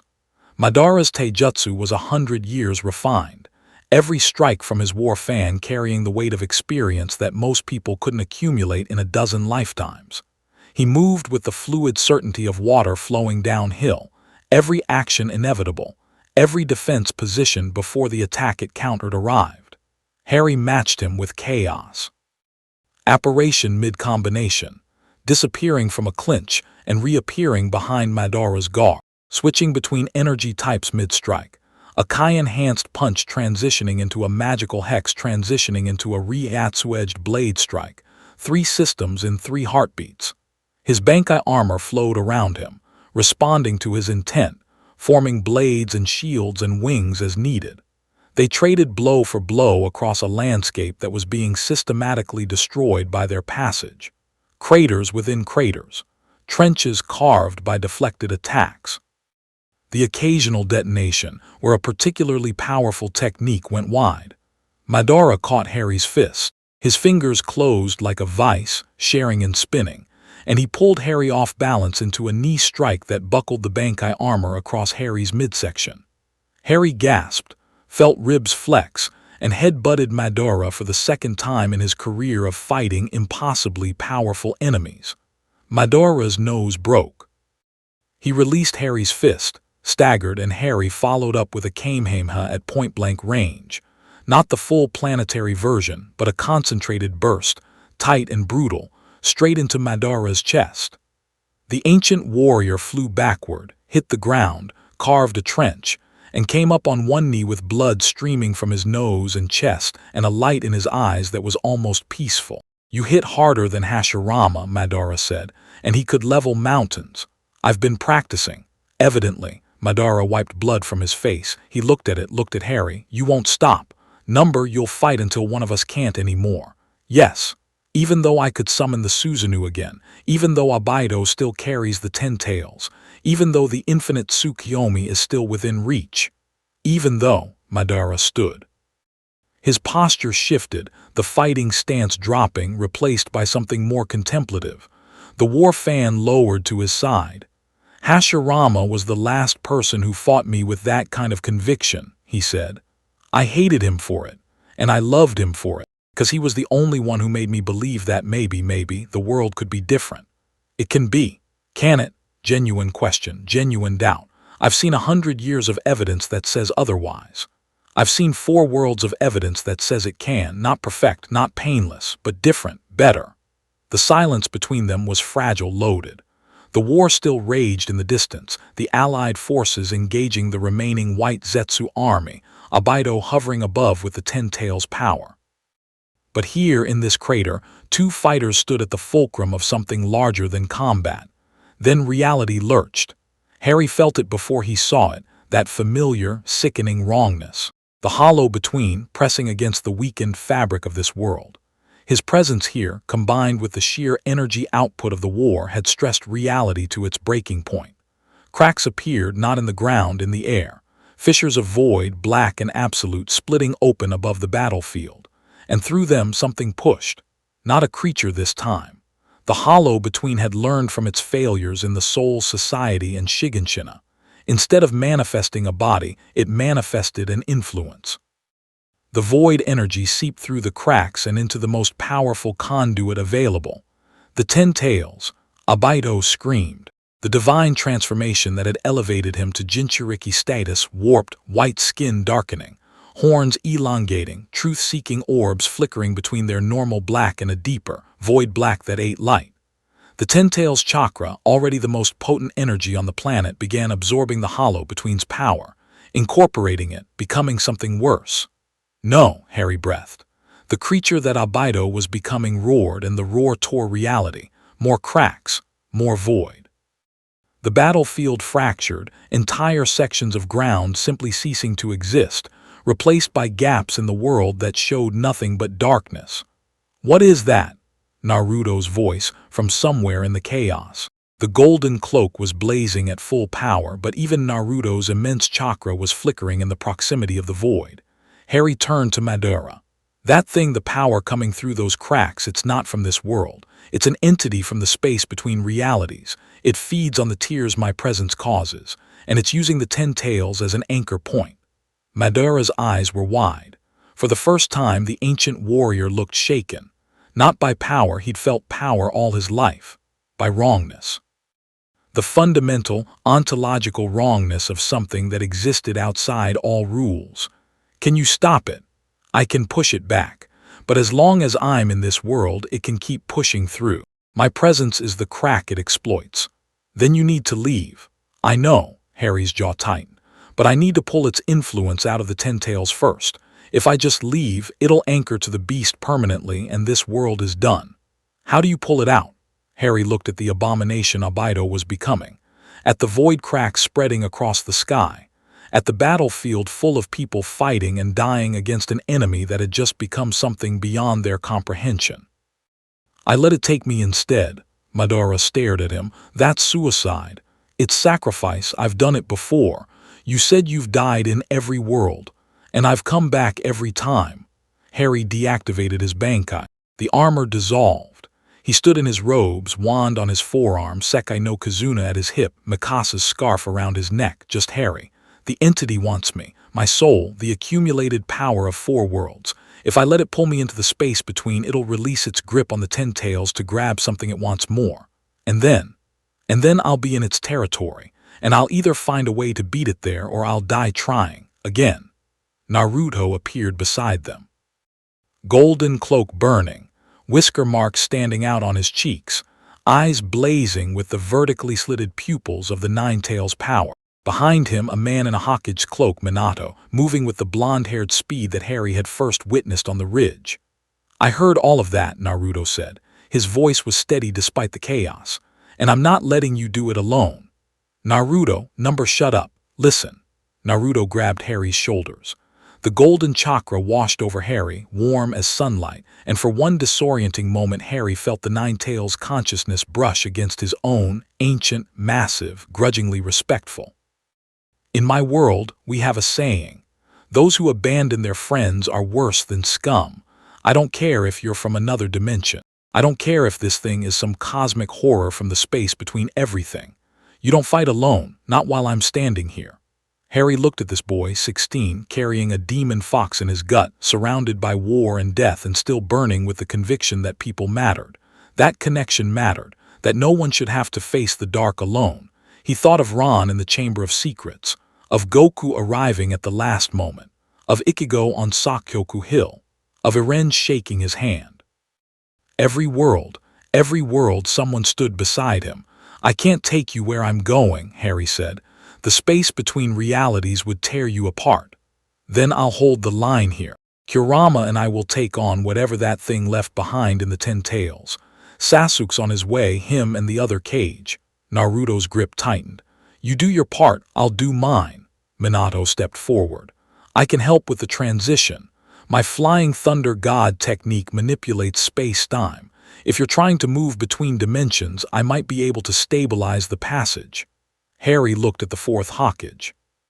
The man's face was calm and focused, a commander in his element, and his offer was pure tactical pragmatism, using what he had to fill a gap in the plan. "Do it," Harry said. Minato nodded. His hands blurred through seals, the same finger pattern that channeled chakra, but in a sequence specifically designed for spatial manipulation. A formula appeared in the air around hairy, glowing characters that hung in space like constellations. Harry drew Sekai no Kazuna. He looked at Naruto. "Beat the 10 Tails." Naruto grinned.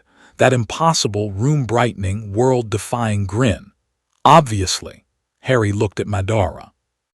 The ancient warrior met his eyes with an expression that was unreadable, or maybe too readable, too full. The expression of a man who had just watched a stranger choose to die for a world that wasn't even his. "When you come back," Madara said, "I'll be waiting. We have unfinished business." "Is that a challenge?" "It's a promise." Harry turned toward the void. Above the battlefield, Abido's transformed body writhed and roared, reality cracking around it, the hollow between's influence deepening its grip. Harry could feel the entity, hungry, vast, eager. It wanted him. His soul, his accumulated power, the resonance of 4 realities woven into one being. He was the most valuable thing in any world it had touched. He gave it what it wanted. Harry dropped his defenses.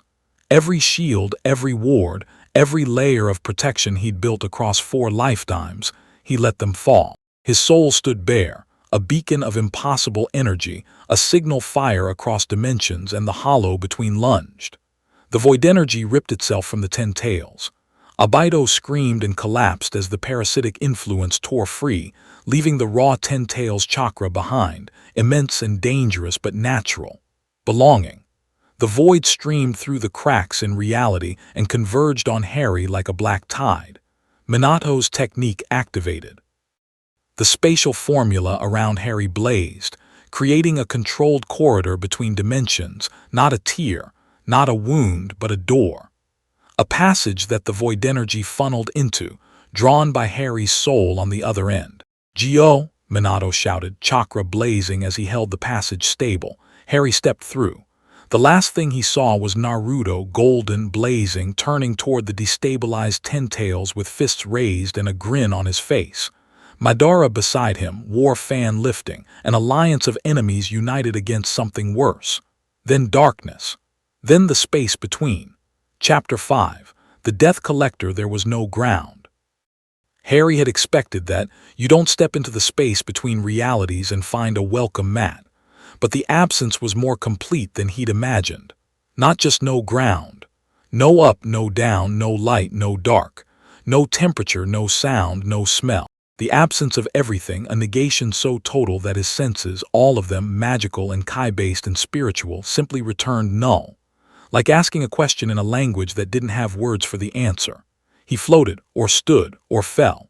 The distinction didn't exist here. His body was still his body. He checked hands, arms, scar on his forehead, Sekai no Kazuna at his hip, Mikasa's scarf around his neck, wand strapped to his forearm. All present, all real. But the space around him wasn't space at all. It was potential. Raw, undifferentiated potential, the stuff between universes, the gap between pages in a book, the silence between notes in a song. And it was full. The hollow between was everywhere. Not in front of him or behind him or around him, everywhere, the way water is everywhere when you're submerged. It was the medium itself. The space between worlds wasn't just where the entity lived. The entity was the space between worlds, or had become it, or had always been it in a way that Harry's human mind couldn't quite parse. He felt its attention settle on him like the weight of an ocean. You came willingly. The voice wasn't sound. It was comprehension, meaning arriving in his mind without the intermediary of language, raw concept, transmitted directly into consciousness. It was vast and patient and old in a way that made Yamamoto and Madara and every ancient being Harry had ever met feel like children. "You've been waiting for me to do this," Harry said. His voice worked here somehow, the vibrations existing in defiance of the void, sustained by the three energies still flowing through his body. "Every world, every death, you've been hurting me here." Yes, no pretense, no deception. The hollow between didn't bother with lies. It was beyond that, or perhaps below it, operating on a level where truth and falsehood were irrelevant because there was no one to deceive. Harry was inside it. There was no hiding. Why? You are a key. A soul that has touched four realities and carries the resonance of each. Magic, Kai, Rihatsu, Chakra, four fundamental energy systems unified in one vessel. You are the only being in existence that vibrates at the frequency of the spaces between. And you need that frequency. I need it to open the doors. All of them. Every reality, every universe, every world that exists in the infinite expanse of creation. I have pressed against the walls for eons, feeding on the scraps that leak through natural tears.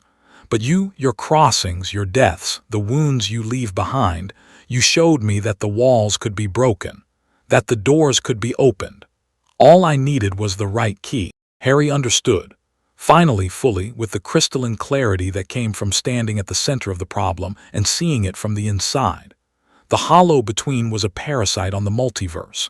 It fed on the energy that leaked between realities, the background radiation of existence, the cosmic static between channels.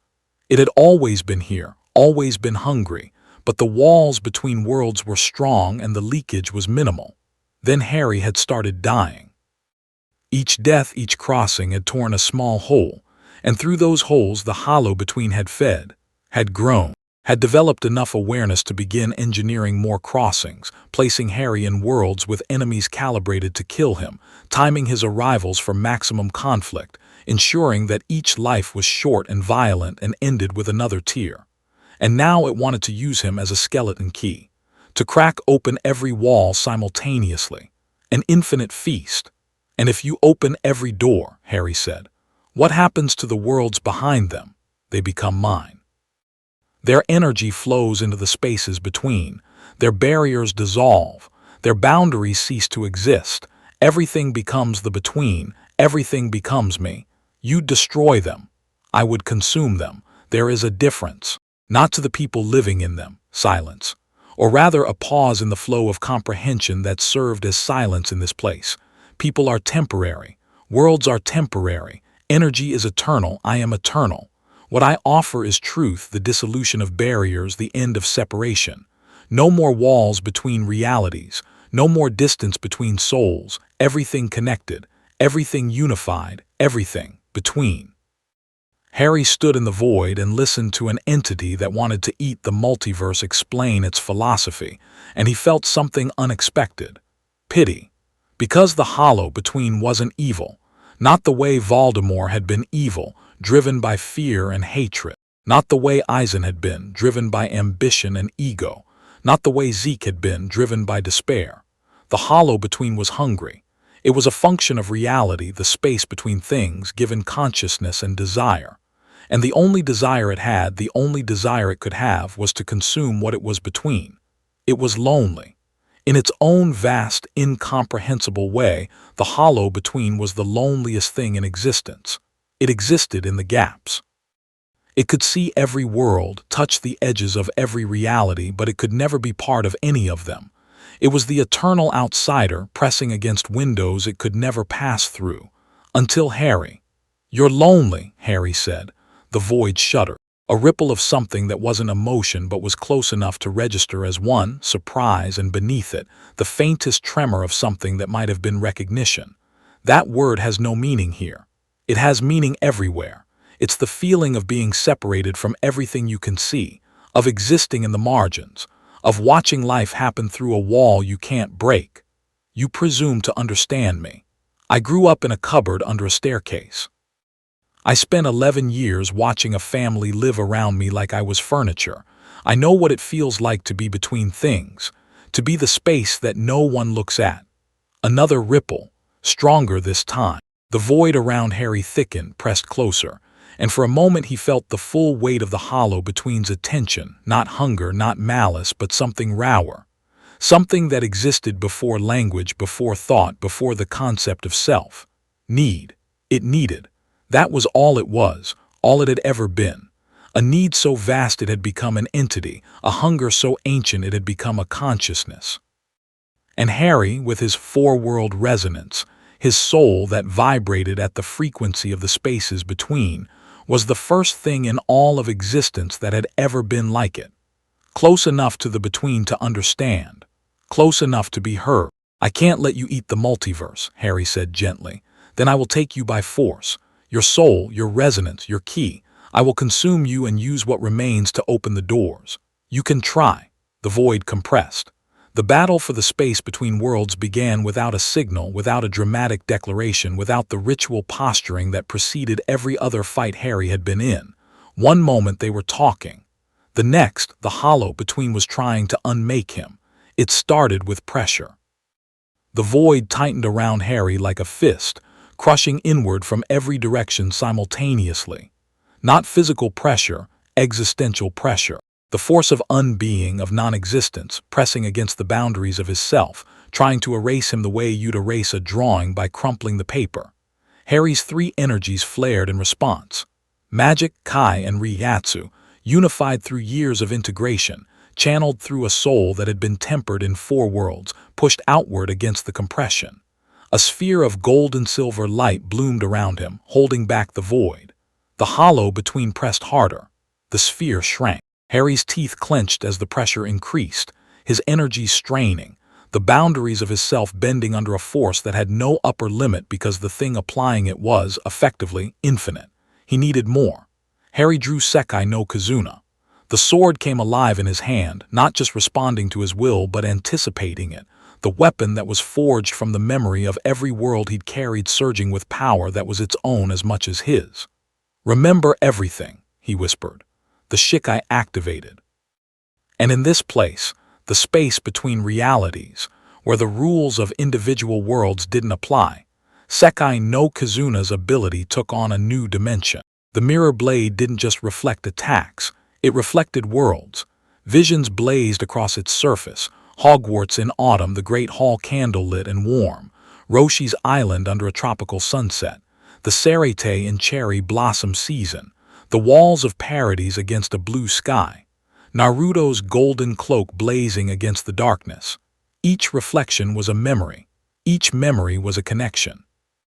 And each connection was a thread stretching from Harry's soul out into the multiverse, touching the worlds he'd lived in, resonating at their frequency. The hollow between recoiled. The threads of connection burned it, not because they were weapons, but because they were bridges. They were the antithesis of between. They were attachment, relationship, belonging, everything the hollow between could never have. Harry pressed the advantage. He pushed outward, expanding his sphere of light, the threads of connection spreading like roots, anchoring him in the void the way roots anchor a tree in a storm. The entity screamed, not in pain, in frustration. The comprehension voice returned, louder, rower, stripped of its philosophical calm. "You cannot fight me here. This is my domain, my body. You are inside me and I will break you." The void reorganized. The formless darkness shaped itself into something Harry could perceive, not because it needed to, but because the battle had moved from existential to personal, and personal battles required form. It became a landscape. A twisted, nightmarish version of every world Harry had known. Hogwarts with its towers bent and broken, corridors leading to nowhere. The training grounds of the DBZ world, gravity reversed, sky below and earth above. The Cerete in ruins, buildings dissolving into void. The walls of Parades cracked and crumbling. The battlefield of the Shinobi War froze in mid-explosion, all of it layered on top of itself, overlapping, contradicting, a collage of realities stitched together by an entity that understood the content of worlds but not the meaning. And in the center of this impossible landscape, the hollow between manifested. It was big. Not physically, the concept of size barely applied here, but in terms of presence. It towered over the landscape, a figure made of absence, a humanoid void that was less a body and more a hole in the shape of a person. Where it stood, the landscape dissolved. Where it moved, reality unwove. Its face was a mirror, Harry's own face, reflected back at him, but wrong, empty. The features present, but the person absent. "Nice trick," Harry said, "using my face. It is the only face I know. Then let me introduce you to some others." Harry activated his Bankai. The transformation in this space was different from any world. The liquid metal armor didn't just wrap around his body, it expanded, incorporating the threads of connection, becoming a conduit that linked him to every world he touched. The armor blazed with 4 colors: the golden warmth of Kai, the silver shimmer of magic, the blue depth of Ryatsu, and a new color, amber, warm as firelight. That was the echo of chakra he'd brushed against in the Naruto world. Not his own energy, but the impression left by Naruto's golden cloak, by Minato's spatial technique, by the brief connection with the 9 tails. 4 worlds, 4 energies, 1 soul. He charged. The hollow between met him. Its fist, a column of void, of unbeing, swung down with the force of collapsing dimensions. Harry's Bankai armor took the hit and reflected it, the mirror surfaces turning the void energy back outward, redirecting the force of non-existence away from him and into the landscape. The landscape shattered. Pieces of Hogwarts and the Cerete and the walls flew apart, replaced by raw void that the hollow between immediately reshaped. The entity was rebuilding the battlefield in real time, manufacturing terrain from the substance of between, trying to control the environment. Harry didn't let it. Everywhere the void reshaped the landscape, Harry's threads of connection burned through, real memories, real experiences, real meaning overriding the hollow copies. Where the entity made a fake Hogwarts corridor, Harry's memory of the real thing blazed through, and the copy couldn't sustain itself.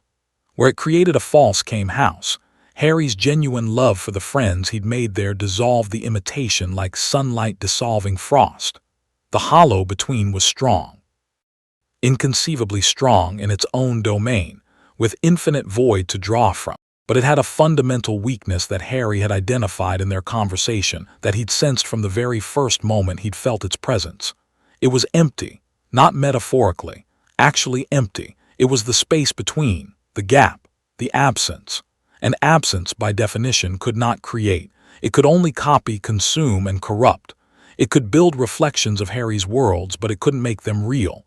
It could simulate form, but it couldn't generate meaning. It was a mirror facing a mirror, infinite reflections, infinite depth, but no original image. Harry was the original. He swung Sekai no Kizuna, and the blade cut the void the way light cuts shadow, not with force but with presence. The mirror blade reflected the true versions of every world the entity had copied, and where truth met copy, the copies disintegrated. The hollow between screamed and reformed, bigger, denser, its void body compressing into something harder, heavier, the absence becoming a weapon. It swung again, and Harry parried, the impact sending shockwaves through the space between that made the walls of distant realities tremble.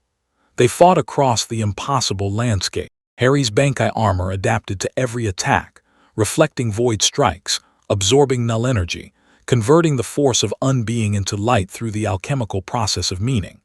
Every technique he'd ever learned found its moment. Patronus charges that burned the void with positive emotion.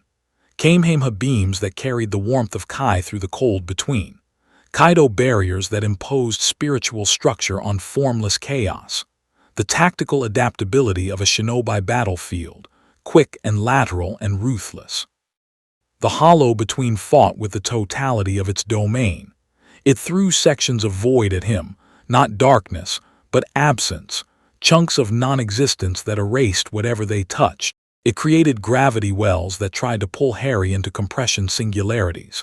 It generated interference patterns in the space between space, trying to disrupt his energy systems by introducing noise into the frequencies they operated on. Harry cut through each one. Not easily, not cleanly. The battle was grinding, attritional, a war of will as much as power. He was bleeding from a dozen cuts where void strikes had gotten past his armor. His energies were depleting faster than he could regenerate them. And the hollow between was infinite. It didn't tire, didn't deplete, didn't diminish. Every void strike was as strong as the first. Every reconstruction was as fast. It was fighting entropy itself, and entropy didn't get exhausted. He needed something more than combat, more than power, more than the accumulated strength of 4 worlds. He needed the thing that had saved him in every world. The thing he'd carried since he was a baby in a crib, shielded by a mother's love from a killing curse. Sacrifice. Not defeat. Not surrender. Sacrifice. The willing choice to give something precious for something greater. The alchemy that had turned Lily Potter's death into a shield that even Voldemort couldn't break. The principle that had powered the Patronus, that had driven him into the Forbidden Forest, that had made him step through the rift and into this place. Love freely given. The one thing the space between could never have, could never understand, could never replicate. Harry stopped fighting. The hollow between's next strike hit him full in the chest. The impact was catastrophic. His Bankai armor shattered, the liquid metal flying apart in shards that dissolved into the void. His 3 energy systems flickered, destabilized by the force of unbeing driven directly into his core. He felt ribs break, felt blood in his mouth, felt the cold of the void seeping into him, trying to replace his substance with absence. He hit the ground, such as it was, and skidded, leaving a trail of light in the darkness. His sword clattered from his hand, landing point first in the void landscape, standing upright, its mirror blade reflecting nothing but Harry's broken body. The hollow between loomed over him. Its void body, enormous, triumphant, reached down with hands made of unbeing to claim its prize. It is done. Your resistance was admirable. Your power was extraordinary, but you are finite and I am not. This was always the only outcome. Harry lay on his back and looked up at the entity that was about to consume his soul. He thought of his mother, not the memory of her, the feeling of her, the warmth he'd never consciously known but had carried every day of his life, the shield she'd built with her death, the love she'd burned into his skin, the sacrifice that had defined everything he'd become. He thought of Goku, not his power, not his Super Saiyan transformation, not the planet-shaking battles. The moment on the battlefield when Goku had arrived, grinning and said, "Looks like I'm a little late," and Harry had felt, for the first time in that world, like he wasn't alone. He thought of Ichigo. On Sakyoku Hill, legs dangling, saying, "Let's go kick a god's ass," with the casual certainty of someone who had never learned how to give up. He thought of Eren. Green eyes burning, fist on the table, choosing the hard way. He thought of Naruto, golden and blazing, gripping Harry's shoulders, saying, "You don't fight alone." He thought of Ron and Hermione, who he hadn't seen in lifetimes but whose faces were carved into his soul as deep as any scar. Ron's lopsided grin, Hermione's exasperated sigh when he did something stupid. The 3 of them, 15 and terrified, walking into danger together because that's what friends did.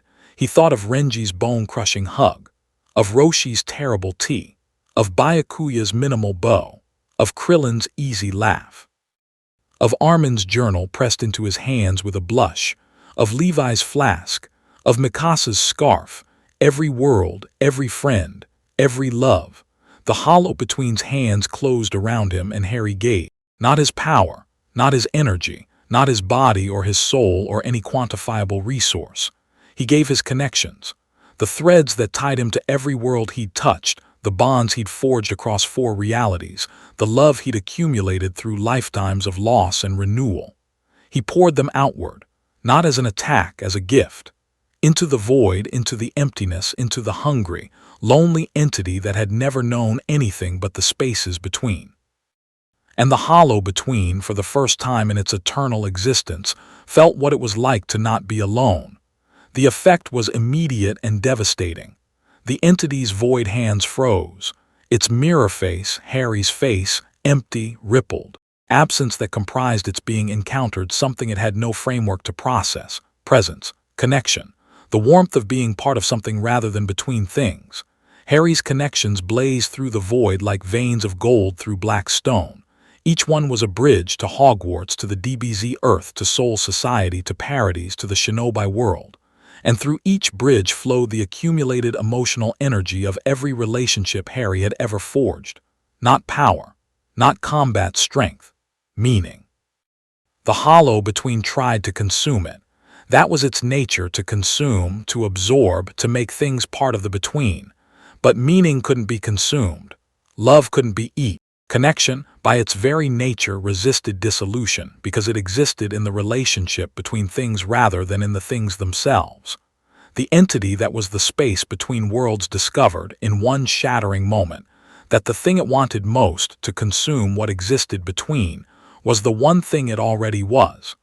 It had been consuming the wrong thing all along. It had been eating worlds, eating energy, eating substance.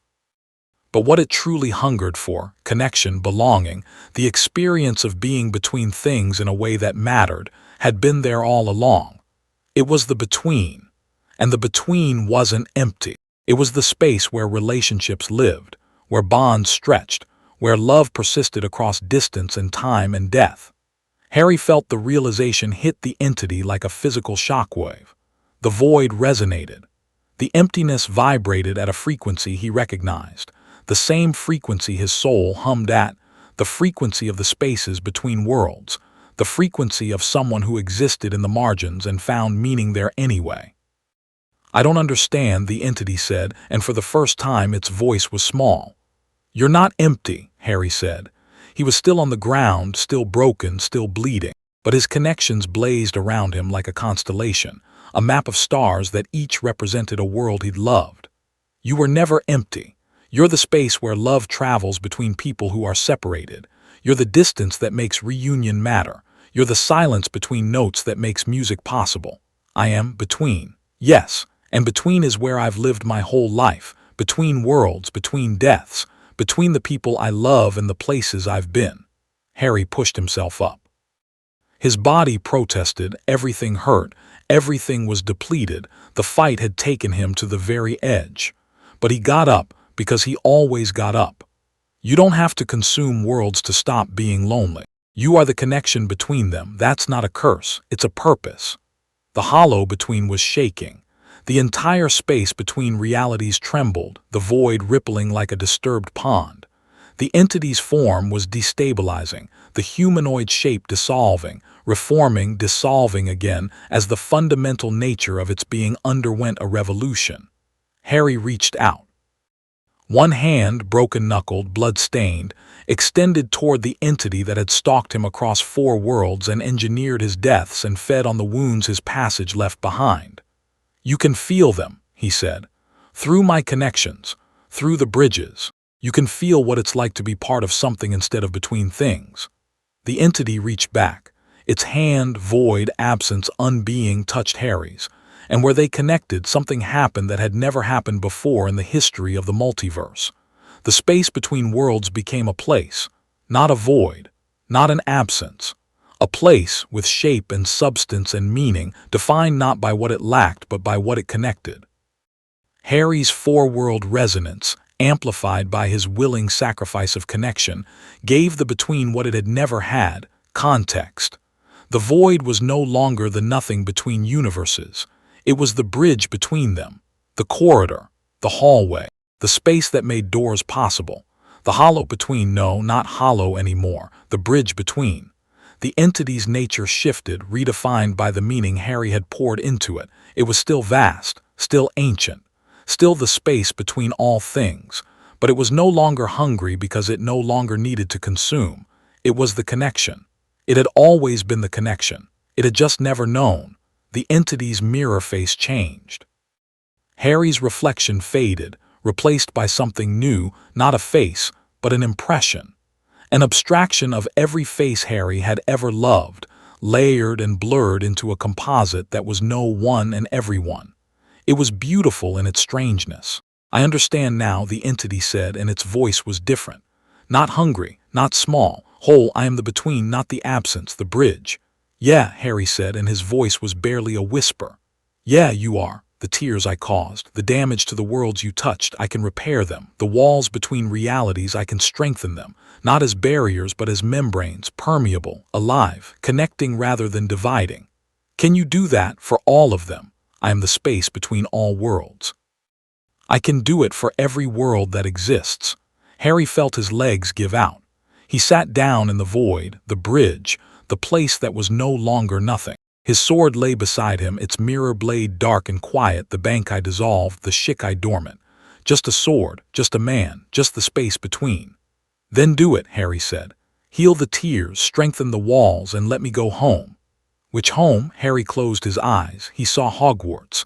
The castle on the hill lit from within, the lake reflecting starlight. He saw Ron and Hermione at the Gryffindor table, saving him a seat. He saw Ginny's hair in sunlight and Hagrid's enormous smile and Dumbledore's eyes twinkling behind half-moon spectacles. He saw Came House, Roshi on his lawn chair, Krillin throwing a beer, Goku and Gohan sparring in the yard, Bulma shouting at Vegeta about property damage. He saw the Sarite, Renji's grin, Byakuya's minimal nod, Ichigo on the hill, legs dangling, ready to fight gods. He saw the walls, Levi on Wall Maria at sunset, Irene and Mikasa and Armin standing together looking out at a world they'd reclaimed. He saw Naruto, golden cloak blazing, whisker marks, an impossible grin, refusing to let anyone fight alone. Every world was home. Every world held people he loved. All of them, Harry said. The bridge between, the entity that had been the hollow that was now the connection, understood. And for the first time in its existence it smiled. Not with a face, with a feeling. The sensation of a door opening, of distance collapsing, of between becoming through. Then go to all of them. As many times as you wish for as long as you wish. The bridges are open. The doors are yours. Harry felt it happen. The space around him shifted, not dissolving, not tearing, but organizing. What had been formless void became structure. Corridors of light stretching in every direction, each one leading to a world he knew. He could feel them at the other end, the energies of each reality, distinct and warm and alive. He could go anywhere. Not by dying, not by tearing, by walking. Harry stood up. His body was broken, his energy depleted, his everything hurting. But he stood up because he always stood up, and he looked at the corridors of light and felt something he hadn't felt since the Forbidden Forest. Peace. Not the absence of conflict, the presence of purpose. He knew who he was, he knew what he'd become, he knew what came next. He picked up Sekai no Kizuna. The sword hummed in his hand, warm, alive, ready. He chose a corridor, King's Cross Station. White, clean, infinite. The same impossible architecture of columns and arches that he remembered from the first time, the time between deaths, the moment when he'd chosen to go back instead of going on. But this time, he wasn't alone. Dumbledore sat on a bench. The old man looked exactly as Harry remembered, tall, thin, silver-bearded, blue eyes twinkling behind half-moon spectacles. He wore robes of deep purple and a pointed hat that no one in any other universe would have been able to take seriously. Harry sat down beside him. "You've been busy," Dumbledore said. "You could say that. 4 worlds, 4 deaths, 4 lives." Dumbledore's eyes crinkled. "I always suspected you'd find death to be more of a suggestion than a rule. Is this real? Are you real?" "As real as anything in a place between worlds, I suppose. I am what you remember of me. Which means I am both more and less than the man you knew." Harry looked at the old wizard's face, the kindness and the calculation, the warmth and the manipulation, the love and the detachment. He'd forgiven Dumbledore a long time ago in a desert in another universe. You couldn't carry grudges across 4 lifetimes. The weight would kill you. "I made it," Harry said. "I stopped the thing between worlds. I didn't destroy it, I changed it. Gave it something to be besides hungry. That sounds remarkably like you." It felt remarkably like something you would have told me to do if you'd been there. My dear boy, I haven't been able to predict what you would do since you were 11 years old and decided to go after the Philosopher's Stone with a chess player and a girl who'd memorized every textbook. You have always been spectacularly, beautifully unpredictable. Harry felt his throat tight. He swallowed. I miss them. Ron and Hermione, Ginny, everyone. They miss you too. Time passes differently across realities, but it does pass. They've lived their lives, Harry. Good lives, full ones. They've told your story so many times it's become legend. That's not what I know what you want. Dumbledore's eyes were gentle now. The twinkle softened into something warmer. And now you can have it. The bridges are open. You can go home. Which home? Oh, Harry, Dumbledore smiled. All of them. He went to Hogwarts first. Not because it was the most important, because it was the first. Because a boy with a scar and broken glasses had walked through those doors at 11 and discovered that magic was real and he belonged somewhere, and that boy deserved to come home. The corridor of light deposited him on the grounds at dawn. The castle rose above him, towers and turrets and windows catching the first gold of sunrise, and it looked exactly like he remembered. Exactly like the memory in Sekai no Kizuna's blade. Exactly like the home he'd carried in his soul across 4 worlds. The wards recognized him. He felt them, ancient, layered, rebuilt after the Battle of Hogwarts, and they opened. Not grudgingly. Not with the caution of security spells encountering an unknown entity. They opened the way a house opens for someone who's been away too long. Welcoming. Relieved. He walked up the path to the front doors. His body had healed during the transition. The bridge between had repaired him, stitching bone and flesh with the effortless care of an entity that was now, fundamentally, about connection rather than consumption. He felt whole, more than whole. He felt like every version of himself that had ever existed was finally completely here. The great hall doors were open. Breakfast was underway, students at long tables, the sounds of conversation and laughter and silverware on plates, candles floating overhead in a ceiling that reflected the morning sky. He stepped inside, one foot then the other, his boots on the flagstones. His robes, he was wearing wizard's robes again, he realized, the transformation happening somewhere between worlds, shifting as he walked. Heads turned, conversations paused. The whisper started at the nearest table and spread like ripples in a pond. Is that? It can't be. Harry Potter. A woman stood up at the head table. Red hair, faded now, streaked with gray. Lines around her eyes that hadn't been there when he'd last seen her. She was older. 20 years older at least. Time had passed here while he'd lived his other lives. But her eyes were the same. Brown, fierce, warm, Ginny. She stared at him across the length of the great hall. Her mouth moved but no sound came out. Harry walked toward her. Past the Gryffindor table, past the whispers and the stares, and the slowly dawning comprehension of a room full of people who had grown up on the legend of the boy who lived and died and never came back. He stopped in front of her. She was a professor, he realized, defense against the dark arts, probably knowing Ginny. She wore the robes well, she always would. Hi, he said. Her hand came up and slapped him, hard. The crack echoed across the silent great hall. 20 years, she hissed. 20 years, Harry Potter. I know, I'm sorry, I was. If you say busy, I will hex you into next century. He caught her hand as she wound up for another slap and he held it. Her fingers were shaking. I died, he said. And I woke up somewhere else. And I kept dying and I kept waking up, and every time I tried to come back, but I couldn't. Not until now. Her eyes searched his face. Whatever she saw there, the scars of 4 worlds, the weight of 4 lifetimes, the same green eyes that had looked at her across a common room when they were both too young and too brave and too stupid to be afraid, made the anger crack. Beneath it, relief. Beneath that, the love of someone who had never stopped waiting. You absolute bastard, she said, and hugged him so hard his newly healed ribs creaked.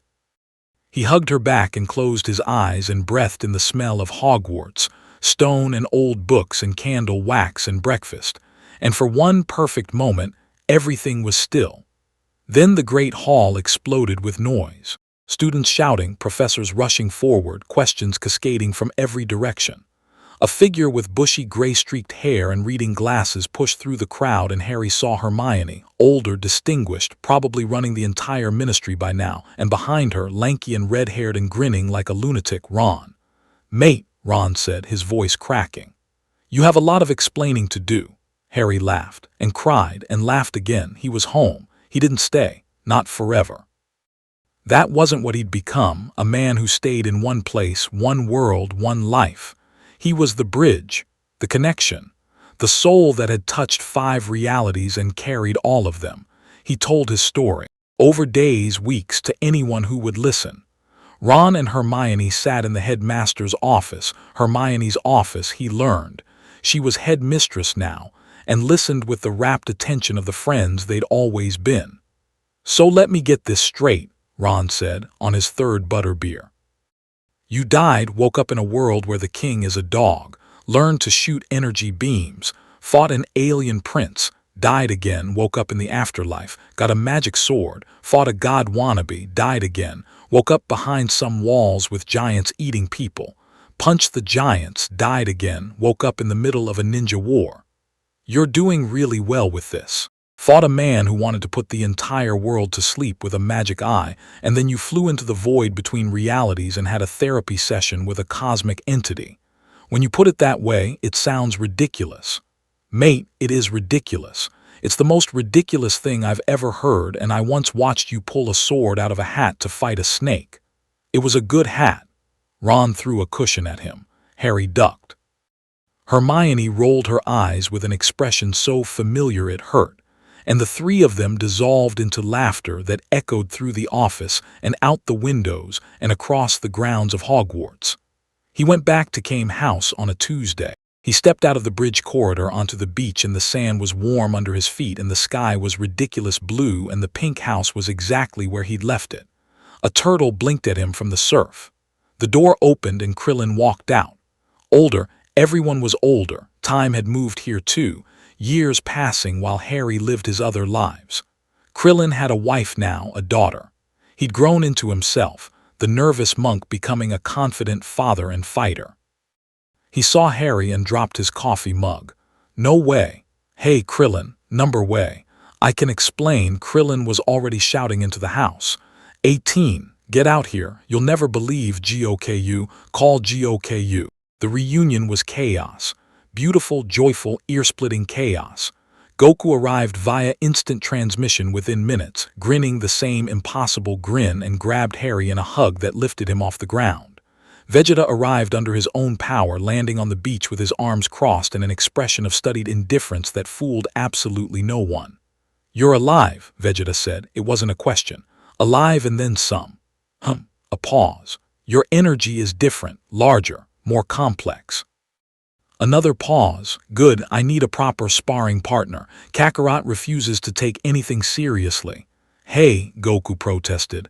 "I'll spar with you," Harry said. "Tomorrow." "Looking forward to it." Vegeta's mouth twitched. On anyone else it would have been a smile. He went to Soul Society. Renji met him at the gate. The lieutenant captain now, Harry noted, the white Haori unmistakable, stood frozen for 5 full seconds before launching himself at Harry in a tackle hug that cracked flagstones. "I told you to come back. I told you. You told me." "Damn right I told you."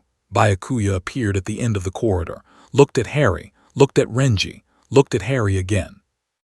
"Welcome back," Byakuya said, the faintest incline of his head, a millimeter, maybe 2. From Byakuya Kuchiki, it was the equivalent of a marching band. Ichigo found him on Sakyoku Hill. They sat with their legs dangling over the edge, the same spot as before, the serite spread below them in the afternoon light. "You did it," Ichigo said. "Took a while." "Good things usually do." Ichigo looked at him. Older too, not a boy anymore, a man with the settled confidence of someone who'd found his place in the world. "So what now? You just visit." "I visit all of them, all the time. The bridges are open. I can step between worlds the way you'd walk between rooms. No dying required." "That's convenient." "It really is." They sat in comfortable silence, watching the afternoon light move across the city. He went behind the walls. The walls were different now. Still there, still enormous, still imposing, but the gates were open. People moved freely between them, trading, traveling, living. The territory beyond Wall Maria was farmland and forest and new towns, the titans a memory that grew dimmer every year. Levi found him in a tea shop in the new Shiganshina. The captain was older, still short, still sharp-eyed, still radiating the quiet lethality of a blade in a sheath. "You're late," Levi said. "Time moves differently between worlds." Excuses. Levi ordered tea. How was the cosmic horror? Resolved. Good. Irene was worried. Irene worries about you, apparently, won't shut up about it. Irene found him at sunset on Wall Maria in the exact spot they'd first talked about the hard way. The boy man now stood beside Harry and looked out at the world he'd helped save. "You're back," Irene said. "I'm back. For good, for visits. I'm not really a settle down in one place kind of person anymore." Irene nodded. He understood. Of course he understood. "We did it. The peace talks, the negotiations, the truth commission. It's not perfect. It's messy and slow, and some days I want to scream, but it's working. The hard way. The hard way." Irene looked at him. Green eyes warm now, the rage tempered into something more sustainable, purpose without destruction. "Thank you, Harry." "For what?" "For showing me I had a choice." He went to the Shinobi world last. The war was over.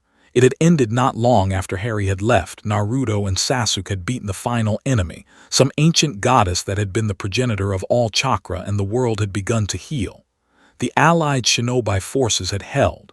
The villages had rebuilt. Naruto, because the universe had a sense of narrative symmetry, had become Hokage.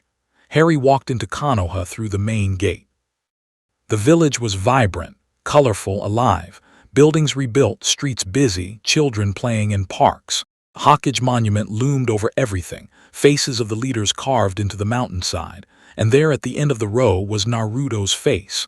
Grinning, even in stone, grinning. He found Naruto in the Hokage office, buried in paperwork. The orange cloak was gone, replaced by a white-and-red Hokage robe. The whisker marks were the same. The grin when he looked up and saw Harry standing in the doorway was the same. "Harry!" The desk went flying. Papers scattered across the office like oversized confetti. Naruto vaulted over the wreckage and grabbed Harry in a hug that radiated golden chakra and warmth, and the unshakable conviction that everything was going to be okay. "You're alive. You beat the thing, I knew it. Kurama said there was no way, but I told him. I beat it, not by fighting. Well, partly by fighting, mostly by talking." "Talking? Long story." Naruto held him at arm's length and studied his face. The Hokage's eyes, blue, bright, carrying the warmth of a sun, searched for something and found it. "You look happy," Naruto said. Harry thought about it. About Hogwarts and Ginny's slap and Ron's laughter. About Kame House and Goku's hug and Vegeta's almost smile. About the Sarete and Renji's tackle and Byakuya's millimeter bow. About the walls and Levi's tea and Irene's green eyes. About the space between worlds, which was no longer a void but a bridge. About the entity that was no longer hollow but full. About the corridors of light that connected everything always forever. About a boy who had died under a green light in a dark forest and woken up somewhere else and kept waking up and kept fighting and kept loving and kept getting back up until he'd become something that had never existed before, a person who belonged everywhere. "Yeah," Harry said. "I really am." He visits. That's the story now. Not of a boy who died, or a warrior who conquered, or a hero who saved the world. The story of a man who walks between worlds, carrying the memory of all of them, connected to all of them, belonging to all of them. He spars with Vegeta on Tuesdays. He has tea with Byakuya on Wednesdays. He teaches defense against the dark arts at Hogwarts on Thursdays and Fridays. Ginny insists, and he's learned that arguing with Ginny is a battle even 5 worlds of experience can't prepare you for. He has ramen with Naruto whenever the Hokage can escape his paperwork. He sits on Wall Maria with Levi and watches sunsets. He trains with Ichigo. He plays chess with Armin. He lets Bulma run experiments on his multi-world energy signature, which drives her happily insane with scientific curiosity. He is the death collector, not because he collects death, but because death tried to collect him 5 times and failed, because every death made him more, because the dying was never the end. It was always, always the beginning of something new. The strongest being in every universe isn't the one with the most power.